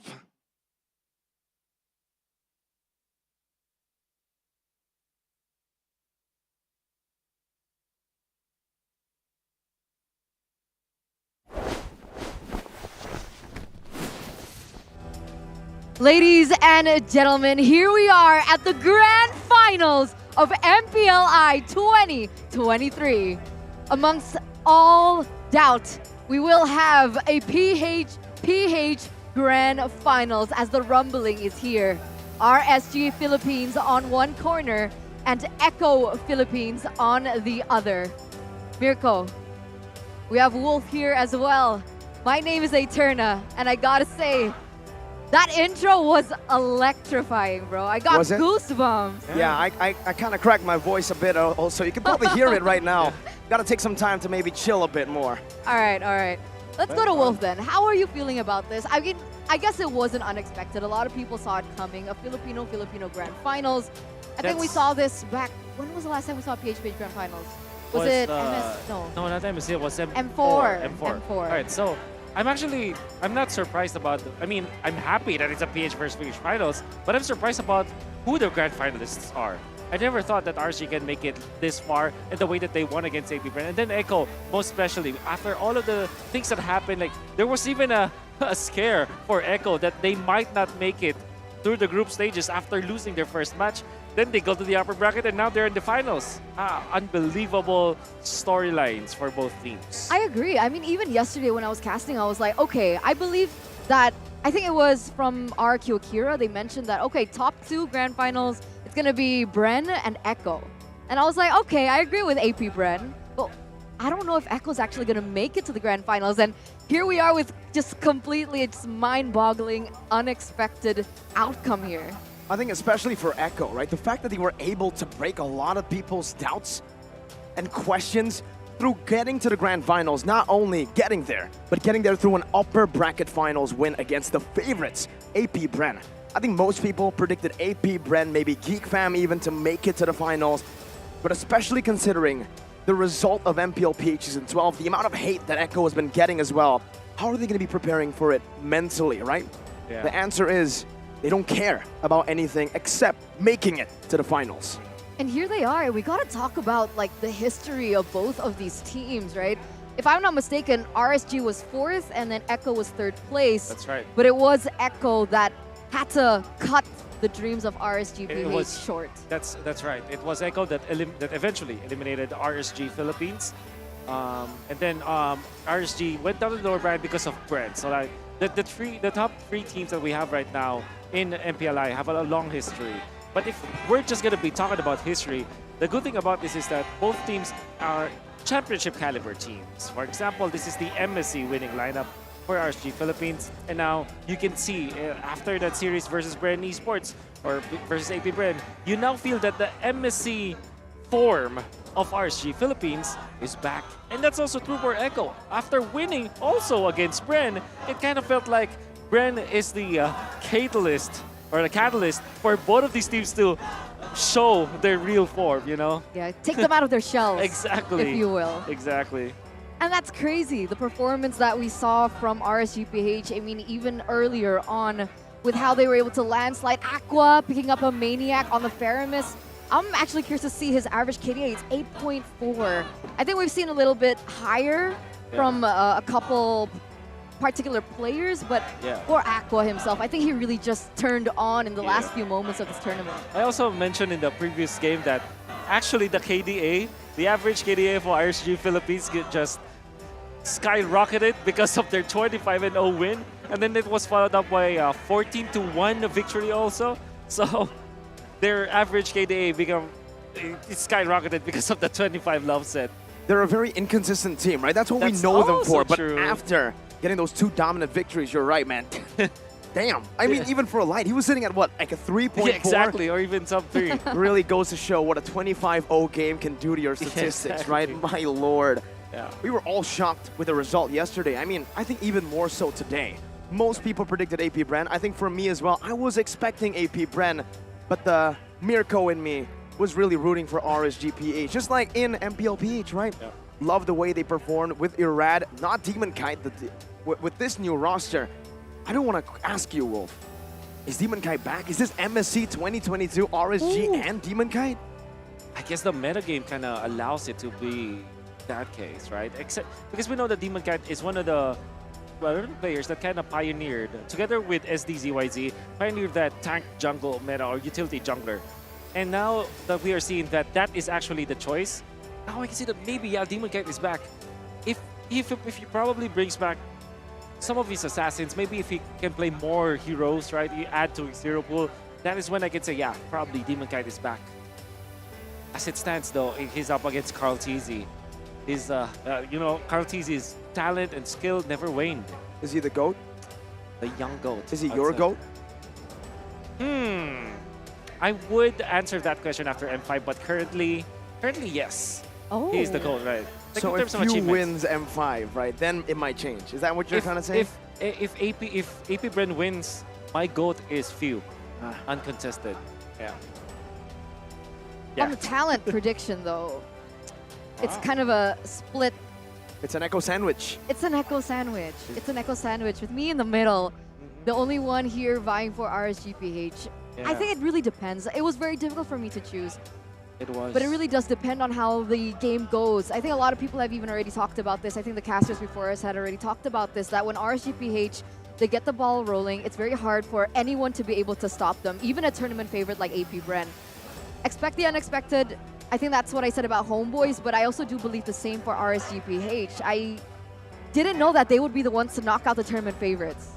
Me neither, man. I mean, technically for RSGPH, I don't know, like we said it, they're very inconsistent, they're very unpredictable, and that's exactly their strength as well. If they get a death ball or some random momentum in the middle of the game, they can pull off a massive comeback. AP Bren were the better team in the first all the way to like the 19th minute of the third game of RSG versus AP Bren. But RSGPH, they have a way, always, even in MPLPH, to flip that switch and go from 100, no, from 0 to 100. That acceleration, man.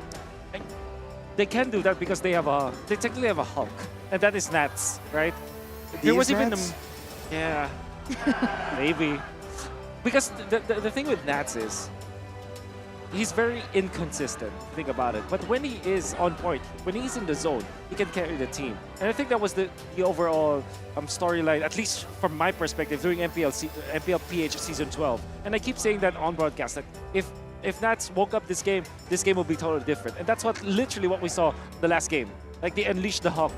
They unleashed Nats. They unleashed the Super Saiyan or whatever. Maybe we can come up with something about Nats, but I think that is his identity. He changes the game so much if he becomes in the zone.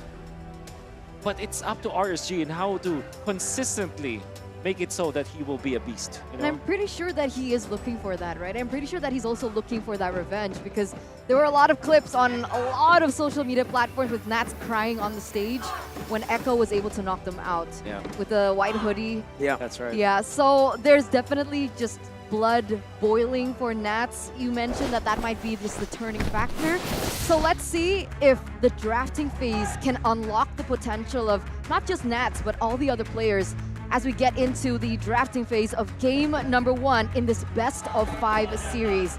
Ladies and gentlemen, remember, now that we're entering the grand finals, it is no longer a best of 3, but it is now a best of 5. A full-on best of 5 that starts in the draft. And honestly, there's something that I want to ask you as well, Wolf. The fact that RSGPH coming into this tournament, not only do they have a change in the jungler with Demonkind stepping back in, but also the coaching department. That's right. In MPLPH, it's Panda. Yeah. Theo's the analyst. Now he is the head coach. He's the man behind these immaculate drafts for RSGPH. There it is. So to live is to I think the answer to that is Coach Theo is stepping up. I think it was more of a trial by fire now that he's leading the squad. It's like, this is meant to be so that Coach Theo will have more control of the team. All right, and I was able to speak to this guy. He's prepared. I think that because I was with him last night, and he was losing a lot of sleep just to prepare for the draft, especially if we're up against when they were up against AP Bren. But now I'm sure that he is prepared. Echo is a team that will get the Fredrin at this point because it is open. See value in me. There it is. Signature Carl TZ pick. I think since before M4, it's always been the first pick prio for Echo, and that has been the main reason as to why they've been so dominant, right? So much pressure in the jungle. The Arlet also continues to be a prio pick here at MPLI 2023, even in the grand finals. The change, that slight bit of change, Wolf. It was the ultimate that got nerfed, the base damage, and now slowly but surely, Moonton, they're readjusting it back. He's back. You're right. Okay. Thank you. When you're looking at RCPH, Matilda is not open, but we know that they can pick up the Guinevere right now.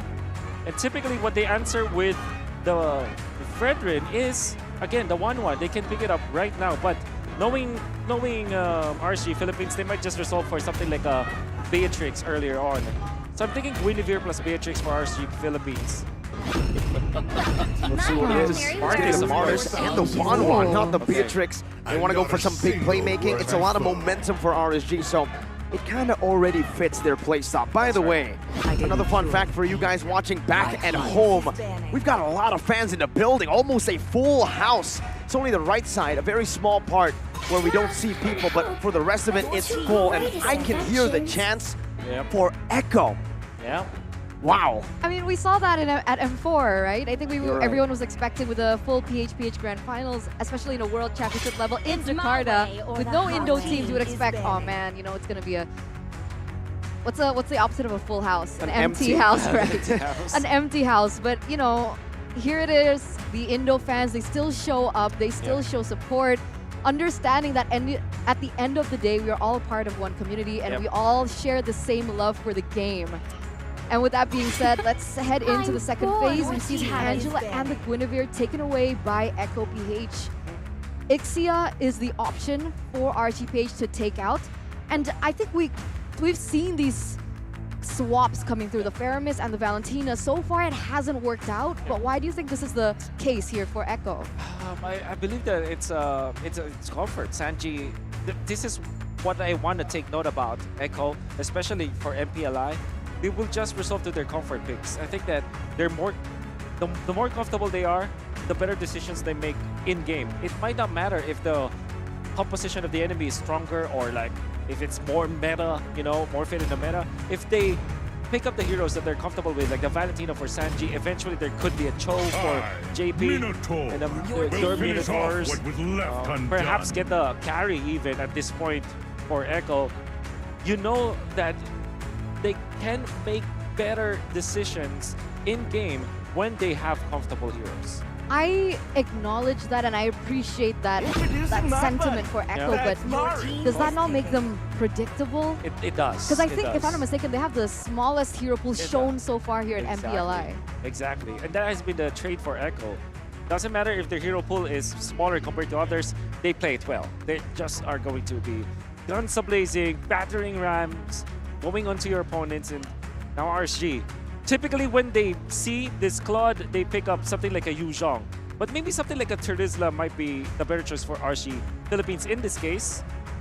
Because of the presence of this 1-1 so that they have a lot of frontline, then Franco is also a hero that they pick up together with the 1-1 so that they have guaranteed ways of securing the crossbow tank. Instead, it's the Paquito. I am the power of light and the Kaja, of For course. Nats, he loves it, always. And for Light, a very solid hero to have some lockdown there to provide a bit more of an easy road for the 1-1 to crack those weakness points and win these team fights. But look at the end of this draft for Echo. Against the 1-1, against a whole lot of dash, they pick up a Phobius and flex the Arlet to the roam, to JP. With all due fairness, it was JP who first did the Arlet roam in MPL Philippines playoffs. Did it again in the group stages, and now in the grand finals, going to be using it. Fits the profile of how Echo wants to play this game. They want to play aggressively, and with this Phobius, knowing that his matchup is going to be the Paquito, it's just impossible to lane in that case. That's why I really like this Phobius last pick coming out from Echo. And it's almost instant the way that they picked it, right? They know that this Phobius will win in that matchup. And here it is, ladies and gentlemen, the first step to crowning the MPLI 2023 champions. We're brought through these amazing graphics. Thank you, production team, once again. But here it is, the PH Grand Finals. We have Echo on one side, RSG on the other, as we bring you into the land of dawn for the first game in this best-of-5 series. Let's get it. Hey, in the bottom lane, XP Sanford already going to be bullied here by Nats and Light, trying to go for a very early cut to the game. Kaltizi and Demon Kite as well. Fredrin versus Martis. This matchup, who's it favored for? Ooh, Fredrin versus Mars. I still feel it's going to be Fredrin. Like, there's a lot more ways for him to recover. But when it comes to snowballing, especially with the Kaja that you can secure the kills with, you're going to go with the Martis in the early stages of the game. And one thing I'm really concerned about for RGPH, and I think I said it in the draft, was the laning stage of the Paquito versus the Phobius, how Phobius-sided it is. But RGPH, the way that they fixed it is put Light in there.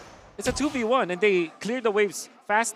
If you get level 2 on the Paquito, you're at least survivable against a Phobius. It's that mid-trio strength that they're trying to convert onto, right? They're trying to close in that hole with that, and I understand this. You can already see it starting to work. This mid-trio with Light, Aqua, as well as Demon Kite already just really punishing Carl TZ in his own jungle, giving, I would say, Demon Kite a little bit of a early start, but Sanji already with that early burn to flicker in the game.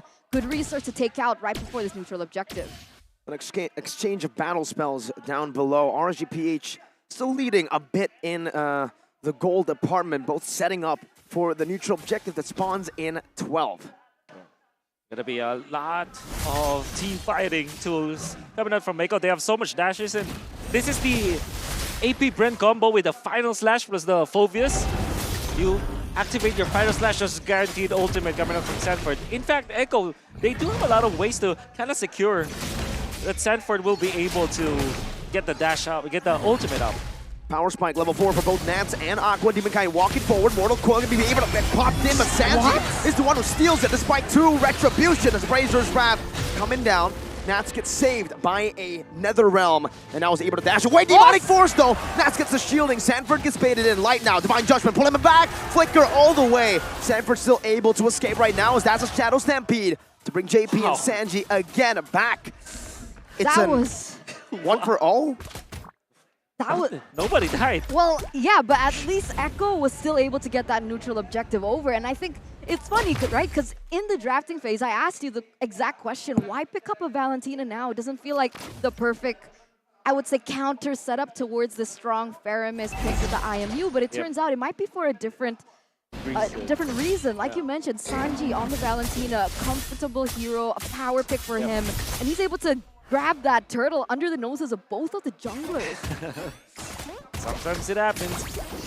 Alright though, RSG are putting a lot of emphasis onto the top lane, which is the right thing to do because it's a Claude, but in comes Echo. Final slash, not connecting even with the flicker. Iman still able to get the Purify out, but Benny Cutie follows, able to Blazing Duet under the turret. Now it's Light who's going to be targeted down. Aqua coming back in, that's a pullback onto Benny. The turret targeting Divine Judgment as well by Light to lock Sanji down, but a good flicker ensures his safety, gets him out. Now it's DK who's coming down, 1 Decimate, and it could be the end of this Echo win. But it's 1-0 still. They fall back in the right time. It's going to be very close for sure. And I think that we're waiting for the important items. For example, Sanford, I think it's always the second item for the Phobius, especially from the XP lane. You wait for your Clock of Destiny first, and then your first item be the Dominant Size. I think that will be a very important item for Echo to work with because it is that item that kind of prevents Faramis to be good in the team fights, and also it kind of nullifies what Demon Knight can do.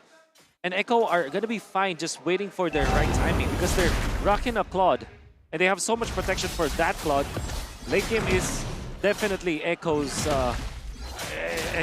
cherry. Nats jumps in, gets a knockout strike 2 times. Demonic Force now used up by Sanford. The Ghost Bursters and the final slash bringing Light back right now. Sanford pops into Demonic Force once again. Kaltizi and Demon Kite. It's going to be Demon Kite who wins the retry battle. Now as it's an all-in with a Blazing Duet as well. Nether Realm HP getting rid of instantly as Light flickers out. Demon Kite now with a Mortal Coil defensively. Crossbow attack is ready. Nats wants to go in. Sanji is down with an all-in. It's another crossbow attack for the team fight. Onto JP now and out to Kaltizi, who's forced to run away. But with the weakness finder, it slows you down for Iman to get a double. And that's a 4-0 trade in favor of RSGPH. That was an interesting turn of events because face value in that neutral objective contest, Carl Teasy was a level below of Demon Kite, so they didn't really actually need to go for that engage. They lost the neutral objective and they gave the momentum back to RSGPH. What do you think about that? There were so many micro outplays. That's what I saw from that game. For example, Eman was able to stand his ground and get into the zone where Sanford will be receiving 3 stacks of the weakness points. Then additionally, you saw how Nats timed it perfectly, catching 3 members of Echo with a knockout strike. It almost looks like a Minoan Fury from his perspective. And not only that, Aqua, his timing on the Nether Realm is actually pretty good. I think it is one thing that I commended in the previous series, or actually it was yesterday, when he uses the Nether Realm to tank the damage and not save his teammate first. So what he did was, when the Blazing Duet was out, instantly go for the Nether Realm. Don't wait for your teammates' HP to be low. Wait a minute, Nats. Very aggressive maneuvers here. Whoa, an even more aggressive maneuver by Benny Cutie with a Blazing Duet as that's the final slash to displace Nats. But there's another realm by Aqua in that bush just waiting. That's 2.2k gold lead for RSGPH. With that kill over to Amon, I still do see a very distinct gold difference between these gold laners. Mainly because Amon is 2-1 and 2. And Echo, they're spoken. At this point, they will try to still contest this one. Level 8 Carl Teasy, level 11 Demon Kite. 3 levels? It's easy. Not having a good game right now, but Fine Judgment locks JP down. That's a crossbow tang as well by Iman, but it's going to be tanked up in another realm. Demon Kite wins out the retreat battle. Now with Snats in the back line, JP going to be taken low, but the taunt there saves him for a bit. Aqua follows it up and finds another. Sanford in the back gets another. It's a 1-for-1 trade in the team fight so far. Skaltizi gets a massive Appraiser's Wrap, but Demon Kite's back in with a Mortal Coil, chasing Benny down. Sanford rotating over. That's Demon Kite, way too overextended and punished by Echo. 2-for-1 trade, but Echo still, no, RSGPH still pick up that neutral objective. Are these trades ultimately good for Echo? I mean, they've been forcing all these team fights. They have been getting a little bit of kills, but at the end of the day, it's still RSGPH with the gold lead. Absolutely not good for Echo. It's mainly because Skaltizi is losing on gold, and surely you did take out Demon Kite, but having, what, 2 levels up on your jungler, it's really unforgivable for Echo. They really need Benny Cutie to do the heavy lifting now. And speaking of heavy lifting, we're talking about Nats being the Hulk for RSGPH. I think he's activated. He's smashing right now. Knockout strike. Oh, Betty's running away. The final slice doesn't connect onto Nats. Forces a whole lot of resources from inside of Echo. And JP is going to be the one caught Demon Kite. You dash to him and he decimates you. RSG Philippines are on a different level right now. And I think that the fact that they played in the earlier series with a massive win against AP Bren, their morale is much better compared to Echo because of the momentum. And I think that you can see it through the way that they are handling their heroes, their characters. It kind of seems fluid for RSGPH. What I'm trying to say here is RSGPH looked like a team like well warmed up, well oiled up. I think that they have better decision making compared to Echo. So why do you think that is? I mean, this is not something that I recognize from Echo. They understand that they're in a tough position, yet they keep forcing the same thing, looking for a different output, but the return is exactly the same. They're still losing trades. Yeah. Why do they keep forcing it? I guess because it's they feel comfortable with their signature heroes. They feel very comfortable with their draft. Honestly, I also don't agree with their decision making, but here we are. They're gonna contest once again. Let's see if Echo can look for a big fight. It's Divine Judgment time. Light gets it. Nether Realm instantly by Sanji. A big resource for another. 1-for-1 in the resource battle. Sanford though. Demonic Force now into the mid lane. Nats and Iman need to be very safe. The Demonic Force continues over to Iman, and now there's another round from Aqua forced out. Crossbow Tang now used up already. That's a flicker defensively by Sanji as they look for the Lord. Demon Kite versus Skaltizi. Sanford low and a Decimate. 2 Decimates from Demon Kite. The Mortal Coil as well. It's not just 2 Demon Kites.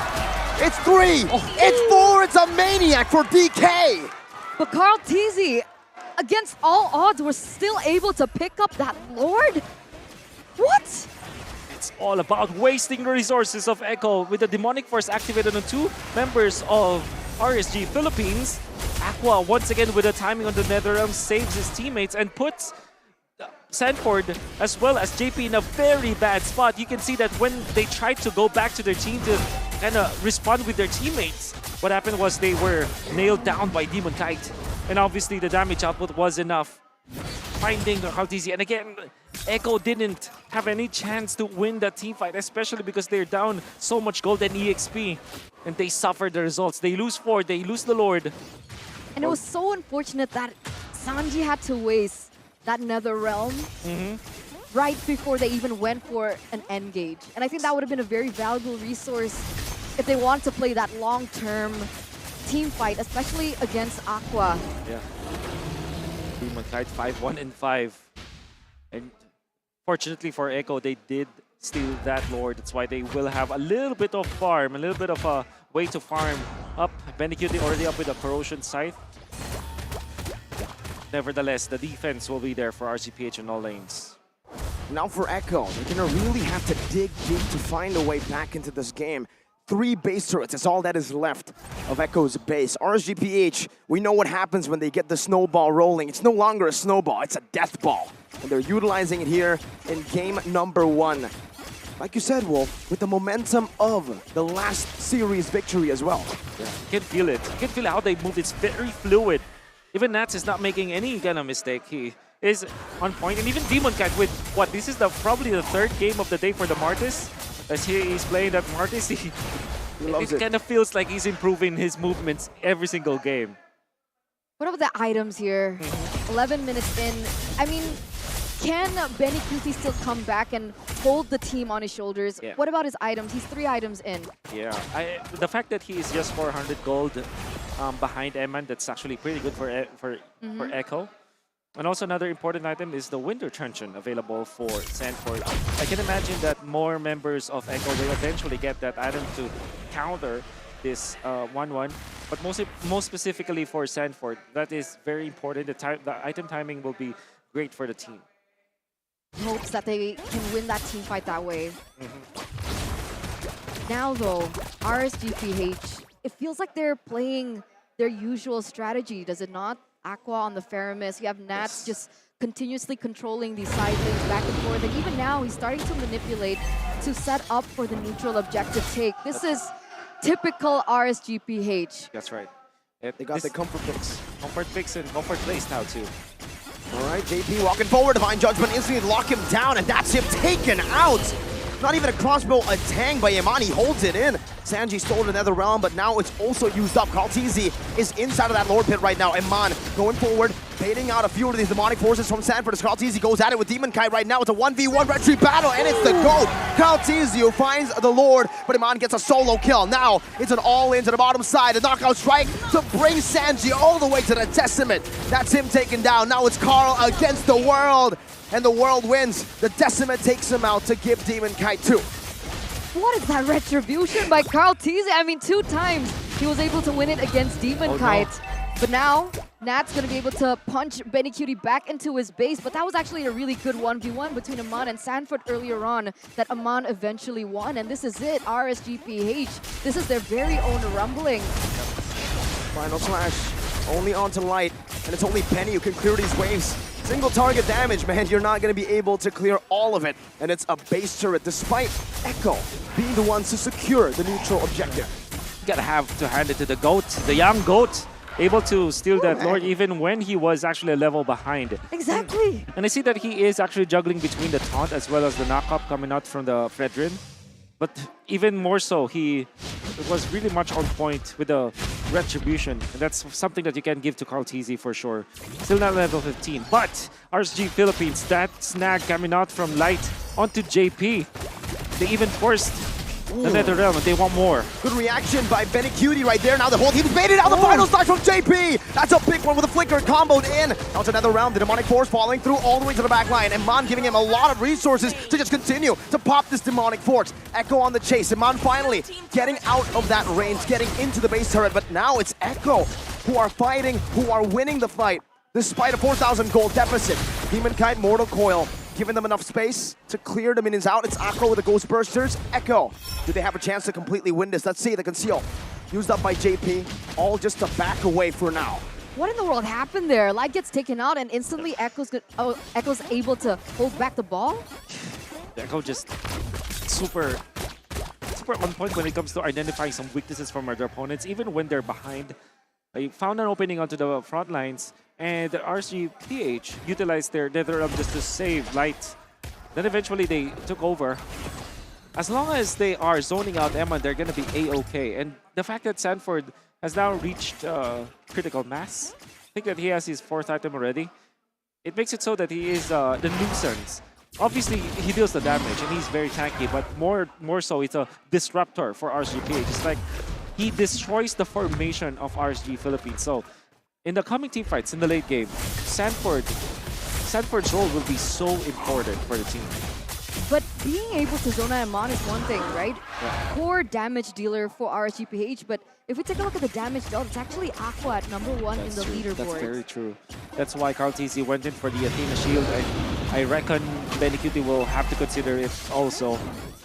They can see that he can easily be bursted down because of that. So yeah, you really have to take care of Eman, but you also have to take care of Aqua. And now I'm worried, right? Demon Kite and Carl TZ, they're both at level 15. At this point, with a 5k gold difference, it feels like it doesn't matter. It feels like a 50-50. Yes. It's all about the Nether Realms now, actually, from both Sanji as well as Aqua. It's all about who is better at zoning out. That's already put low. Lord Dan still reset it here. Both teams do not want to go for the full commitment, especially RSG, who've been in the lead and are still in the lead for now. It's Light, Divine Judgment locking Carl TZ down, and on with the rotation! The final slash with the Appraiser's Wrath was dodged away from because of the final slash. Now it's a demonic force onto the demon himself, Demon Kite, and onto Light and Iman. Demon Kite getting out the Vengeance, not able to get fully reset it there, but looking across both tanks, Enford might just be outplayed here. That's what Blazing do it from Benny Cutie onto the back, and he finds the big play to shut Iman down. Now it's Light concealed in, flickering forward, Benny! With the immortality, and now it's Sanji, super low, taken out, knocked out by Nats. In game number 1, it's still a 2 for 2 in the 17th minute. Aqua trying to find a good angle to look for another, but it's equal. Wow. The legend himself, man. Benny, what? Oh my goodness. That was beautiful. The outplays coming through, coming in with the last second.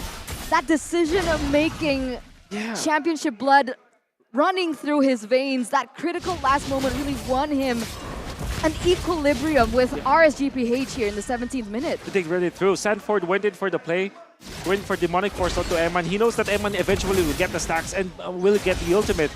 And when he activated the winner truncheon, he made it so that he is very low, that he would actually wait for that suppression to be out. And then when he is about to get back out of the frozen state, that was when Benny Cutie went in with the BMI. That was really smartly played by Echo. And now it's back to this, back to square one, back to this Lord dance. Ladies and gentlemen, almost 19 minutes in, we're back to this Lord Tango coming through. And again, right, Nats still trying to be that detrimental force in that bottom side, pushing in that far lane. And what does that do for his team? It actually is able to bring Stanford out of the team in hopes that Aman will be a little bit more free if it comes to a team fight. Light and Eman holding the long bush for Carl TZ. Ooh, all the weakness point popped in. Look at that, half HP instantly. That's Carl TZ, the main frontliner of Echo. Yeah, you gotta have to watch out for the Benny Cutie plays, by the way, at this stage for Echo.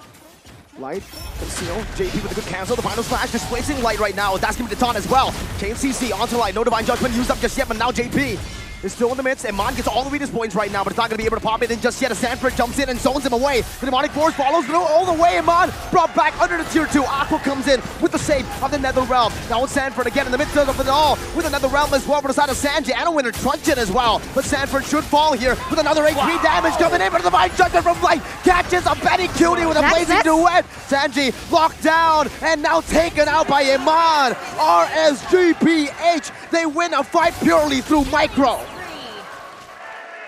Oh my goodness! Eman, I've seen that before. It was a Marquee-esque play. Back in season, what, 10? They countered the Phobius. And RSG, oh my god, they're gonna end it. They went for the juggler. And a Divine Judgment to end it all. The final slash will truly be the final one of the game, as Echo will fall in game number 1. Wow. Amazing. I'm still at a loss for words with that play by RSG. What? The team fight before that, it was Echo outwitting the side of RSG Philippines, right? You saw that they were able to punish that kind of play. But the second time, they learned. RSG adapted. They made sure that Aqua was nearby, so that when Benny Cutie does come in, you still have the ultimate, the Nether Realm. There was now help for Eman. Now they peeled for Eman.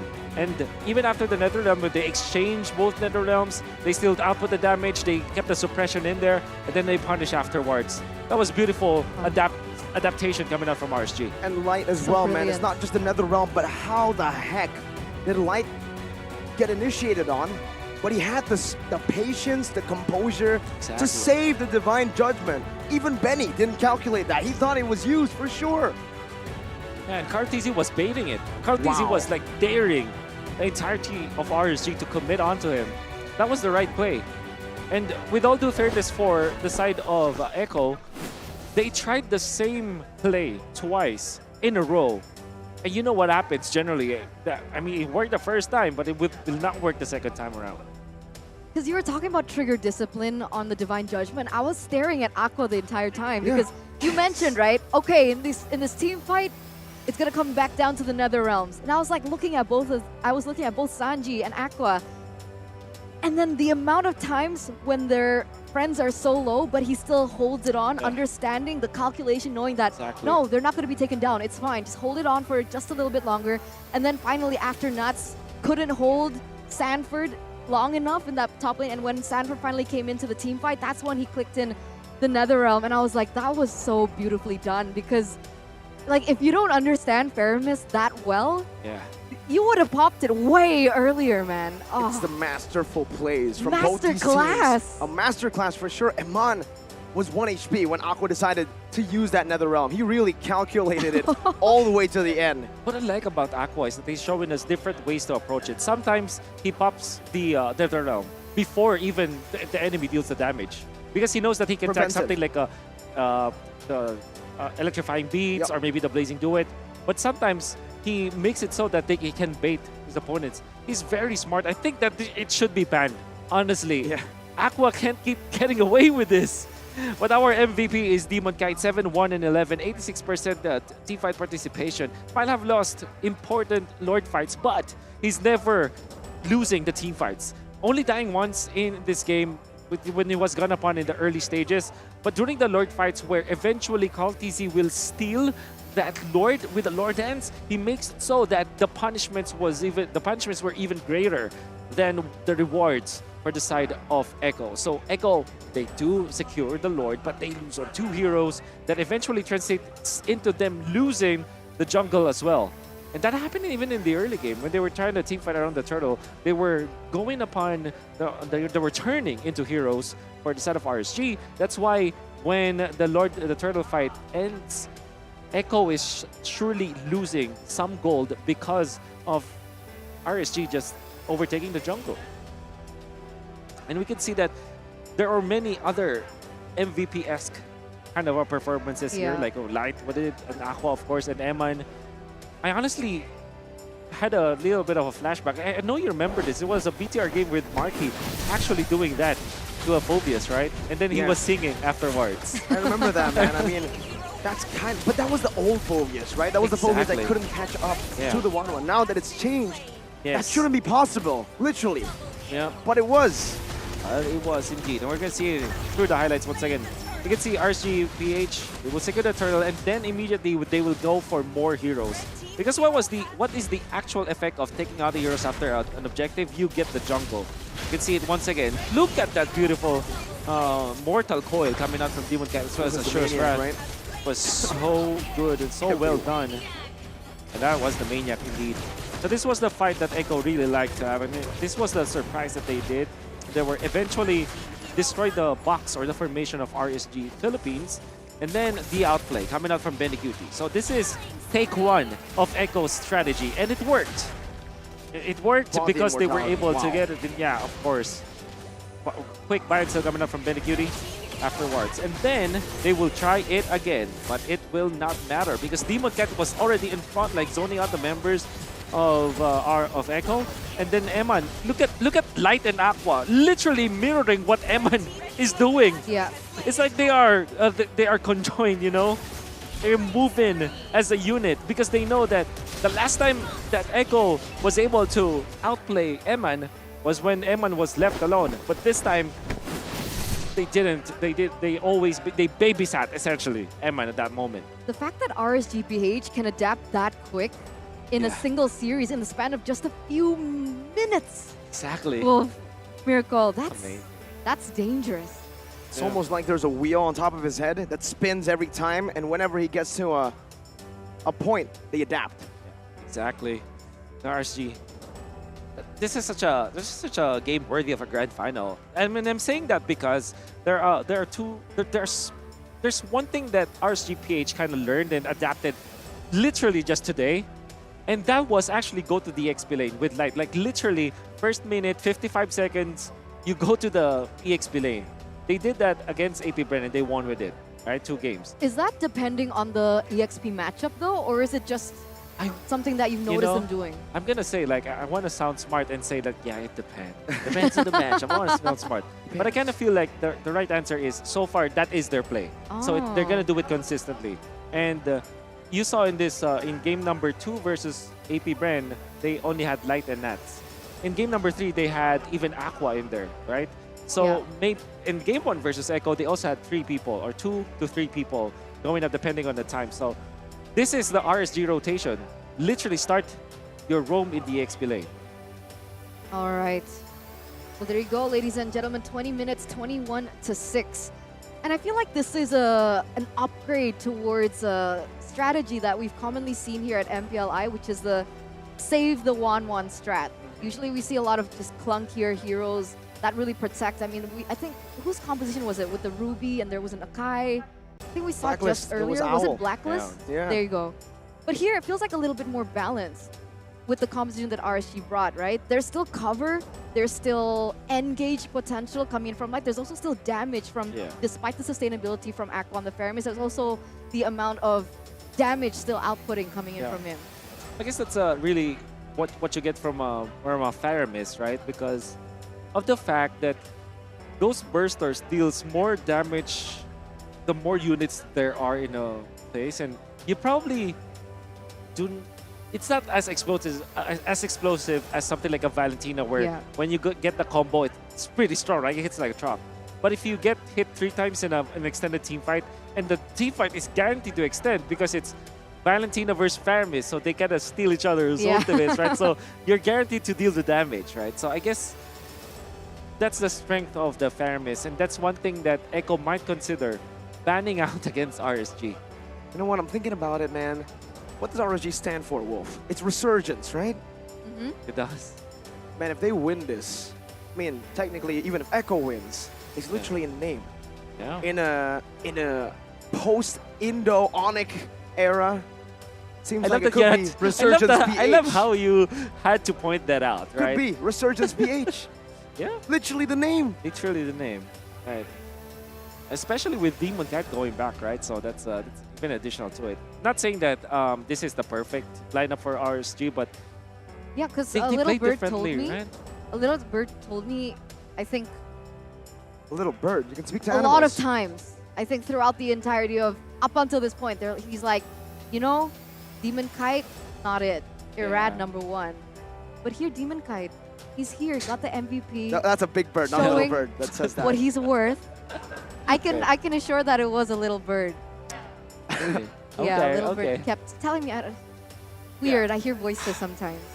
So I mean, like I said, it's so difficult to answer that because on one hand, you know that Irad is like you want to invest in Irad because he's younger, right? And he is more malleable. He's more teachable in a way. Moldable. And obviously. How old is Irad? 17, 18? Yeah, below 20 for sure. Oh, how old is Demon Kite? Above 20 for sure. Oh. But yeah, I mean, okay. like I'm sure that Irad is way younger compared to Demon Kite, so it's more teachable. So, on one hand, you want to invest on Irad.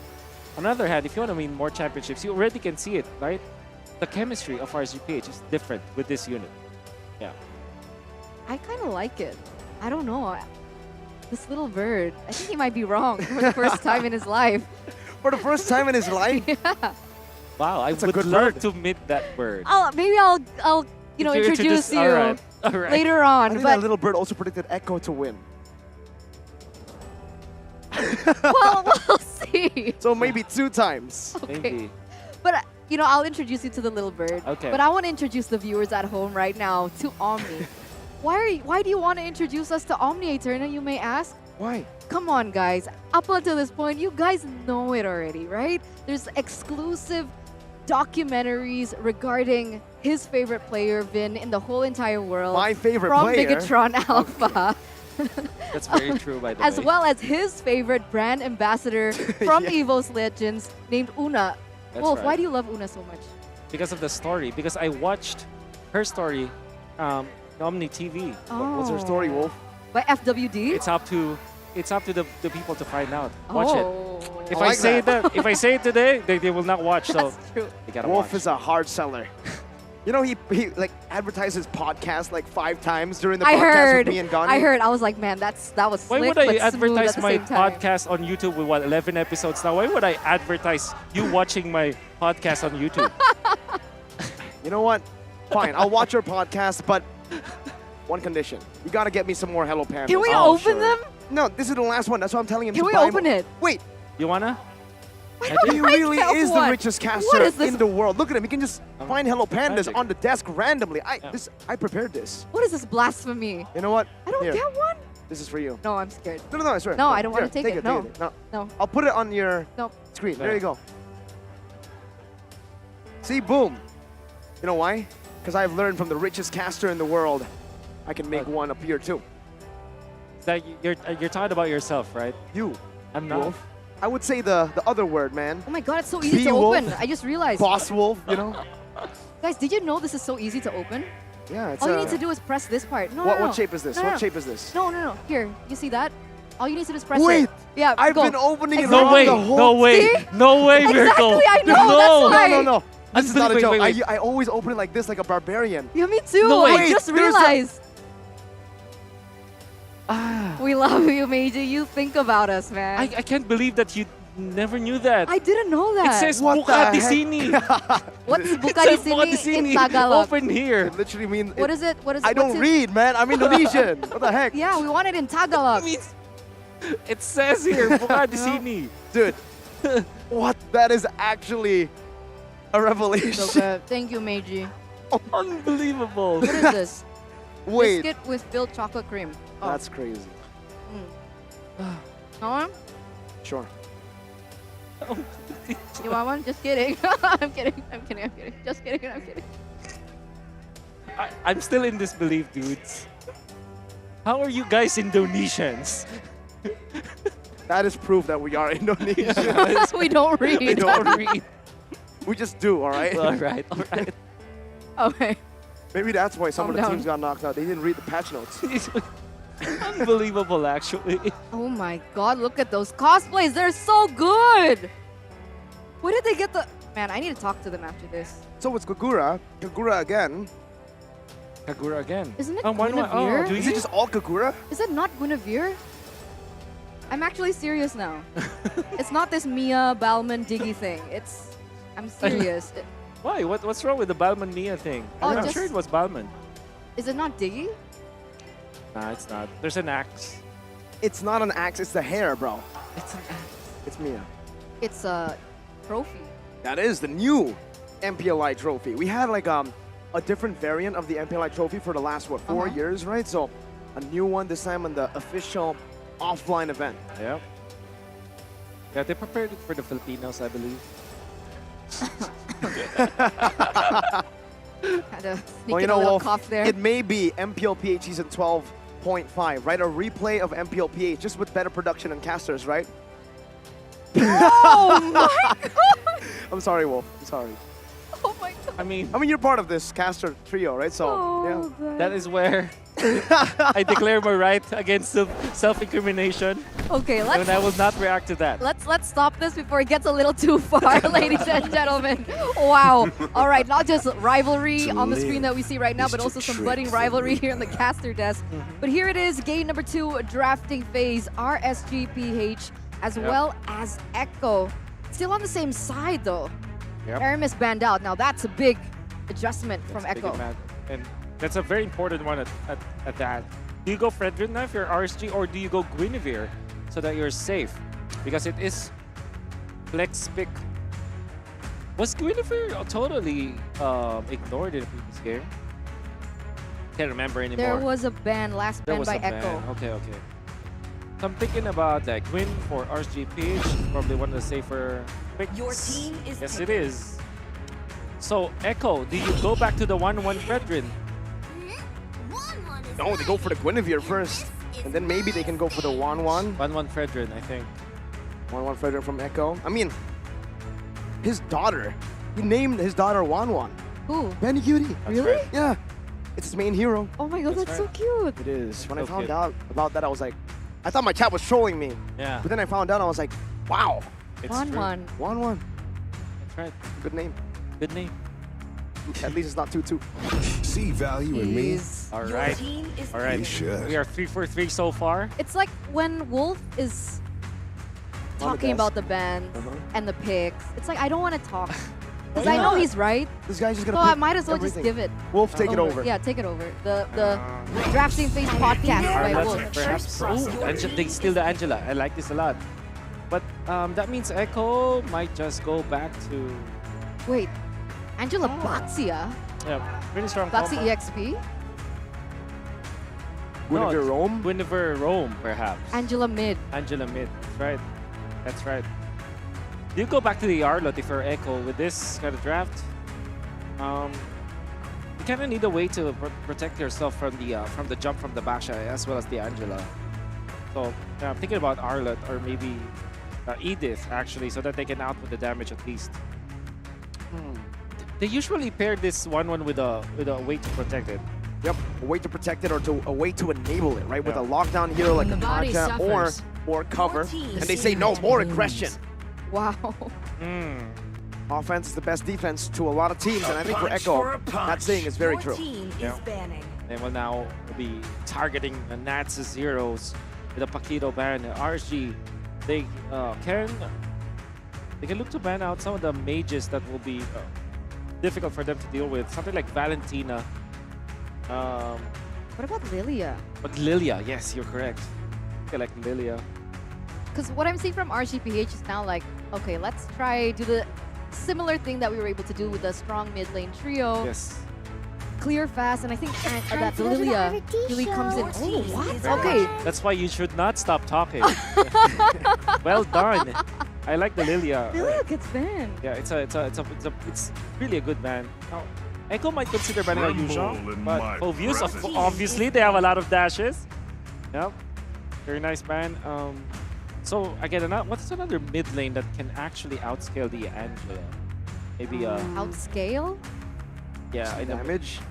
I'll say, especially for Sanji, Valentina will be a good choice to go for, right? It's a hard guard that can be stolen away. There's a lot of damage as well. Yeah. Magic in the late game that can outscale RSGPH. This is a dive comp that they're going for. The power of light. Ooh, it's safer.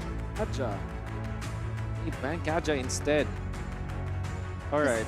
I was thinking Sanji, I really like him on his artillery heroes, but Barca with this is Against a too box scary. here with a hard guard, that's Yeah. like, it's almost suicide, right? That's why Kadita would be another option, but it's banned out. It's taken away. RGPH really thought about the draft, what they're going to go for next. We've seen the Yves come back. I believe it was yesterday. Haji picked it up, the Yves. They were winning up to a point when Zorn said no more. Yeah. I guess they will be forced to go for the Valentina now for Echo. Because they don't have much choices. I didn't cure the pain. Okay. Valentina. RSG, they're looking for a marksman. They typically go for Beatrix. Go with against the 1-1. And maybe the next choice should be something like a Clint, but there's a lot of dive, so... What about Irithel? Yeah. Irithel? I was about to say the Irithel. Especially with the Angela, right? Exactly. Yeah. With the Angela, with proper dive, good mobility, and this is not just a winning lane, a dominant lane against the 1-1. Very tough for the 1-1. Unless Echo rotates over, gets a roamer that can really nail the Irithel down. I think with a Purify, it's very safe. Hey, another good choice would be a Clint, I was thinking about, right? If you really want to just counter 1-1. But Claude, it's just a pick that will have a farm lane against the 1-1. Both of them farming, waiting for the same power spike. And it's a Claude Irithel too. I'm sorry, Claude plus the Angela. Okay. Angela. Do you go Grok now if you're Echo? For the might of Taurus. No, Minotaur. Okay. Makes a lot of sense against the Claude. I believe that RSGPH, they have a meta game kind of lineup. Meaning to say that they have the strongest heroes in the meta game. For example, the Baksha, knowing that it has the help of the Angela in the early stages, and Baksha is a hero that is faster when it comes to jungling compared to a Fredrin. It's a little bit faster. They are very comfortable with this. It's a demon card special too. So it's a shopping spree for both teams. Because Echo now gets their signature heroes instead. Now they rely on comfort to try to get the deal done this time around. It's also what gave them the win against AP Bren. Against the tournament favorites, they went for comfort. Sanford on the Benedetta, a playmaking hero, a mechanical hero. With that, ladies and gentlemen, we are moments away of jumping into the Land of Dawn. For the second game in this best of 5 series, into the Land of Dawn we go. For the second game, RSGPH and Echo PH. Who will be able to get the second game? Can Echo come back from this 1-0 deficit? Ooh, 3 Brave Smites for the side of RSG. Sustain it really is the way to win for them. What is the 3 members of Echo in the middle? They're still not addressing the light rotation on the XP lane. I don't want to see it now. They're not gonna answer it. See, okay. So that's really the rotation. And Sanford's definitely gonna be punished by this, man, even though he doesn't fall here, or maybe he might. The Petrify used up a battle spell very early on, and he loses a lot of his HP. How did you predict that? I don't How know. did you know? Because they've done it 3 times already. I think RSG are gonna keep on doing it until they lose, you know, until somebody figures it out. And Echo it kind of feels like they're not even addressing that situation. They just, the answer is just burn the Petrify, you're okay with it. Wait for your timing again. But that means that the lane was frozen. Actually, he might miss out on 1 EXP card. Okay, bit of an early, very slow early game, as we are not really used to seeing this kind of early game. RGPH usually is able to get some more pressure down in that stage, but it seems like for both, they're just really going to bank on that first neutral objective battle. And for the in-game emblems, aside from the 3 Brave Smites, is there anything else that's interesting? Guess not. I mean, Wait, typically 3 or 4 Wilderness Blessings as well, by the way, for RSG. they want to push up top again, but now Sanford has recovered. He will be able to collect the 2 catapults that he aims to get, and Sanji is also in here, so they can help out. There's a lot of focus on RGPH up top. And Echo as well, they responded over. They know it's going to be the neutral objective that they're trying to fight for. Kaltizi gets checked to half. Now going in onto Nats, knocking him up with a taunt as well. That's a lockdown. Nats has already used the ultimate earlier. Light now with the spatial migration. Echo gotta respect this. And so they do. But so does RSG. They know Nats is a bit too low. They need to wait for these cooldowns and these resources. And it looks like the reset of the neutral objective. Meanwhile, below, what? Iman nearly gets taken down with the crossbow of Toe that actually is able to connect from Benny QT. But what's going on here? Minute Fury, oh, it's a combo in with the Requiem, but it's still gonna be Sanford who gets the kill with Sanji as well, and the Turtle. The San duo setting up for the GOAT to pick up a newt. My God, they hit 3 of the members of RSGPH. There's no chance for them to get out of that, and surely Echo will be very happy about that. The delay, the reset on the Turtle. RSGPH might be scratching their heads after doing that to Echo, because now they were duly punished. That's a 2K gold lead for Echo because of that 3-0 trade. And even Carl, once again, going to be able to pick up that neutral objective, that Turtle. And with this, is there anything that we need to keep an eye out on, especially with like item power spike? Yeah, second item for, I think 3 items for Benny QT is what you need to look out for. And Sanford, I wonder what his first item will be. Seen different kind of approaches from the teams. Durance for Sanji, the Valentina. It's very, very early though, so I cannot blame him for doing that. Eventually, the damage will not be that good, but you remove the sustain coming out from Aqua at the early stages.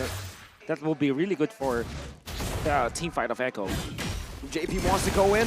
That's a good knockup onto DK. Kaltizi with a bit of a follow-up, but the spatial migration connects onto him. The Appraiser's Wrath used instantly.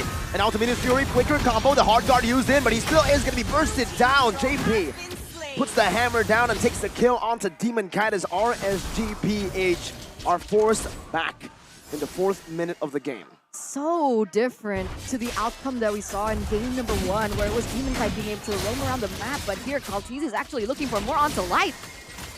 He's able to get away for now, but again, right, Demon Kite already being punished twice in the first 4 minutes of the game, unable to get any hold of these neutral objective takes.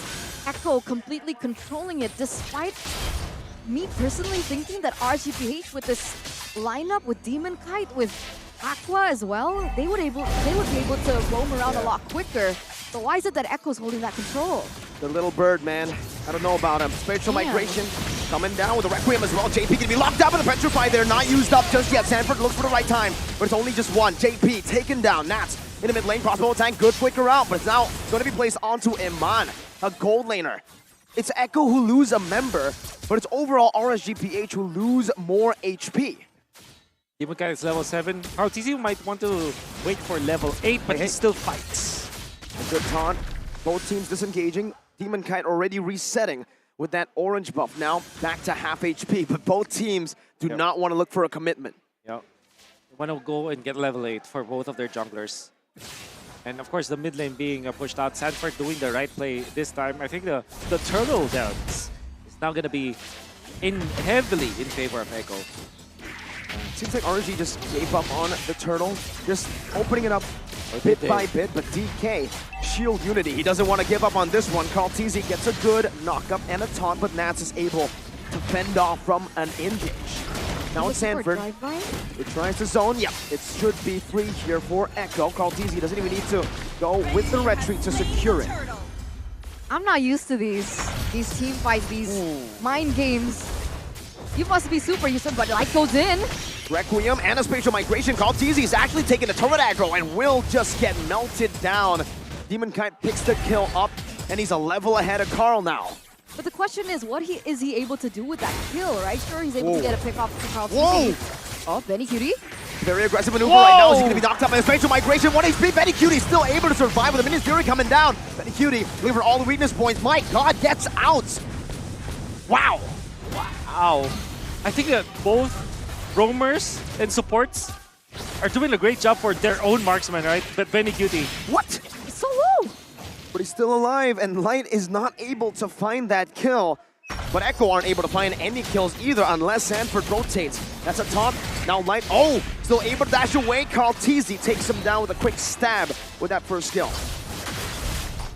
I'm liking this. I mean, even with RC are trailing by 2,000 in the early stages, you would automatically assume that they will not be fighting.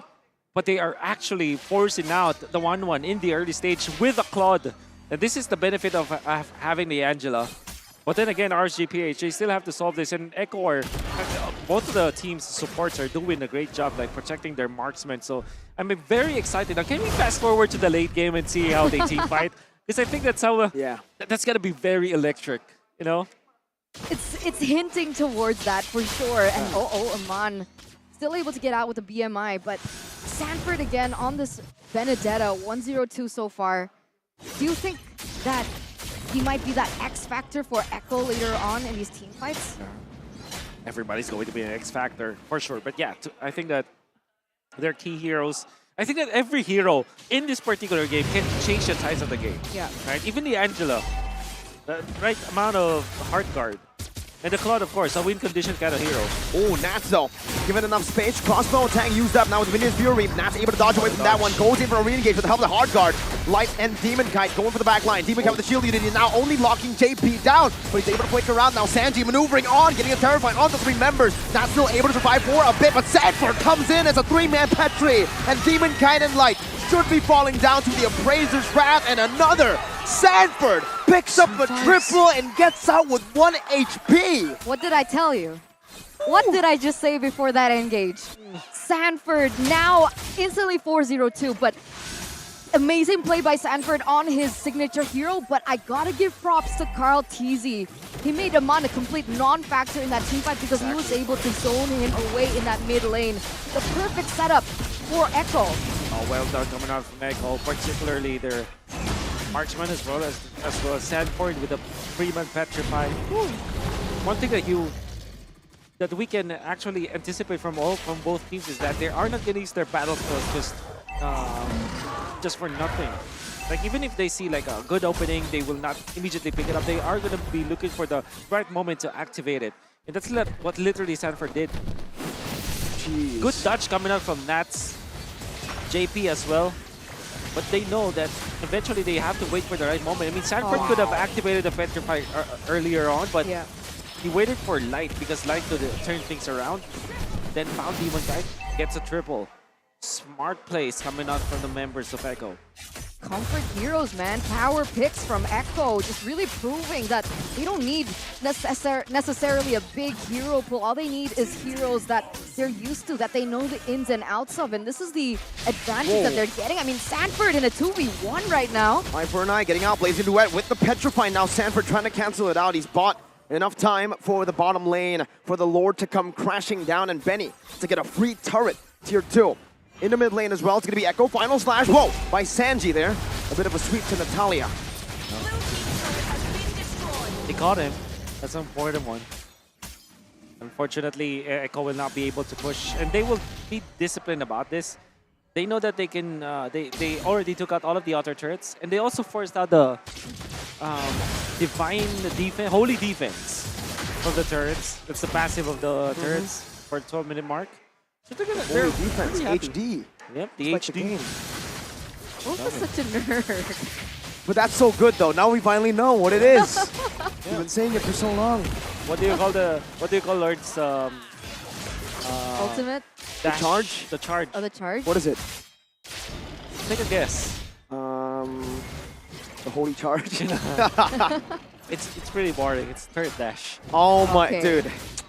I'll just call it a charge. Yeah, the charge sounds better. Either or, Echo still holding this 8k gold lead in the 11th minute of the game.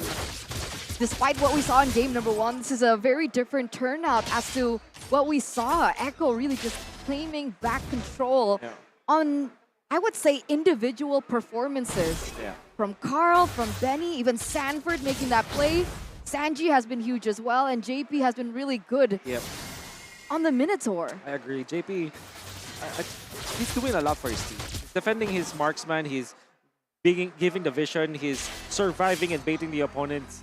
And most importantly, the setup. Specifically, the first turtle fight, the 4-man or 3-man Minoan Fury gave so much of a momentum for Echo to work with. And now they're leading by 8,000.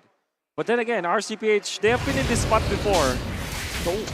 The timing on the spatial migration, but now it's a stolen hard card from Sanji. It's literally the San duo. Wow. Not the San duo. Takes the light out of RSG. Exactly, that entire movement, that entire rotation coming in was negated. RSGPH, they were banking on having one member off the board, and it failed them just because of that. Echo now with an uncontested Lord in this 12th minute of the game. Free Lord just because of one copied hard card coming off Sanji. And now Echo is definitely very comfortable with this game. So I'm thinking about like what the comeback is for RGPH. It still is initiation coming out from Light, damage coming out from Eman. When it comes to their defense though, I'm not entirely convinced about their wave clear. It's not as strong as something like a Barca, Xavier. They do have the Claude, but they kinda need to get up close and personal. And of course, Aqua's damage as the mage is not as strong as typical mages. That was a consequence of picking up the Angela in the mid lane, right? That's right. I don't think they were banking on being on the defense too quickly, Yep. but here we are. That range is gonna suffer.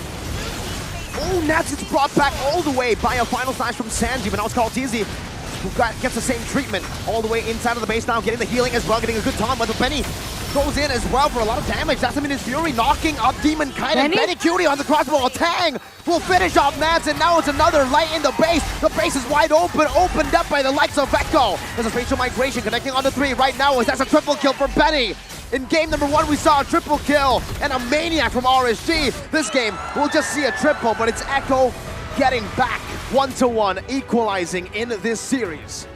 The Echoes strike back in game number 2 with a dominant performance, I would say, from the early game, right? That initial snowballing that we saw from RSG, that we saw in game number 1 was not there.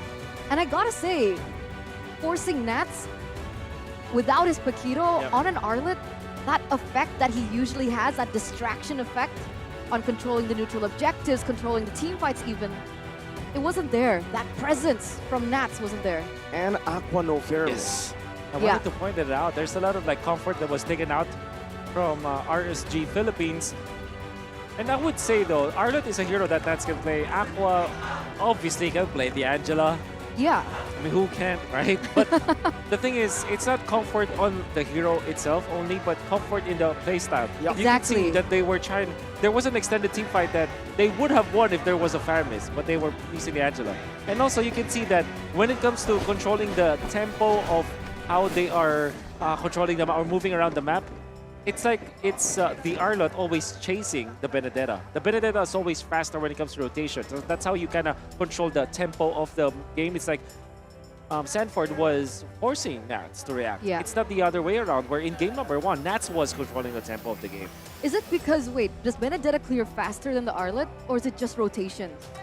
I think so. Yeah. When it comes to wave clear, Arlet really doesn't have like the best of times because of the mana. Most importantly, you need to be able to save up that mana for trades more than to clear the wave. Compared to Benedetta, I think I'm putting my money on Benedetta. Yep. Not only that, he can traverse the map because of the dash, so it's much faster.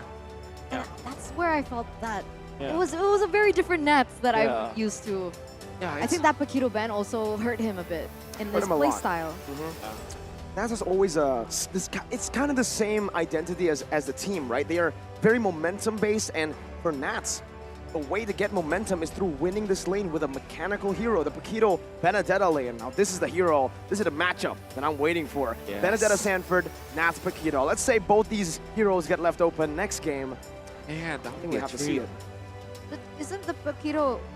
Wait, but like hero value, like isn't Paquito the better lane compared to Benedetta? In lane, yeah. Like Benedetta's good at the clearing, but isn't Paquito better with trades? But in the end, I'll say in the game as a whole, outside of laning, skill matchup. It's skill match, dude. It's Sanford Benedetta versus Exactly. the Paquito from Nats. Okay, so, you're right. Yeah, but then again, yeah, I do agree with you. It's the Paquito with the better laning. But then again, let's not talk about that, because what we need to talk about is the MVP of the game. 3-0-3 for Benny Cutie. Most important win that they were able to get was in the bottom lane. If you recall that when they were able to just survive with a just punishing eventually the Nats plus the Angela combo. It was an Arlet plus the Angela, which is, if you think about it, like it's almost ambitious that they tried to go for that play. There's not much damage, and then obviously there was a punishment that you saw. Now we are going to see the first clash that really gave the tempo to Echo. Yeah. Double kill for the Valentina that allowed him to get the early necklace of the runs. And then, of course, JP having so much farm in this game. And you can see how Echo is just letting go of the turtle when they needed to turn on to heroes. Eventually, Carl TZ was punished, but overall, the map control is there for Echo. I also thought that early game first item NOD was brilliant because like NOD does give you a little bit of stats with damage, but base damage of Valentina without any items is already a lot. So why not utilize your utility as a mid lane to stop that snowballing from Demon Kite? Yeah, it's pretty smart, especially because they're having a great time when it comes to the farm. Look at how the counter is. Look at Benny Cutie just staying in the back lines and looking for the angle to pop the ultimate. And then the moment he saw Nats couldn't survive this and able to punish them accordingly. Obviously, Echo did have the better economy at this point in the game, why they were able to easily take over. That was crazy, though. I mean, Echo, it feels like it's so uncanny because for Echo, they're one of the teams in the world where they don't really need to care about the meta. They can just pick up the main heroes. You know what? Sanford. Glue is really meta. What? Glue? Nah, give me Benedetta, man. Right? Like, give me this hero and I'll pop off. Don't worry. Yeah, Carl TZ. Everybody else is playing Assassins. No, Carl TZ, play your Fredrin. You're the best at it. Let's do it. And Carl TZ has literally only picked up 4 heroes this entire tournament. What are those heroes? Fredrin, Akai, Joy, and Gwyn. That's it. wow, how many times did they play the Joy? Once. Once. Right? So It's the how group many stage. times did he play the Fredrin? Probably like a lot million. now, I think right? most of his wins, Fredrin. Yeah, that's right. And again, like for example, the Valentina pickup coming out from Echo, it's weird to see that it still is available for Echo. Right, And the second fourth phase. pick, right? And it fits perfectly. They win with it. That's crazy to think about. But yeah, RSG Philippines, I do understand why their draft is like this. I kind of feel that Arlet makes a lot of sense, but imagine if they pick up something else. Yeah, maybe what if they go for Irithel so that they can fight much faster. Agreed. Then maybe they're Then the Claude? Then the Claude. But the Claude, I think I understand though why they pick up the Claude. Because in a grand final setting, you want heroes that can actually quote-unquote carry the game. Game-changing heroes. Game-changing heroes. Like a game-changing Blazing Duet would change it. It's not like an Irithel that kind of is execution dependent, right?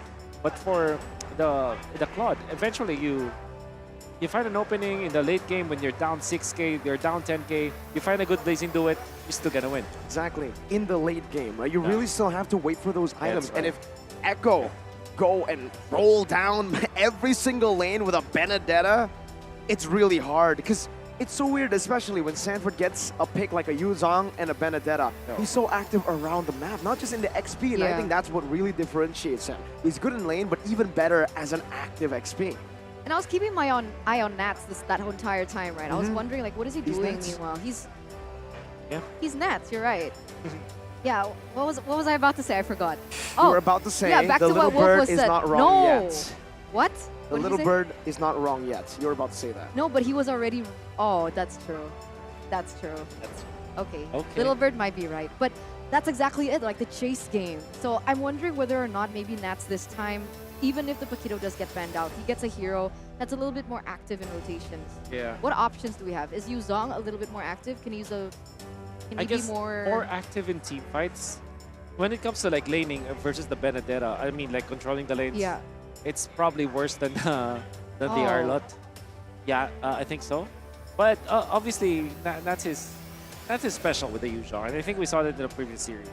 That's why I felt that when they went up against this 1-1, maybe the better choice should be the Yuzhong, because at least there are a lot of targets for the Yuzhong apart from the marksman. It's really, really tough. I mean, trying to draft against these two teams is definitely very tough for both these coaches. And I think we can see in the draft, it was like, pick your poison, right? You want to let go of Valentina, of Sanji's Valentina, or JP's Kaja. Yeah. Pick your poison. They were like, you know what? I think that Kaja will give them a bit too much efficiency with their engages. So that's why they banned it out. But then they left open. Big pick, that Valen on Sanji, and we know what happens when he gets when Valen gets Sanji. Yes, I said that right. When Valen gets Sanji. They're very confident. I think, you know what? Kind of makes me think. Maybe it is the problem now is the hero pool, perhaps for Demon Kite, because I think that they're rushing Demon Kite's heroes, and that this is not only today. It's actually right. You can actually notice it from the games prior to this. Fredrin, Baxia, Martis. Wait, what are we talking about? What are we talking about? Demon Kite. Demon Kite's heroes: Gwyn, Joy, Fredrin, Martis, and Baxia. Okay, so no Kai, but Gwyn. Utility. It's all utility. So let's see if there are going to be adaptations coming in from both of these teams. And while we wait, we're going to take to the host to see what are they doing over there. Rose, Clara, take it away.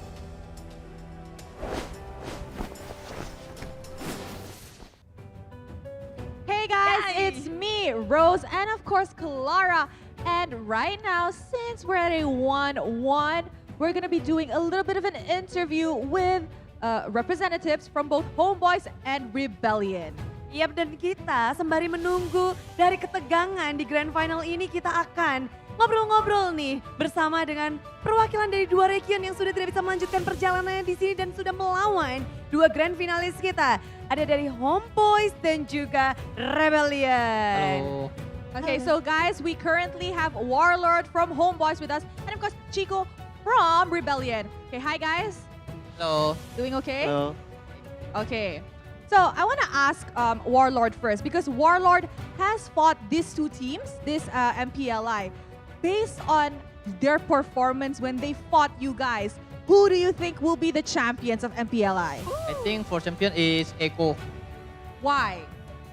Mungkin karena Echo udah tahu gameplay RSC kayak gimana, makanya di-respect hero-nya. Oh, so Warlord think that Echo will win because Echo already knew the gameplay of RSC. But dua-duanya tahu nggak sih, sama-sama saling tahu Warlord? Cuma kalau Echo tuh dia lebih ke banyak strat. Cuma kalau RSC stratnya tuh cuma itu doang. Oh, based on your Yeah. experience. Jadi dari experience-nya Warlord, dia ngelihat kalau dari Echo has a lot of gameplay. And RSG, they can be written easily.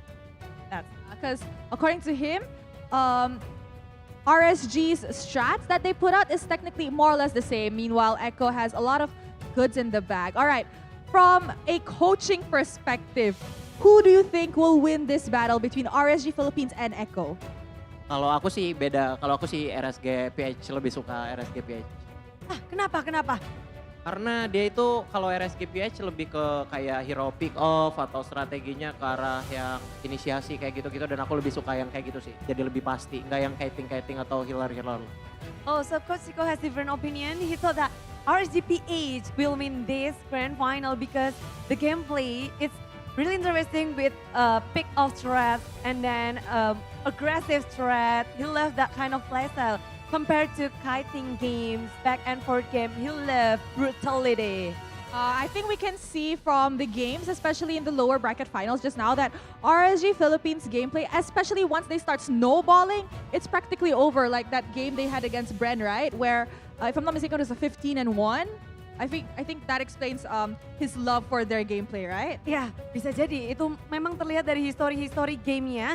Namun, penasaran dari Coach Chico sendiri ngelihat dua tim ini. Waktu itu berarti ngelawan satu tim aja ya, baru ya? Ya, baru lawan Echo aja. Apa sih yang membuat Philippines itu begitu kuat dan bahkan top 3-nya adalah tim dari Filipina? Kayaknya mereka lebih ke ininya sih, disiplinnya sih. Kayak paling berasa lah buat kita gitu. Kayak kapan waktunya buat fight, kapan waktunya mereka nggak mau fight, kayak gitu-gitu tuh kayak mereka bagus lah. So the discipline and then the timing for the fight, and they knew really well how the game will work. So that's the strong point of Philippines team in Coach Chico opinion. All right, Warlord, in your opinion, what makes Philippines very, very different from Indonesian teams or Malaysian teams this tournament? Because you've met both GeekFam and Blacklist in the group stage, right? And you also met Philippines team in the playoffs. So what makes it really different? Is the different Indo and PS? I think Indo is the mechanic player and PS lebih ke makro. Habis itu kalau PS tuh dia lebih ke disiplin. Kalau Indo mah tabrak aja. Oh, for Indonesia, just go, gas aja lah. Nggak ada santai-santainya, tapi kalau for the BAs, they really discipline and then that's the difference. How about Malaysian? Kalau Malaysia, kalau Homeboys ya, Homeboys tuh tang pelusu. Rusuh. Ya. They really love to fight. Okay, just with Indonesian. Yeah, that's what I think we can see in the games. Whenever it's a Filipino team that's fighting, the kills on the scoreboard is not really that high, but objectives are being taken. Speaking of objectives, I'm pretty sure everybody's ready to dive into the third game in our grand final series between RSG Philippines and Echo. So with that, let us show it over to our casters to start our game 3 and find out who will be taking this game. Let's Casters, go, take game it away. 3.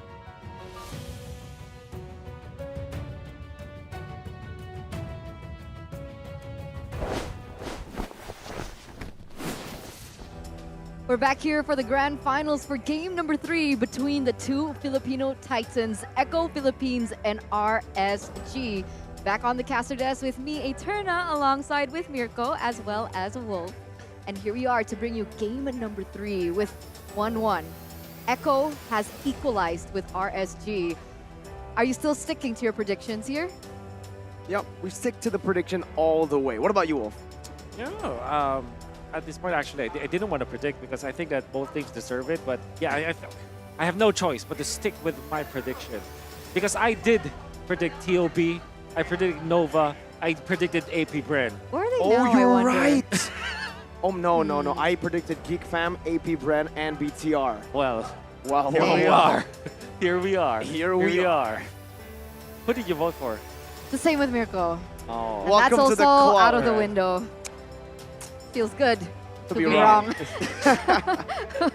But here, ladies and gentlemen, don't miss out on the action and don't miss out on the updates. Don't forget to follow us on One Esports and all the social media available. We got Discord, we got TikTok, Instagram, X, Facebook, YouTube, as well as Twitch. And I've been actually watching a lot of their YouTube content. Me and they're too. actually quite funny. Me too. And I'm quite surprised with who won the Name the Hero challenge. Yeah. Kyrie at M4, he got 20. Well, all right. I mean, in the latest For content. MPLI. For MPLI. For I believe it was MPLI. 17, right? 17. Rose? Rose and... And Bonchan? Bonchan and Few. I think. Yo. There was one player. I think it Could be Yeah. you, yeah. That's right. We're losing to these players, man. How much did you get? Like You remember? 57. Oh. Wow. 57 I don't divided know. by 15, so you what? Yeah, that's 3 heroes per second. Yeah. But I think this hero matters the most, right? You guys gotta Oh, name no, this please. hero. Decide who it is. Is it Balman? Is it Diggy? Is it Mia? Is it Glue? I'm hearing a lot of, Balman. difference of opinions because if you guys guess it correct, you guys can get 4,000 diamonds. Imagine that. How many heroes can you get with 4,000 diamonds? How many skins? Why would you get heroes I mean- with diamonds? Because, if you Psychopath. open a new I do. account, You you use do. a are a diamond. criminal, Wolf. Yeah. I do. Like Magic Chess, I also... Yeah. I You just have too many diamonds. I use the diamonds to unlock Oh. the skin so I can get the 3rd level You passive. just have too many diamonds. If you're How do you watching get these many? Okay, so you get 4,000 from name that Hey, hero. hey, hey. Okay. If you're watching the content, the YouTube of One Esports, you're gonna Bro! see this girl, I spent how much is it? 100 juta. 100 mil. Wait, is that serious? Yeah, and you have to see the comments. The comments are like fighting about it. They're like, no way Turna has spent that much. She's a content creator. She gets it for free. It's so funny to see them like argue in the comments. But yes, ladies and gentlemen, I can confirm that that is true. And Oh. that's also including like the amount of money that I've used to help like my friends top up and anyway. Can I be your friend? Can I be your friend? I thought we were friends. Can I be? Are we not Can friends we be anymore? best friends? Can we be top up diamonds Top kind of up friends? TUF, top up friends. Well, I can give you a way to be able to get free diamonds. How? I mean, all you need to do was register for the updates earlier on. You guys can tap your screen, right? Scan the QR Hey. code, register for updates. Easy 4,000 diamonds. See, I'm a good friend. That's the best way, the most polite way I've ever heard someone say no. Props to you for finding a way to say that without, actually just saying no. I mean, we're casters. What does that mean? Japanese? We have way between- Japanese. Yep. I don't know. I don't understand that, but yeah, I'm We're just good at acting like. yapping. Yep. I'm So, just acting Japanese. like I understand it. He's lying. He's the #1 in Japan. Yeah. You guys just don't know it. It's Wolf, Lafel. Ochogahaba, and then Lafel. Who is Ochogaba? I don't know. I don't know either. He's like I've heard his name so much. Me too. I've seen his name on teams' jackets sometimes It's as so well. weird. Who is he? I have no idea.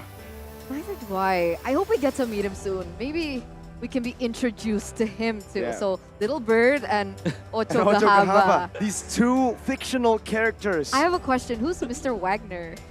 So You don't know who Mr. Wagner is? Wagner. I was listening to your cast. You're I was pronouncing like, it who's- incorrectly. Oh. Say it. Wagner. Wagner. There you go. We'll keep it a mystery. That's the All third right. mythical character. And the mystery for game #3 continues, ladies and gentlemen. Let's head into the drafting phase between both of these teams. Once again, both teams have opted to stay on the same sides. All right. Are there any differences? Matilda has been left open. That's right. Maybe that's gonna be the first pick for RSG Philippines, and they also banned out the 1-1. No protection. All right. from So the that should be blade. Matilda for RSGPH, right? Matilda Bruno is also open. Yeah, and but Faramis. Oh, Faramis is banned. Never mind. I don't think Bruno is first pick material. But in the absence of the 1-1, or the do you call it van? Never mind. The absence of the 1-1, I think that you go for Bruno. Yes, I agree. I think the Bruno, especially in this tournament so far, it's the most picked hero, by the way, in MPLI 2023. In group stages, knockout stage may change, Yeah. as we have seen Bruno Time to take kind of the field. fall a bit in the pick There it priority. is. But it's almost like There it this is. Wolf is as smart as Ochogahaba. Echo, though, pick up a Guinevere and a Mathilda. Whoa, super hard dive, but good disengage. Good disengage. And that means that the Bruno might be, reconsidering his slot in this game. Like, imagine like having to face that. But that means that the Fredrin is open, and RSG Philippines might be considering getting that. It's a hero that can man the front line so that the Bruno will be a little bit safer. You need a little bit of peel now to go with the Bruno, however. So, what are the heroes that can actually do that for you? Maybe Rafaela, but eventually that will be picked up along the way. So I'm thinking like Fredrin, Martis. Yeah, I was about to say Covering Martis. the world, And Valen. and All right. not a single Because I was worthy thinking, foe. okay, with the Matilda, that's like Matilda equals fast rotations, FR. good early game, right? So I was GEG. like, how would you try and not negate it, but meet that level, right? And I was thinking Level maybe with it, Mardis, right? Yep. Mardis and Valentina. I think that's good. I get where you're getting at. It's like because if you go for the Fredrin, it's way slower. But at least if we go for the Martis, you can be more proactive. Will Echo pick up the Fredrin though? Because I think so. they just like it. I don't know, man. I don't even know if Carl Teasy actually likes that hero, right? We gotta see for ourselves here. Echo with the final pick in the first. Sounds like a girl. It's not a Lilia. Fredrin, it's a Lilia. That's gross. Wave clear. That's gross. Matilda and Lil. Whoa. Can't win against that. It's super No way. disgusting, huh? But that also confirms that the Guinevere is the jungler, right? So we don't need a Fredrin anymore. Yep, I don't want to play with you anymore. He throws it away. Just like Andy, man. Like Andy. Toy Story. Yep. I don't think I've watched it. What? All right. There's. I am the power. Man, of I'm the actually God. quite triggered by that, but the Kaja Me gets too. banned out like by Echo. Rachel, what have you done to yourself? I mean, I watched AOT. No, No, don't that's try not- to cover up. All right, no. Okay, but Ixia gets taken out here by RSGPH, trying to Yep. signal that they do want a winning lane for the Bruno. I think a Brody is still available for them to utilize. Maybe Beatrix still an option. What do you think? There's a lot. You can even consider the Clint. Ah. I mean, specifically, just exclusively for Echo, sometimes they pick up the carry. So that's also one thing. I'm sure that the Benedetta is the fourth pick now for Echo. They want to take it away from RSG Philippines, from Nat specifically. So RSG Philippines, I think they're better off banning out Claude actually, because it's a win condition hero. But again, there's still a lot more options. The Beatrix, the Clint, heroes that can at least match up with the Bruno. But when it comes to like winning a match, It's the proof that I'm still pick up Brody, alive. Benedetta for Echo. I would have killed to see another Ixia Matilda game. though. Yep, there it is. The spirit. Benedetta. I mean, they're sticking to it, right? With the Paquito taken off the board, Echo is going to be free to pick up Exorcist of the the dragon Benedetta, spirit which they here. were able to control There the it map is. with. But finally, we see Yu this. Zhong. This is what I was looking for, right? Yu Zhong for Yep. RSG. It's pretty good. And then you go Rafaela if you're RSG, or maybe something like Franco. There's also that show, but I think Rafaela could be good. Light is not usually picking up the hero, but overall, like imagine Rafaela plus the Martis, Rafael plus the Bruno, and then you have the supplement. Oh, it's a Florin instead. Close enough. It's a healer. Close enough. Florin, pick up for RSG. It's so weird still, man, seeing light on the Florin. Yeah, it's- I just can't. It's not real. Light on Florin isn't real. Meanwhile, light on Florin. Echo, though, they're going for this just same route as usual for Echo. It's just a goal laner that they're lacking no one, which means they're gonna go for a Beatrix, a signature Benny Cutie as Man. well. We've seen this many times, and I would say this is also the safest pickup against the Bruno, right? You just farm up, and utilize the range of your Renner and Bennett to just match up Yeah. in that lane. But the problem I have with it is the presence of the Yu Zhong, right? It's a one-hit KO kind of hero against the Beatrix. Exactly. But they do have the Mathilda, so maybe they're banking on that fact. They have the protection. It's not like it's an Angela plus the Yu Zhong where even after the healing or the guiding wind, there still is damage. So there's that. So pretty good that we can expect coming out from both teams. I would prefer the Rafaela still, but again, like on the Florin, you probably know something else. No? Both teams have done their adjustments. Both teams have utilized that short break to find their maximum potential from the drafting phase. Ladies and gentlemen, we are moments away from game number 3 between RSGPH and Echo PH. Into the land of dawn we go. You can hear the crowd in the MPLI Arena, GBK Basketball Hall. And it's a full house, folks, for game number 3. Both these teams, they're going to have to pull off a lot of crazy plays, some hero plays as well, man, because it's been all about that, Wolf.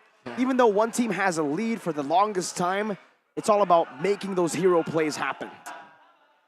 And something like a playing the Yu Zhong, that's a hero that can give you the hero plays, right? But that's even more so for the Benedetta.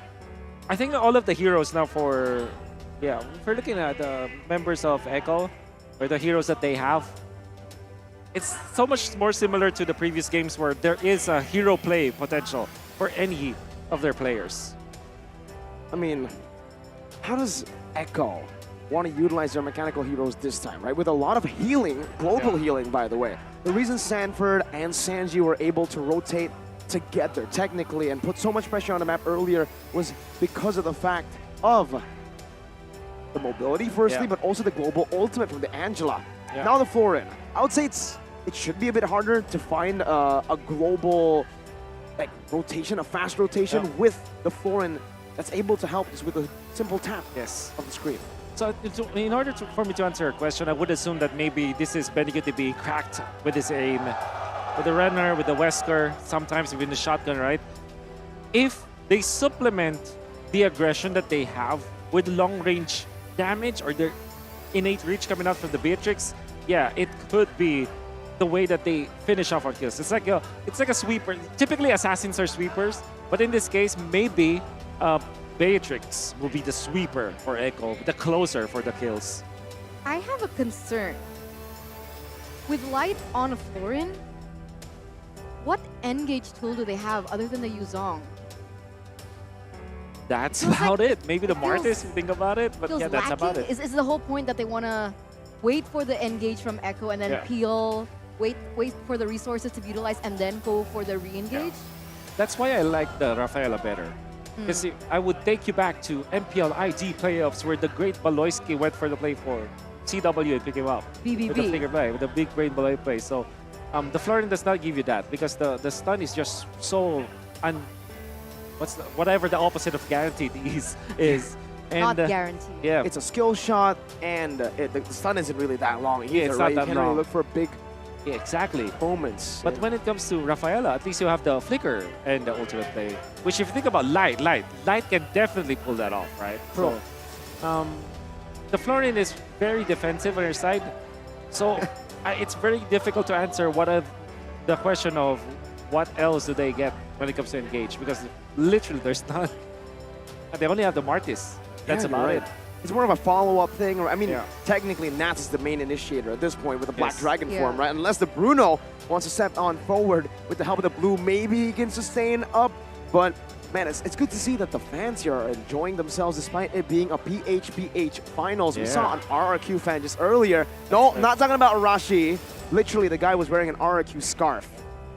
Shows you that, hey, man, even though he's an RRQ fan, even though RRQ was knocked out in the group stages, he's here to support MLBB. He's an MLBB fan. I'll tell you one better. Okay. There's Aura fans in the building. Yeah, because Echo is like sister org. Yeah, but like... Are they? Yeah. You sure? Wait, they are. Are They're they? not? No, I'm just psychic. Yeah, Oh, they are, they no, are. I'm double guessing No, they are, myself. they What You got the- micro, dude. Because remember the That's news not micro, about that's macro. that player Actually, yeah. going here? Yeah, I know the saw news? in like, I think there are some leaked like matches where there's an Echo player. I don't know who he is. Why'd you say Eterna, his name? for some reason, just really likes this player. But I think apparently he's been playing with a lot of the Aura I like the players as trophy. well. If that rumor will eventually come through, I think Rachel will be the happiest person on earth, right? I just gotta have to say, right, for that random Echo player, hide. Be careful. Yeah. There's something very scary in Indonesia. It's not the crowd, not the fans, not the org, it's You know, a caster. I was streaming. This one right here. I was Rachel. streaming and people were sending me clips of that, like through the Oh, donations. my clip. Yeah. Oh, yeah. That's the saying biggest that. threat. to that random. It was like FYP on TikTok. I was like, bro. Be careful. Is that not right? Is that not true? You've seen. Yeah, I've seen it. Yeah. Like I said, like the happiest person on earth will be Rachel when that happens. Who's Rachel? I'm lucky I don't know her. Yeah. It's a It's random it's the girl fourth who didn't watch it's Toy the fourth Story. mythical story. A random girl that did not watch Toy Story 4. And Toy Story. I don't I in mean, I general, imagine doesn't in know general. any. You do not. Even she is Okay, I tilting think- people all the way from Malaysia. Homeboys isn't even playing, but Gideon's tilted. So I think this is the time where Okay. we kind of set aside that issue, right? Okay. Why Okay. did you? How come you did not know that? No, what? Toy Mr. Story. Wagner? No. Oh. Why? Why not? Why are you judging? We're just asking. Maybe she Well, maybe you should invite me to a podcast and I'll answer. All right. Oh, that's well done. Well done. well done, they say. Okay. Oh man, that was quick, Wolf. Went from like I'm triggered to yeah. Wow, my podcast got. I have a weakness, dude. Oh man, MPLI 2023. It's been amazing so far, man, and it's crazy to think that we're already in the grand finals. It felt so quick. It really did, right? I mean, so many crazy matches. My standout has still got to be the Zorn outplay and the Maro outplay. The Falcons, Maro Franco. So many, yeah, there were so many memorable moments. I really love that Maro outplay, the 25-0. Imagine we made history that here. was more sad to me. It depends, right? If you're Filipino, you're probably happy. Yeah. Yeah, but yeah, okay. That's very true. I get the point. Yeah, but yeah, the 25-0. That's one memorable. I still can remember the Maro. Him hitting up. And the thing is, he's not even part of the team. Like, yeah, he's a lone player specifically for MPLI. That's how crazy it is. And I interviewed that guy, and he said like he didn't even like he's not even shot calling it anymore.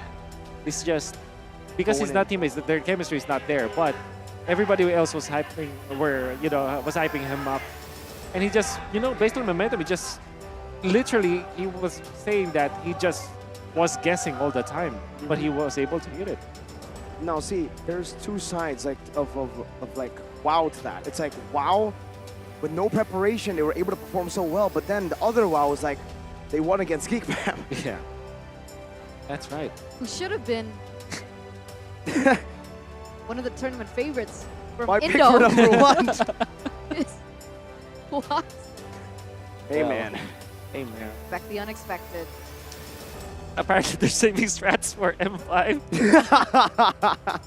That's the best excuse, right? I mean, best excuse. Last year, whenever a team lost in MPLI as well, saving strat. But this time, there's no MPLI curse. Look, the two teams that made it to the finals are two teams who didn't qualify to M5, baby. So no more excuses of the curse now. You can't say, oh, we won MPLI, we got cursed. No, nerd. That's true.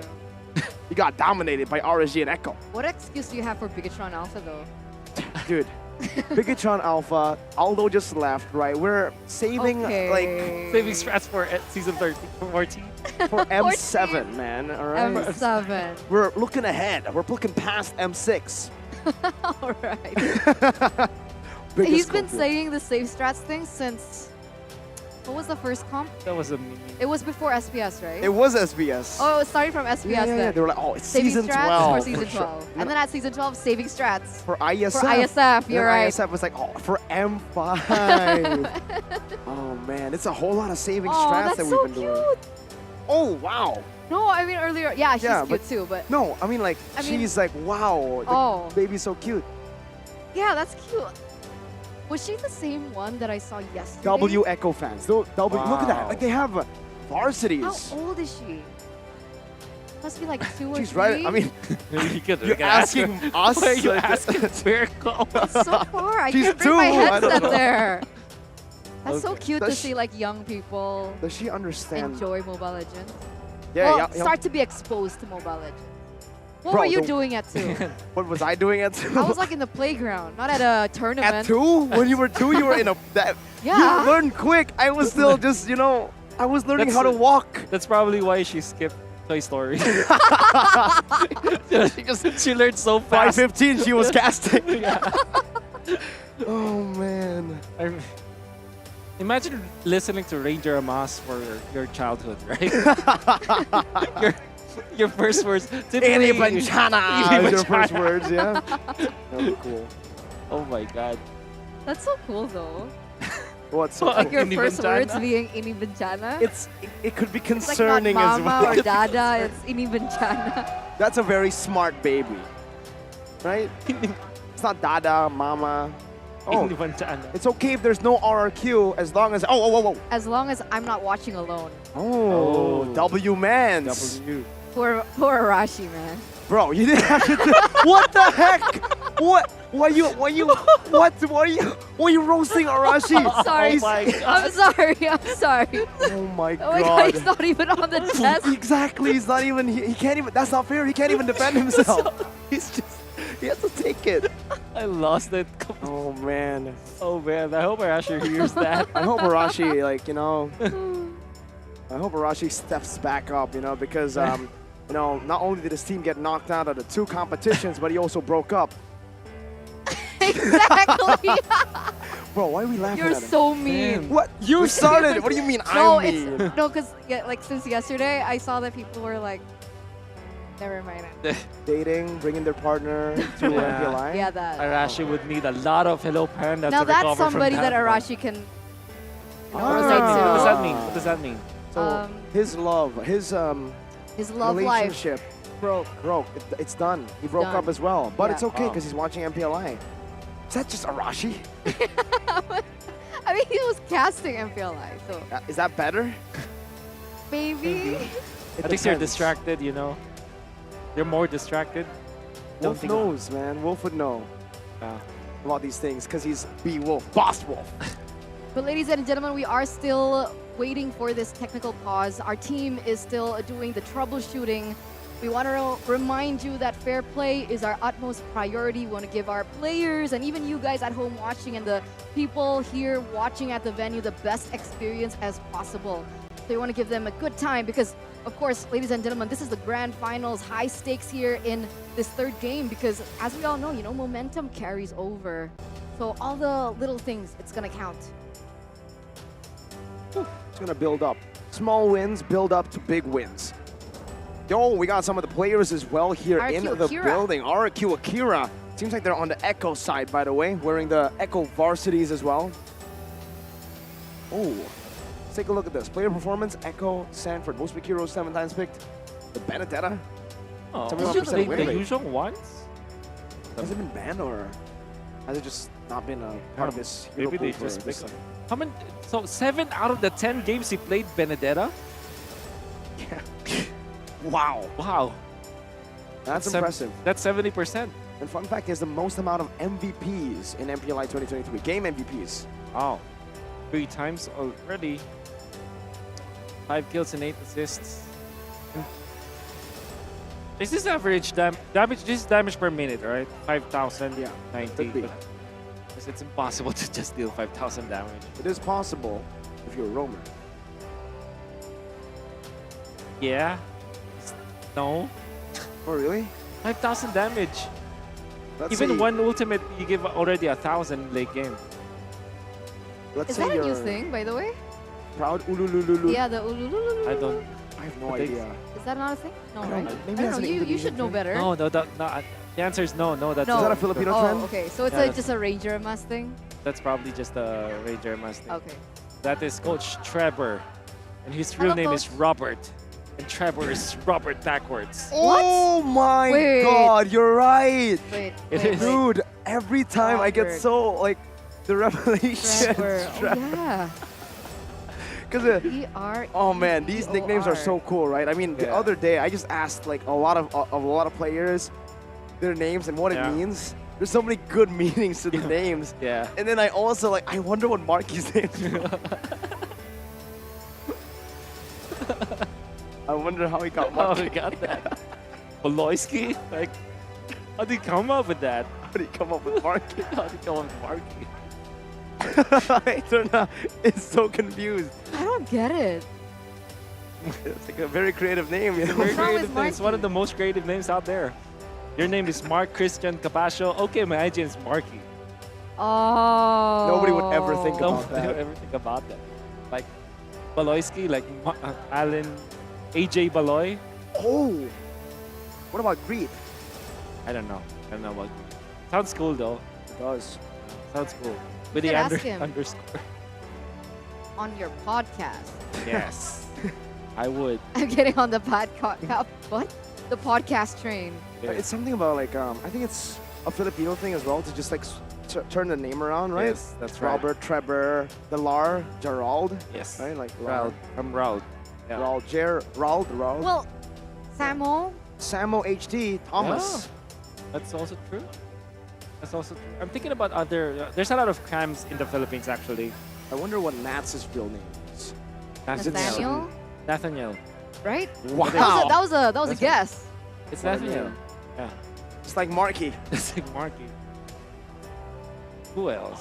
All in RSGPH. Oh. Seems like we got the RSGPH fans here, the Raiders in the building as well. Ooh. Some of the Indonesian Raiders. That's so cute that they have a lot of fans, even in Indo.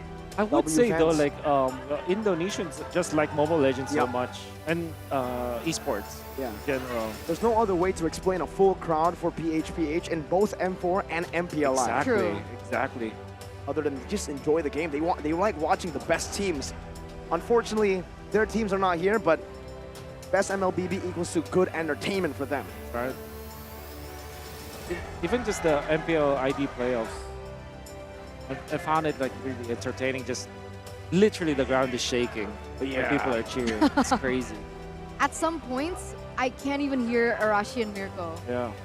That's why I had to yell real loud when I was casting. Yes. Cannot hear. Really can't. That's crazy. That's you know crazy. how we were looking at stats about Sanford? Doesn't he have a nickname, Baby 40? 40, yeah. 40, Where did the baby come 40, from? Is it right? Baby 40? Because he's one of the youngest ones. Yeah, I think it was young. They have the daddy. They have a daddy JP. Oh, so it's Daddy JP, Baby 40. Baby I like 40. that. What about the other three members? Well, basically, Well, he's they a can- dad, yeah. right? Dad. Yeah. Oh. Benny's also a dad now. Wait, who's a dad? Benny. Benny. Oh, yeah. Yeah. Oh, it's okay. But Oh it's my okay god, I that see this Alter guy Ego every time. doesn't make it. The Alter Champs will always be here. He's literally everywhere. I'm not joking. Yeah, for Alter Like at Ego. every single tournament, even when there's no alter ego. So he's an example. Here's an example. Alter Ego didn't make it to the playoffs. We saw him in the playoffs. Didn't make it to MPLI. Saw him in MPLI. Even the Aura fans. Oh, but that's because of Echo. Yeah. But I don't For think I don't think it's Baby 40 anymore, man. Why? I don't know. I think he's been popping off so much. Manly 40. Hey, here's a trivia. Do you know that Sanford? No, Nats is younger than Sanford. What? Yeah, he won MSC at 15. He was 15 when he won MSC. Sanford was the youngest. So he's 6. Oh no, so Sanford was youngest before, but when Nats came in, yeah, Nats is the youngest. But it's like what, 6 foot almost. But when did he debut in MLBB? it's an- Was he? Did he go straight to MPL. RSG? He went for there was an amateur team that he's part of the work also course, which also has Light Eman. Oh no, not Eman. It also has Light and yeah, some of the other TNC members. Oh, that's an interesting fact. Yep. Thank you. Well, ladies and gentlemen, however, the technical pause has elapsed, so we're going straight into the land of dawn. 1 minute has elapsed so far, no kills on the board, but it looks like RSGPH holds a small economy lead. Let's get it back in the game to the land of dawn. Iman already winning this matchup. As expected against the Beatrix, can only really just farm up, wait for that power spike, and maybe a gank from the team. If we take a look now, earlier we saw a lot of Brave Smites, now we're seeing a lot of QCs. Yep. Bottom charge, very important for this kind of Hearts GPH. They want to run down the members of Echo. They want to get into the backlines and access the Beatrix as soon as possible in some upcoming team fights. The fact that you have a stable laning stage for RSGPH, they should be very happy about it. And I don't know if they're going to give level 4, or they are trying to give level 4 to Light, which is almost like an Angela where you can activate your ultimate anyways, even if you're late to your positioning. That makes sense, but they're going to have to sacrifice that clear speed, right? Sanky already rotating towards his bottom side. Yeah, that dive actually brought Nats into the turret, but now it's an outplay with a petrified Sanford. Foresees that regen right now, able to use that final blow to get out. Meanwhile, Countizzi wins out the retreat battle into that turtle pit, but now gets caught in the decimation of Demon Kite. Looking for more under the turret. JP gonna fall as well to Demon Kite on the Martis. 2-4-0 trade, but Echo is going to be able to pick up that neutral objective first. However, look at RSG continuously being able to create that domino effect. Sanford going to say no to this, however, but he's got to be careful here. 1v3, Sanji does come, but at the end of the day, RSGPH won't be able to deny or take away that purple buff away from Echo. Very important win for RSGPH. Despite them losing the turtle, they won the team fight with 2 kills. And this is the win condition for the Martis. And interesting as well is that they shifted the flower to Demon Kite. It was first onto Eman and then they changed it up. They give it to Demon Kite now. And even in the turtle fight, he did have that flower, so that's the idea from RSGPH. They focus on Demon Kite first and let that Martis snowball. And he's doing quite well, right? Already 2-0-0 KDA. Looking for some more here, but in terms of levels, it looks like both are quite equal. Carl TZ also at level 6. Yeah, in-game equipment as well, the Martis. It's almost like when he gets this Martis, he becomes a different player entirely. And we're seeing it again here in game number 3. Fury Hammer built up. Doesn't seem like he wants to go for a full-on Hunter Strike first. He wants to still play it a bit safe despite the first 2 kills. Not in the way he plays the game though, just in the build quality. Carl TZ now with Requiem, able to knock up Demon Kite, and that's going to be another knock up from the guiding wind as Benny Cutie comes down to spray him down with an Abuter's Passion. Sanford, the Petrify onto Aqua, no more damage coming through. Nats rotating as well from the bottom side. Carl TZ gets a massive spatial migration onto Iman, and another good shot from downtown. A Renner's Apathy from Benny.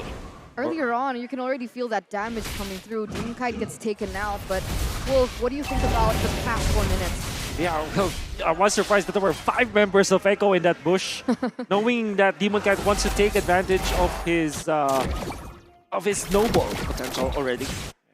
Great read coming out from Echo, parking 5 of their members to shut down Demon Kite. But now, it's ever more important to secure this next turtle. All right, that's a Circling Eagle. The Black Dragon form onto Carl TZ. Good Petrify as well. No Furious Dive used up just yet right now. So waiting for the right time. Carl TZ jumps in and finds it. Sanji gonna be caught, but has the Black Shoes. Gets him out to safety. Meanwhile, Sanford in the back going up against 3 members, forcing the Bloom out and forcing RSGPH out as well from this neutral objective contest. Again, very clean from Carl TZ, right? Still with the Retribution dubs here, being able to get that second turtle for Echo. And slowly but surely denying away that economy lead that Echo, that RSG, sorry, have built up for themselves. Meanwhile, in this top lane, Eman and Benny QT, how is this? Again, let's take a look at the gold difference. Okay, so it's just 34 gold, 24 gold for the Bruno, so it's essentially nothing. And that's great recovery coming out from Echo. Putting the right amount of gold in the right heroes. There was a 1,000 gold lead for RSGPH before this, and now they are equalized. I would dare say Echo does have the advantage, especially because Carl TZ is slowly farming up. When he gets the first item, that should be a very strong Guinevere. I wonder what his first item will be, though. Usually it's a defense item first, like go for Molten Essence and then go for the Starlium Scythe, but he went for the Blade Armor. Blade Armor. Why do you think he picked up the Blade? Because they want to be aggressive this time. They literally get in front of Eman, like quickly they rotate into the top lane. Want to make sure that he will not be punished after his jump. It looks like that's exactly what they're doing here. Already Carl TZ jumping in. Looking for a play. Demon Kite just gets out with an easy Mortal Coil. Now it might be a re-engage. And the sun comes in. Sanji able to pop the Glooms. Meanwhile, bottom lane, Sanford and Nats going ham in that 1v1. Seems like Nats will be able to walk out of it with a win as he pops the regen and clears the wave out. Meanwhile, in the mid lane, we do see that Aqua is taking a very unique approach to this. He's using his ultimate, his IMU, for the Black Shoes. I thought maybe he would use something a little bit more aggressive, but he goes for his life insurance instead. Let's see Retreat Battle. This time still Carl TZ. All 3 turtles secured by Echo. RSGPH in the early game only able to find a kill advantage. RSGPH kind of feeling the fact that they are not having any kind of initiator afterwards. Good thing is Nats actually won the lane. Gets a turret in the bottom lane. They give them a little bit of an advantage, but they did lose on 3 turtles. Still want to be aggressive this time though. Both are chill. Don't really want to go for anything too crazy. Florin Meanwhile, ultimate. as I say it, Nats, Furious Dive gets the knockup and gets out. Beautifully done by Nats, despite a heavy initiation. Now it's another Black Dragon form. Nats is back to half, maybe even a quarter right now, as Nats going to be able to find a Petrify in the Furious Dive. Not able to connect on that Furious Dive, but the passive burns Karl'Tezi down. Meanwhile, Sanford doing the same thing into the back line. Light able to flicker around right now. It's eye for an eye. Catches two. He's looking for one more slash, and he finds it now. It should be him falling, unless he's able to make a miracle play. Dashing into the base. Aqua should follow through very fast. That's a getting win! No My way. goodness, and a decimate though from Demon Kite denies the escape from Sanford. That 1-for-1 trade. Light for Sanford in this particular exchange for the Roamer and the EXP. Who was it worth it for? Oh, definitely RCPH, especially because they also burned Flicker onto JP. And that's only the expense of Light. Light activating the ultimate Bloom. For that was the reason why Nats was able to survive, gets the Furious Dive and gets the knockup as well. RCPH are well coordinated as a team. Man, it's so close here. I think one of the main things that I see very different is the fact that Karl'Tezi has a level ahead of Demon Kite. That's two main CC onto Iman, knocked up for eternity. Meanwhile, now Demon Kite has to use that Mortal Coil just in time. Does get the timing down, but the damage will still come through. Different fashion. Oh my goodness! No. Demon Kite with 1 HP, unkillable. He survives that all that in that 1v3, all that damage coming through. But at this point, unfortunately for RSGPH, Echo, I feel like now they're ahead. Yes. Benedetta going to be able to get that tower on the top side. Karl'Tezi has a 2-level lead, now a 1-level lead. But Karl'Tezi is very close to that level 13 point. Most specifically, Benegudi is farming uncontestedly for the past few minutes. They even helped him get a kill up top, and then eventually onto the bottom lane. So a lot of farm on the Beatrix for sure. And they're baiting Echo. This is actually what you wanted to do against RSG's lineup. RSG's composition are very all in. They don't want to hate. They want to commit to a kill. And that is how Echo is approaching this. They're utilizing JP to poke and prod RSGPH. That's a Black Dragon form from Nats. Trying to find an opening in this team fight. Meanwhile, Sanford up top, going for the clear, going for the cut. And maybe possibly a split push. JP going to be caught in that furious dive and the petrified. Nats on point. Sets off perfectly for Demon Kite to look for it. But now the facial migration connects onto the back, still able to survive. But Nats again with the help of Aqua just takes him down. Now it's Sanji running away, but Nats is able to pop in that black shoes, helping Sanji get out. But now it's going to be Sanford with the help of Benny. Demon Kite diving back to the turret, not able to really go for anything else here though. It's gonna be Sanford, unless one Mortal Coil gets out. Aqua is there, but Sanford is bigger. It's Echo with another big win in this trade, just with Sanford. No, Aqua takes him down. What in the world? Beautiful team fighting for both teams, but most specifically Nats. What a god in this Yu Zhong. Eventually dies, but his timing on the Petrify. Karl'Tezi tried to wait for that. And because Karl'Tezi was waiting for the Petrify before he went out, he actually got poked so much and it was put so low. In the end, he was petrified during the retry battle. And that was going to be Demon Kite securing the Lord and a couple of kills. RSGPH are at a different level, and that's once again. It's Nats Entertainment, everyone. I wanted to see this, right? I wanted to see him on a hero that is active, that can unlock this potential, and finally we get to see it. Karl'Tezi, though, goes in for the jump, is able to get away out of that, but Amon will pick it up. Oh, Nats! What an initiation, this time onto Benny. Just some zoning from Nats. My goodness, though. Now Sanford with the Petrify, and a final blow onto the Requiem, and a spatial migration, the Wombo happening right after a Wombo from Nats. Plays after plays. I don't know if Nats actually made a mistake, like going down to the Dragonite form. But that spelled the doom for RSGPH. It was a very nice jump already. But he prematurely ended his ultimate. And that gave the go signal for Echo to dive. Oh, Sanford, though. Needs to be careful with the magic damage coming out from Aqua, especially now that he's already picked up that lightning charge. He's going to be able to help him in terms of movement speed, but JP goes in deep. Circling Eagle just to zone RSG away, but now he is actually in a bad spot. Guiding Wind, oh, hit the wall. Now it's Aqua. Dashing forward, looking for the Terrify. Good backup from the rest of Echo. Super high caliber gameplay. Bruno does have a little bit more items compared to Benny Cutie, but One thing that's special about Benicute is that he has the win of nature now. Sanji might be run over. No, not be the case. Target is Carl or the purple buff. Who gets it? Iman. Okay. A very more important target. Can Sanford get out? Yes, he will. This game has gotten so action-packed for the past few minutes. Like earlier on, it was really passive, and then everything starts to unfold with both of these teams looking for aggressive plays on one another. In terms of items, there were 2 NODs for Echo. Is that full respect over to Nats and just Light alone? It's very important, yes. Answer question, yes. And I think that there's a lot of value in that for sure. Because there's a lot of, yeah, obviously RGPH wants to commit with their ultimate because they have the Yu Zhong. But at the same time, they have a lot of heal too. That's flying by. JP does the same with the Circling Eagle onto Light, just to try to open up some of the space. Meanwhile, Benny, the Guerrilla Warfare strat, now Kaltizi jumps in the midst of it all, jumps in and gets out, but not for long. Nats burns him down with that passive, and even zones Benny away. Now it's Sanford who jumps into the back, but Demon Kite is still as on point as ever. Finds another. Now it's Sanji caught, and in the midst of it all, it's a triple for Iman on the Bruno. Again, it's the Yu Zhong, and commitment's coming up from RGPH. Benicute wants to salvage his team, but he gets stunned up. Flicker out.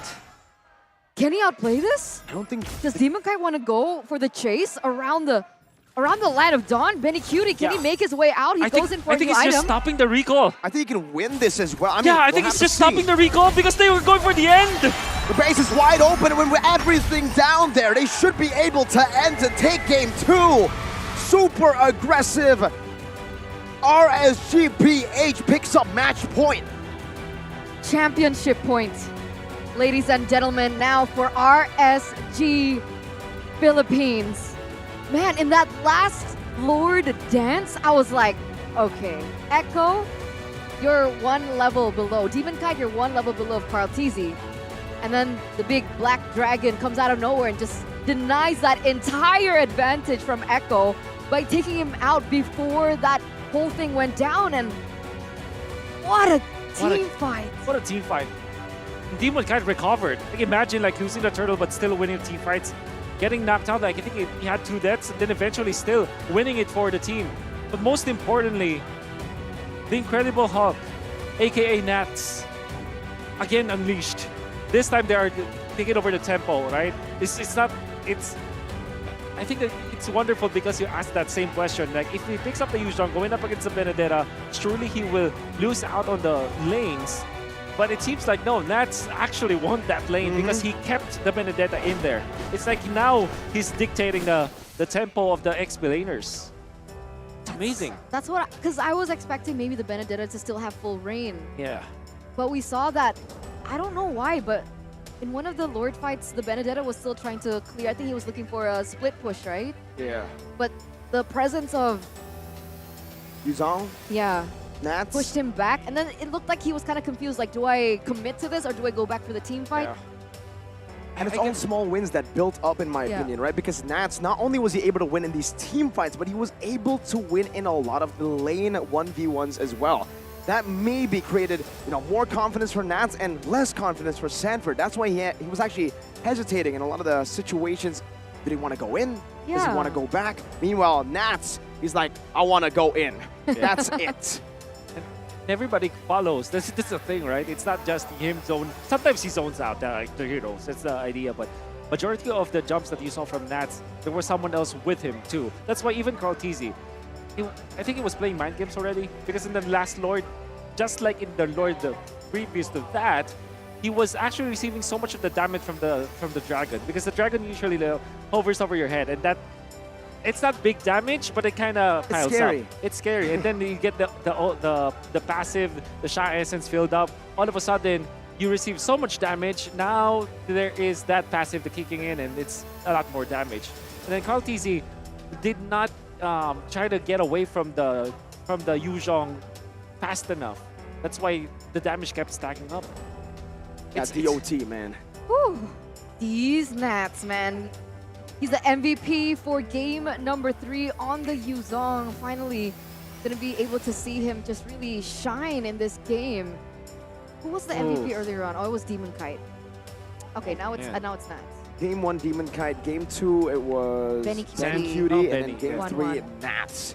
But I think that the wins of both teams are so dependent on the XP lanes. I mean, yeah. Especially if you activate Sanford, for example, but now the Incredible Nats. I can't think of any other good metaphors to show all of our viewers, but definitely he's a Hulk, really. Sometimes he's just a But Hulk Bruce is on Banner form. Falcons. That's also true. Yeah. So we have to think about something else. You have to help me here, Miracle. Maybe I don't Big know. bad Nats? No. Big bad. No. Big bad Nats? But he's big and he's bad. I think it's just these Nats. Yeah. Doesn't have a ring to it though. No. Let's take a look at the highlights though. Yep. You can see you watch out for Nats' ultimate. You know? I think it's the next highlight here. So you see that he received so much damage from Nats. That's Carl Kizzy being put low, and of course the petrify just in time. So when he fought, he was eventually punished easily.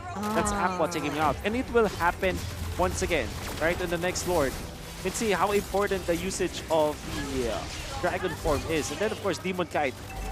That Decimate was actually like timed perfectly with the animation that he was able to reach Benny Cutie in that particular moment. And that's just 10 minutes of gameplay. There's already a lot of action. Eventually Aqua finishing up the kill. So this was the premature one and a very good recovery coming out from Echo, but it wasn't followed. Again, watch out for Nats. He's dealing so much damage to Kalkizi, making it so difficult for him to get there. And even before the Lord fight happened, already the Retribution holder for Echo is already out. And it's mainly because you'll understand why Carl Kizzy does not... He's not even trying to get out of the zone of the dragon. It's that he understands that he needs to take care of the Lord Dance. So I think the idea for RSG is before the Lord Dance happens, let's already poke our opponent so that we have a kill threat no matter what. And it's funny, right? Because typically when you use a Black Dragon form, you'd usually go and target the gold laner, but yes, there's a lot of times where he actually uses it to zone out Carl Teasy instead. Yeah, And, I like that. and eventually it kills two birds with one stone because for some reason in that last Lord fight, as we took a look at it again, Benny Cutie was actually caught in as well. Yeah. Unfortunate positioning for Benny. He was also waiting around Carl Tizzy's play, expecting a Requiem to maybe connect onto more people, but it only connected onto one, I believe. One knockup player. I believe it was Demon Kite. Yep. And then Nats being free just went in. Like they pointed that out because typically you look at the composition of RCPH with Nats. He's always on point when it comes to diving the gold laner, but in this case, there was good communication and good strategy coming up from RSGPH. That's your duty this time. Make it so that Demon Kite will win the Lord Dance, or at least the entirety of RSGPH can turn on to heroes when the Lord Dance does happen. RSGPH, I think that everybody just chipped in. 3-0-6 for Mr. Aqua himself, the Valentina. So this could be the hero that, I mean, maybe they can forget about the Angela now. Just think about, okay, let's go for the Valentina instead. I don't understand Angela a bit. Yeah. I feel like it's a stretch in this meta. It depends. If you're See You Soon, it can work, right? For them, for some reason, they always are able to make it work. It's even their pocket strat. With the Angela mid, they rarely lose. Oh. Then they get banned out, and then they lose. I agree with you. I think only it's a playstyle kind of thing. Yeah. I wouldn't think about like for example, Sanji, Aqua. These are the two players that surely they can play Angela, right? But would you really want them to play Angela? Exactly. They're so mechanically skilled that Like it's not just for them to. It's like the Faramis has a lot of mechanics because you time the Stampede, you time the Ghost Bursters as well as the ultimate. But Angela, right? It's like you waste so much mechanical skill on a hero that doesn't require it. It's like putting Nats on a Fredrin. Why? Yeah, don't. Putting Nats on a Asha. Oh, please, no. Get these tanks away from Nats. The Freya. That would actually be pretty cool. Okay. If you say so. Is Freya not a fun hero?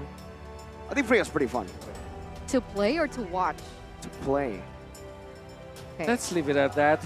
Demon Kite took the most damage in this game, but Benny Cutie dealt the most damage And also actually had the best goal per minute, but in the end, it's RSG. Well, you know what? I guess the reason why this happened is there was a time at around maybe 10 minutes or 9-minute mark where RSG PH decided to just group up together. And usually what happens if you group up is that your economy is not as efficient or it's not properly distributed. That's why you don't grow as a team. But when you don't grow individually, but at the same time, everybody from RSG PH is having a great time. You can see Echo, they equalize, but that team fight, that's when the Nats timer happened. It's you know, the dawn of the incredible Nats. Oh, you just made a nickname. Oh yeah, Incredible Nats. Incredible Nats. Incredible Nats. Yeah, I like it. Thank you. Thank you. were My talking shout out to about my it. brain. Cool. Awesome. Awesome. But here we are. We're at championship point. I mean, the entire journey of both of these teams from the group stages all up till upper bracket, lower bracket. I think both of these teams had quite a similar story, right? They started in the upper brackets. They were both top in their group stages, and they had to fall down to the lower bracket and kind of climb their way up from there. And here they are. Well, Echo didn't fall to the lower bracket though. Well, wait, let me check. They lost to Bigatron. Echo. That's it. Yeah, that's about it. Yeah, you're right. Echo didn't. Lost the game to Bigatron in the group stages, and then one game loss from Homeboys. That's right. And then Yeah. that's it. And against AB Bren 2-0, surprisingly. Yes. And now against RSG, it's them on the back foot. It's RSG PH, the Chads from the lower bracket saying, yo. Chads. Yeah, they came back from lower, right? So they're Chads. And you know, see how tall Nats is? Is he tall? He is actually. I haven't seen him. I haven't 6 seen foot, him. built like a brick house. Man, I think I would have known that information if I had the One Esports app. You don't? I don't. Not yet. Well, you have a Samsung phone, right? I do, of course. Perfect, because it's exclusive for Samsung. And if you want to follow the meta, interviews, everything, and even Wolf, right? Because he's all on there, like a lot of content, like We the Hello love Wolf. Panda, Riz Up pickup line thing. You want to try it, Wolf, here? Okay. Let's hear it. She's waiting. You want to try it? Show your game, bro. I already used up everything actually.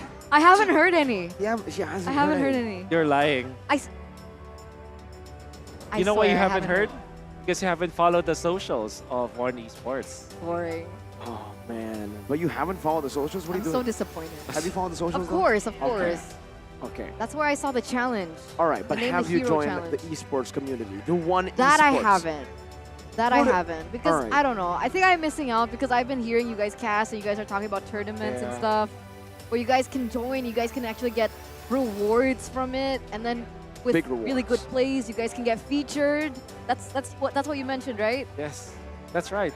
Actually, that's very true. Like if you play good enough, and that happens often because there's a lot of like people out there that's looking for to complete their 5-man queue. It happens in many games. So if you're interested, do join the community. Because Who knows? Arashi's on there. Arashi's on there, right? Who knows? Randomly, Nats doesn't want to play, and then the rest of RG say, you know what? We need a player. Let's go to the One Esports community and find a player, and then that's your chance, Arashi, to join RSG. I mean, It's always Arashi. it's always Arashi. I think Arashi is not. It's not particularly happy nowadays, right? No. Like you said. With his with the team performance, his team performance. Yeah.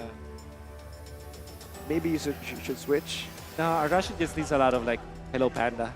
Yeah. Maybe. Oh, you know what? I know something that'll get him excited. How to open it? Because I think even he True. hasn't, like, he doesn't know how to actually open. By the way, there's a lot of Indonesians already now spamming in my comments saying, I can't believe you don't know. We know. And I'm like, no. Maybe it's just me.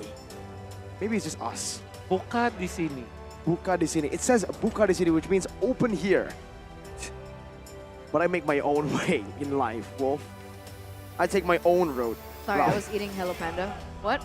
That's a lie. What did you say? No, you don't deserve to listen in anymore. No, Enjoy well- your Hello Panda. It's always an excuse. If I'm eating Hello Panda, it's fine. Anyway, what are the comments spamming about? We're spamming about like how I don't know about the whole Buka di sini part What? of Hello Panda. I I don't literally know. just saw as well. I think it's because since yesterday, our producers have been opening it up for us. That's a youth kind of You know what's crazy? I think he didn't open it the way that it's supposed to be opened.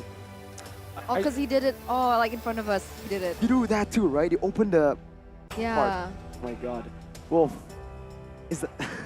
I'm just speechless, dude. That is pretty crazy. I'm just speechless, actually. The fact that you didn't know that. Maybe because, I don't know, man. It's just...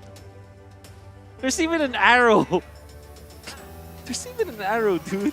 It's so small. Wait, no, that's pretty average. Yeah, it's Is average. it though? But ladies and gentlemen, let's welcome you into the drafting phase of the championship point. Game numero 4. Echo and RSGPH finally have opted to go for the opposite sides. It's now Echo on the blue side, RSG on the red. And here are the bands coming through. Do you take the Martis now if you're RSG? Well, you can do it for their third pick, I think. It's much better if they pick up something like a Valentina.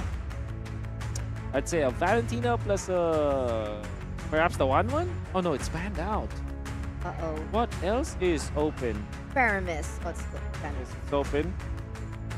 Oh yeah, Matilda. Valentina Arlet, perhaps, for RCPH. Oh no, they What about cannot get the Fredrin? Arlet. Yeah, the Fredrin, you're right. Or the Martis. Because they love the Martis. So far, that has been their choice. So I think Guinevere Martis should be the opening for RSGPH. Or Gwyn Valentina. I didn't cure your pain. It's going to be the Valentina and the Martis All right. for RSG. As long as they get Martis on Demon Kite, it should be all good. So far, that's been the case, right? Yes. Game number 1 and then game number 3. So is it the final game? Oh, bad to find out. I think you're better off with something like a Lancelot actually for Echo, or maybe a Frederick. So or Baksha is actually open for Echo to use. You know what else is open? What else? Fredrin. The Fredrin, yeah. I think it's Fredrin for Echo.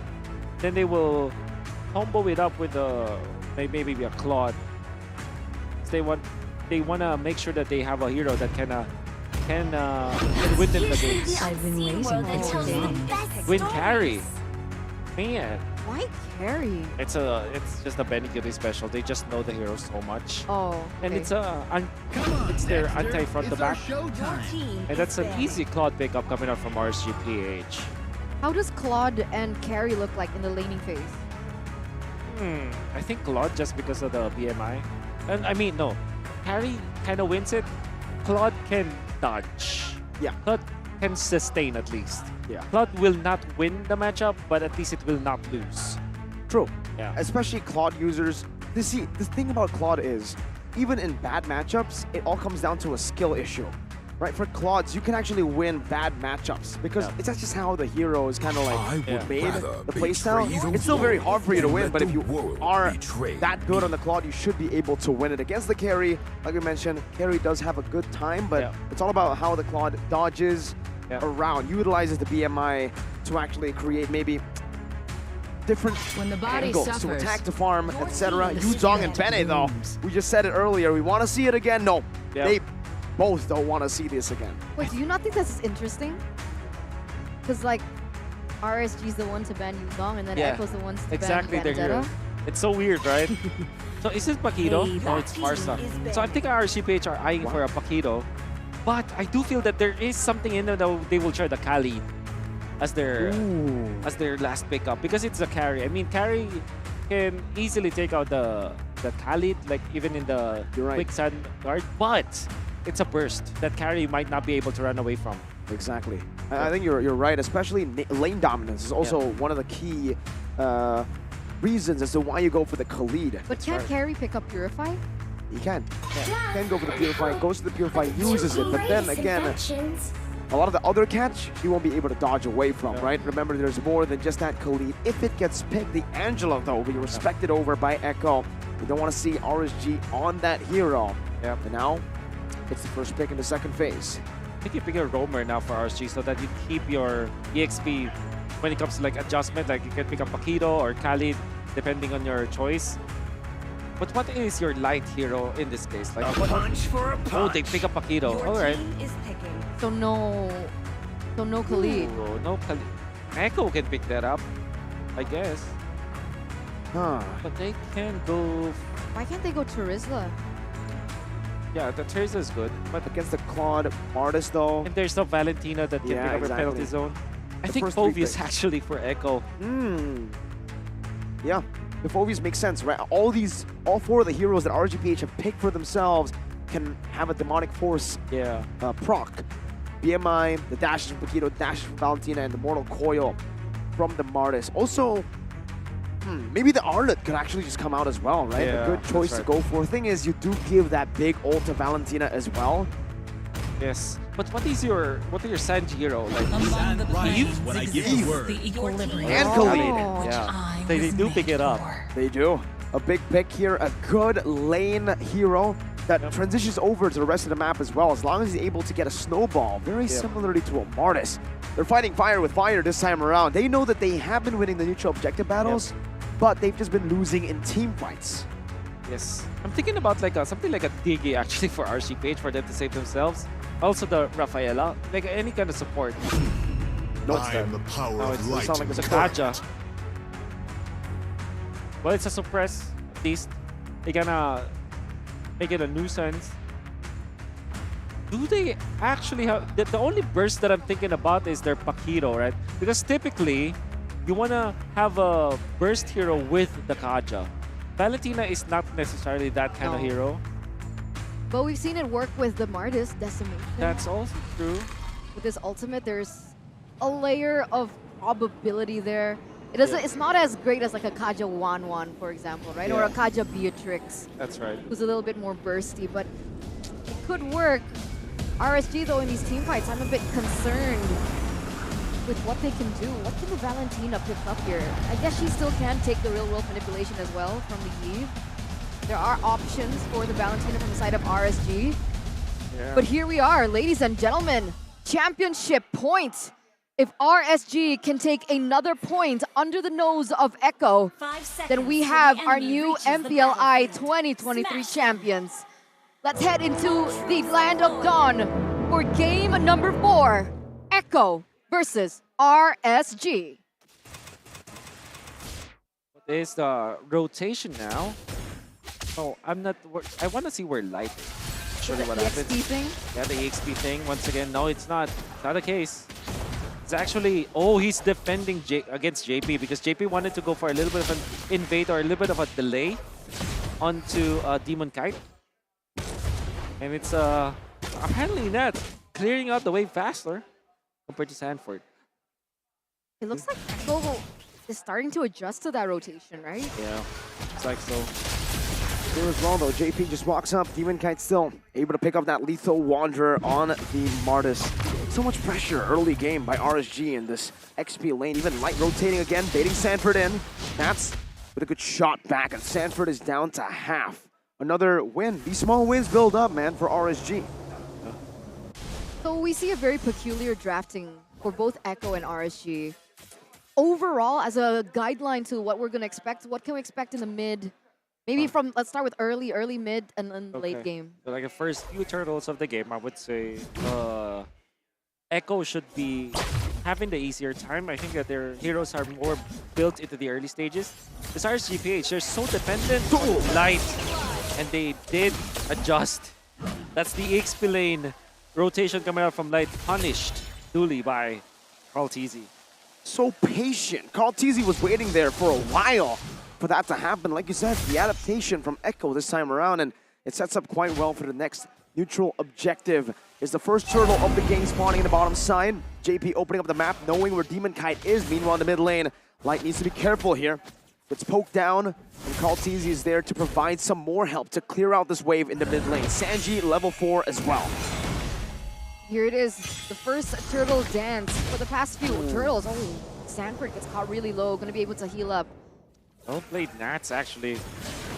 Poking out that Khalid forced the second skill already. Quick sand guard. How easy dodged by Nats.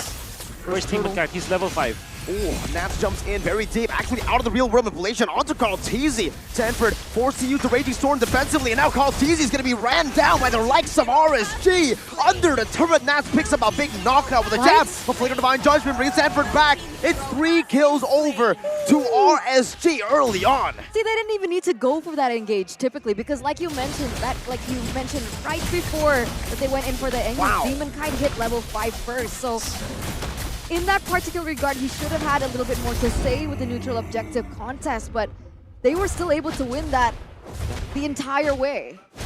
There's many factors should be considered in that case. For example, Nats slowing down Sanford. Then eventually, he forced the Raging Sandstorm with the help of Aqua. Aqua copied the Circling Eagle. So together with Aqua, Nats was able to force the Raging Sandstorm out. So that's a massive play, because it's, technically speaking, you don't have another player in there because the Khalid is a non-factor in that team fight. Then when the Eve activated his ultimate, that was a Sanji, all they did was to get out of the real-world manipulation.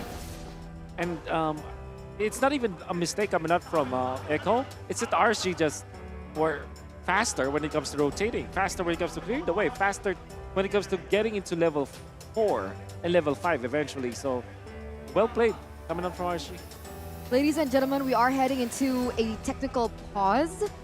And I'm sorry for asking you a really long question early on, Wolf. I was really, I know you know these things, and I was really curious as to, what can we expect in the early game, in the mid game to the late game. But in the early game, I think, as you mentioned, I think Echo adjusted really well, but they still won that team fight. Exactly. So. I mean, I just said like Echo should be winning the first thorough fights, but because of that kind of play, I mean, as a unit, 4 versus 4, it's easy for Echo to win that. But like I said, RSG denied that factor. They literally shut down one hero. And that's Nats together with Aqua, making it so that the Khalid was a non-factor that game. The fact that Sanford's already kind of shut down in the early stage, if he doesn't find another kill to get back even in this lane that he's already struggling in, by the way, it might spell the end of Echo in MPLI 2023. Despite their unstoppable run in the upper brackets, it might be the resurgence that gets them down. That's a scary thing about picking a Khalid, yeah? You need to build up a snowball. Like, everyone knows that you're a really strong laner. Yeah. You're right, it's like the Martis, very similar, but in the EXP lane. Everyone knows you're a really strong laner. Oh, come on! -1 Yaoi. Come on! From the fans here in the building, do you agree? -1 Yaoi, is that their issue? What does that even mean? I don't know. Well, if he's saying that there's no Yaoi, well, yeah, I agree. No Yaoi's Yaoi. not here. JP. Then there's another, Naps tier S. I agree. Yeah. I agree. Ken? Ken? Ken? Passable. Bisa? Bisa. What's Yeah. Ken in Tagalog? Pwede. What? Kaya. Kaya? Kaya. Kaya. Kaya is rich in Indo. Just like you, Wolf. Rich. I think Wolf feels a bit pressured for messing up the Tagalog up, because I saw in the comments, people were like, Wolf, you might as well just be Indonesian. You don't know your Tagalog. He knows a lot of Indonesian words now. That's why. He's been hanging out. We're challenging with, his nationality now. Yeah. We've claimed you, Wolf. Welcome to Indo. Yes. Because I think yesterday someone asked him, what's happy birthday in Tagalog? And he was Tagalog. like, Tagalog. And then he was like, happy birthday. It's literally. Or you can say maligayang pagbati, but I think it's that. It's that, but it's not literally happy birthday. What is it? What does it Maligayang really pagbati is more like a... Maligaya is like happy. Pagbati is like a... Birthday? Celebration. Oh. No, like happy celebration. Or, yeah, happy celebration. So like, congratulations? Happy Yeah. celebration? You can say that, but they use it for... Birthdays. They use it for birthdays. Do they use it in any other context? I think so. Like If you win a tournament, is that a... You say congratulations. So it's just English. Yeah. Some of it just also, English. I mean, like, for example, when you, a lot of people like ask me like, what's the Tagalog for this or that's Tagalog for this. Sometimes you just say like English. We're having an interaction. The Indo What's desk just going called on? me out. Just yelled, "Hello, Mirko." I was like, wait, was I getting called out or something? I had to look over there and they were couldn't hear. yelling. Yeah, they couldn't hear us. I wonder what they're talking about. What are they talking about? I don't know. They're just calling us out. What's up? We're just saying hi. We're just saying hi. Hi back and forth. Indo and English broadcast. We're in just sync. acting like. As You know if what would be we're- crazy if both the speakers turned on here for English and Indo. And It'll then be we so could talk. chaotic. That would be so fun. It'll be so chaotic. Imagine like 6 casters screaming at each other. Imagine different Ranger, Amas, and In Cornet. different languages. In different, you're right. What if the left side is English, the right side is Bahasa? And then in the middle it's Tagalog. Like we have Manjin randomly in the... Yeah. Shout out to Yeah, Manji. why is Manjin not here? Isn't he like always there in international tournaments? Yeah, I think it's not essentially welcome in Jakarta anymore. Right? You know, funnily enough, we actually call him the. He actually looks like He looks like one of our men. What? He actually has similar looks to one of like the content creator in Indo. Oh yeah. I'm trying to think of. Bukan. I think it is Bukan. Is it Bukan? Yeah, I think so. Yeah. Like a lot of people yeah, call actually- him the Filipino Brandon Kent. Yeah. And Brandon Kent is an RQ fan, and you know Yeah, the I whole saw that. opening for MPLPH, he had Exactly. his RQ jersey and everything, so Yeah, I it's saw really that. funny. Yeah, I But saw yeah, that. a lot of people, I don't think some people hate him, but most people are like, this guy's fun. No, people don't hate him. Some people hate him, some people hate me, some people hate Wolf. Yeah. It's Some more people like- hate RQ and Echo and RSG It's and more like BTR. But nobody hates the Rachel. rivalry, right? Nobody hates Rachel. Nobody knows Rachel. They only know Eterna. That's also true. I think it's just the budding rivalry, the typical rivalry happening between the Philippines and And Indo, yeah, Indonesia, yeah. which is quite funny because I don't see Indonesia top 4. Well, we did see Indonesia top 1. Let me see. It's funny how the Yeah. Indonesian said that and then the Filipino defended. Who says I'm Filipino now? All I right. think it's okay to say it about. It's like the theory that we had backstage. No, that's wrong. I mean, No? I just randomly chose 2 teams and it turned out to be Echo versus Onyx and I lost my social media. You did. I take full credit for Onyx winning MSC. That was my draw. Me and LaFell. Congratulations. Yo, thank you. Looking at Oh My Venus of RSG. What? Oh, you did not see her. The manager. Oh, it's Lexi. Yeah. She Huh? does Why? look like, oh my Venus. The manager of RSG. This This manager of Echo. Manager of Echo. And if you want to RSG. know her story, watch my podcast. Oh, dude. I swear to Again. God. Wolf, That you're was so lucky I'm not smooth. next to you, man. I'm happy to like slide back. Here you go. I'll give you some space. Oh. Oh, it looks like the players are playing Whoa. again. The drums. The Hello Panda. The Hello Panda. Look at that. An Evos fan and a BTR fan in the building. Oh, I actually don't mind a bite of Hello Panda right now. I have a question. Do they have different drum beats for each team? Oh, Where is that guy? Where is that guy? where is he? Where? Where is that It guy? says he wants to take a picture with Mirko, but he keeps failing. Look at the Okay, camera. I will take a picture with him tomorrow. I mean today, or later, No, you right have after to do this. it We'll take a now. picture. Huh? He has to do it now. Do Where it is now? he? Do we just take it out? Where is he? I have no idea. Where is he? Let him come here. What is that? Or maybe after. It went from a guy who wanted to take a picture with me to Ranger Amas just getting roasted. What did they say? What did she say about Bang Ranger Oji, it's fine that you're alone. He can be with Arashi. It's okay. Oh, you're right. Look at Ranger Amas. Hello, Ranger Mas. Enjoying the view. Saying ini bencana. All right, where's the guy? Where's the guy? I'll take I a don't picture know. with him. Where is exactly. he sitting? I'll take a picture with that guy. Where is he? No. Is that the guy over there? Okay. I think we have to get back to the land of dawn. Here we go, ladies and gentlemen, back into the land of dawn. 4 minutes has elapsed, and it looks like RSG gonna go for a rotation up top, Light in particular, helping a man out in his lane. Like what did, you can see RSG with Nats. I think he got, yeah, he was able to get the cart and he did not get the second one. Good job, Sanford, just, zoning out Nats. And of course, there's a little bit of help from Carl KZ back there. Amon, first item DHS. He already has that secured in his pocket right now. Corrosion Siphon for the carry. But RSG still has that 1k gold lead. you see that Eman is different from other marksmen, where other marksmen will even skip the boots or sometimes go for just bare brown boots and then go for the DHS or something like Golden Staff or whatever itemization you have for farming. Eman is he's patient enough that he will complete the warrior boots so that he will have the right amount of defense. Then he goes for the Demon Hunter sword. Eman is not on a rush, you know. He's that kind of player. All right, down below. A little bit of a trade in lane already. Wow, a full initiation with a flicker as well, but RSG react to it. My goodness! It's a re-engage from RSG, a masterfully played team fight. They pull back right on time. That's 3 members from Echo taken out just like that in team fight. And they're gonna take control of that turtle there. Mid lane already pushed in. Light goes in for a concealed play onto Sanji, I think. Does he get him? He gets him. Wow, Aqua just copied a real-world manipulation and made it better compared to Echo. Wait, he does have a lot more items compared to, or a lot more farm compared to Sanji. And he was able to slow down the members of Echo and hold them down together in a box. And Eman just popped the ultimate. Didn't even have to use his Purify because everybody from Echo just struggled from the real-world manipulation.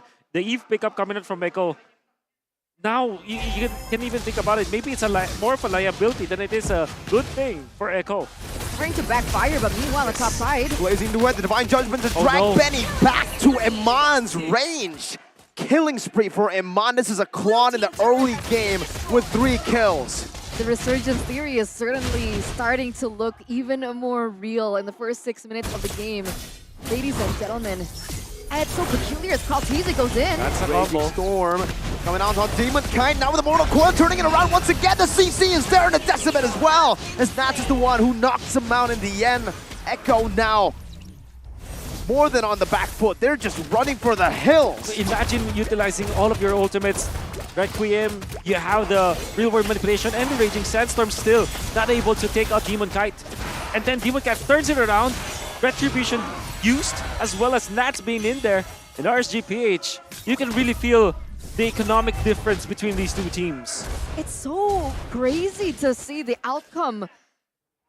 Like right now here, Aqua going in very deep, gonna take that ultimate away. Once again, the real world manipulation gonna be in the hands of Aqua, and it's so peculiar because his first item was NOD. He didn't go in for a quote-unquote offensive magic item. He respected the regeneration coming in from JP and the rest of the members, yet that's the outcome that he's able to have. And that's comparison to Sanji, who already has the Ice Queen's wand. They just woke up today better than Echo. And the momentum that they brought from for series number 1. Light gonna be poked down there, but Demonkind now goes in, and that's gonna be Aqua again with a real world manipulation to lock them down for the rest of the team to collapse. It's Nats in the back, aiming for Benny, and he gets the damage done. It's Demonkind with a double. Now one more, it's a triple from Demonkind. Oh my god! This should be it! I mean, for sure, they might not be able to end it literally right now, but they have a straight-up chance to do so. They're feeling it. They're gonna be respecting Echo for sure because of the holy defense still available for the inhibitors of Echo. Guys, it's only been 8 minutes and RSG has a 10K gold lead. Wow. They're beating the clock at this point, right? Not just the game, not just Echo. Kaltizi gets the purple buff, but that's it. And even Eman is just very comfortable now. He still steals the orange buff that should be for Kaltizi, who's just level 10 at this point. Even Light is almost level 10. That's how ahead RSGPH is. This is revenge. RSG, they're looking for blood. Remember, it was Echo to send RSG down in MPLPH, not even send them down, knock them out. And they're coming back with a vengeance. Kaltizi though. Spatial migration with now the help of the Raging Sandstorm. It's gonna be Iman with a blazing duet. My goodness. Shreds them down. Sanford jumping in, but Iman with another outplay, and it's Demonkind who capitalizes.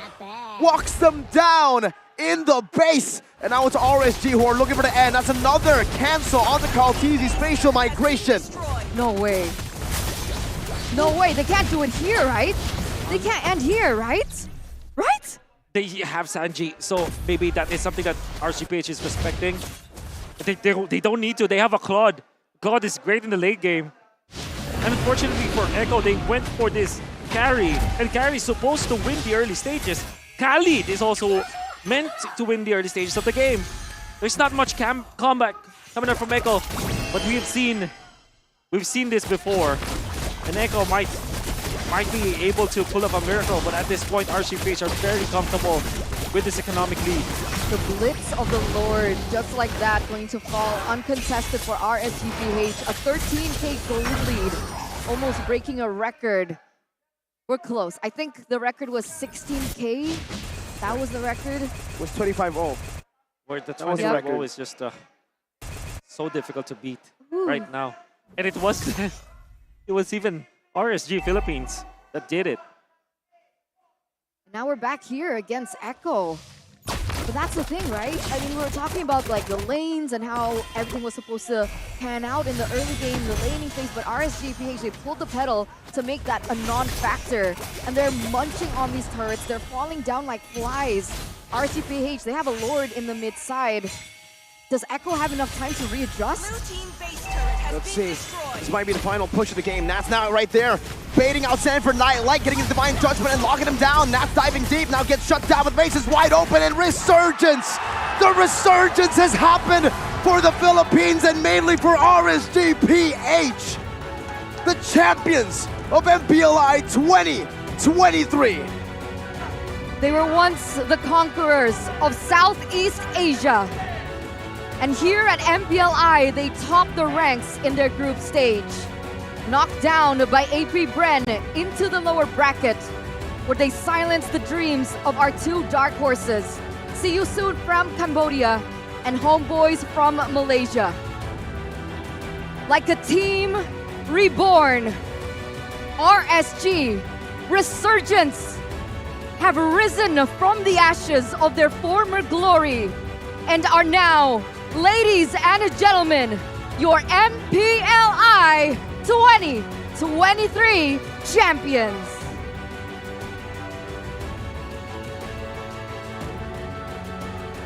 It was a hard-fought battle for sure. It's a battle of mechanics, and everybody had to step up.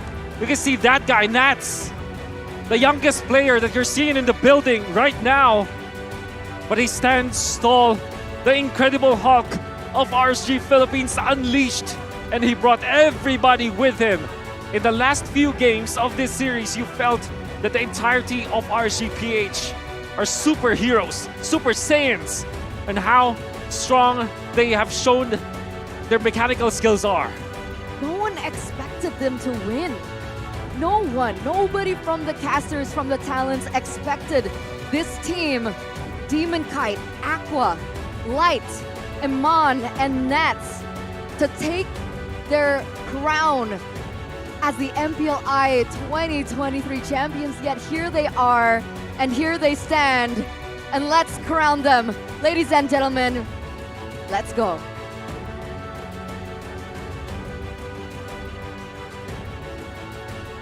A very intense grand finals, but luck, however, fell short for the side of Team Echo.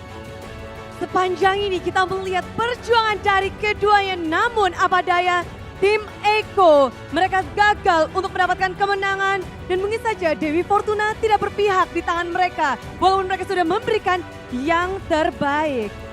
However, it is now time to crown the new champions of MPLI 2023. MPLI Arena, give it up for RSG Philippines! Pertarungan yang begitu epic, namun kita akan langsung saja memanggil. We will invite our CEO of One Esports, Bapak Carlos Alimurung, untuk bergabung bersama kami di atas panggung.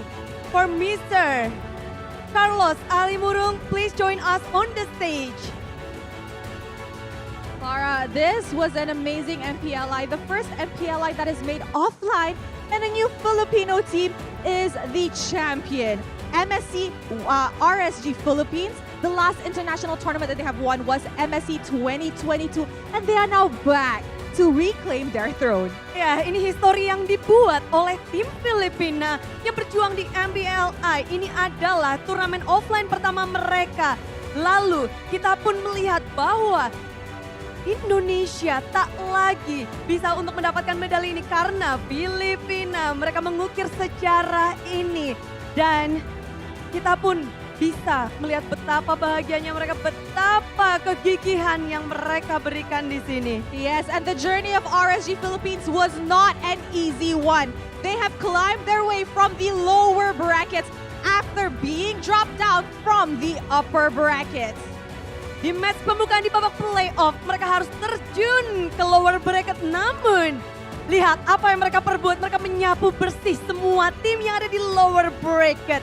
Dan inilah dia momen yang harus diabadikan tentunya untuk tim RSGPH.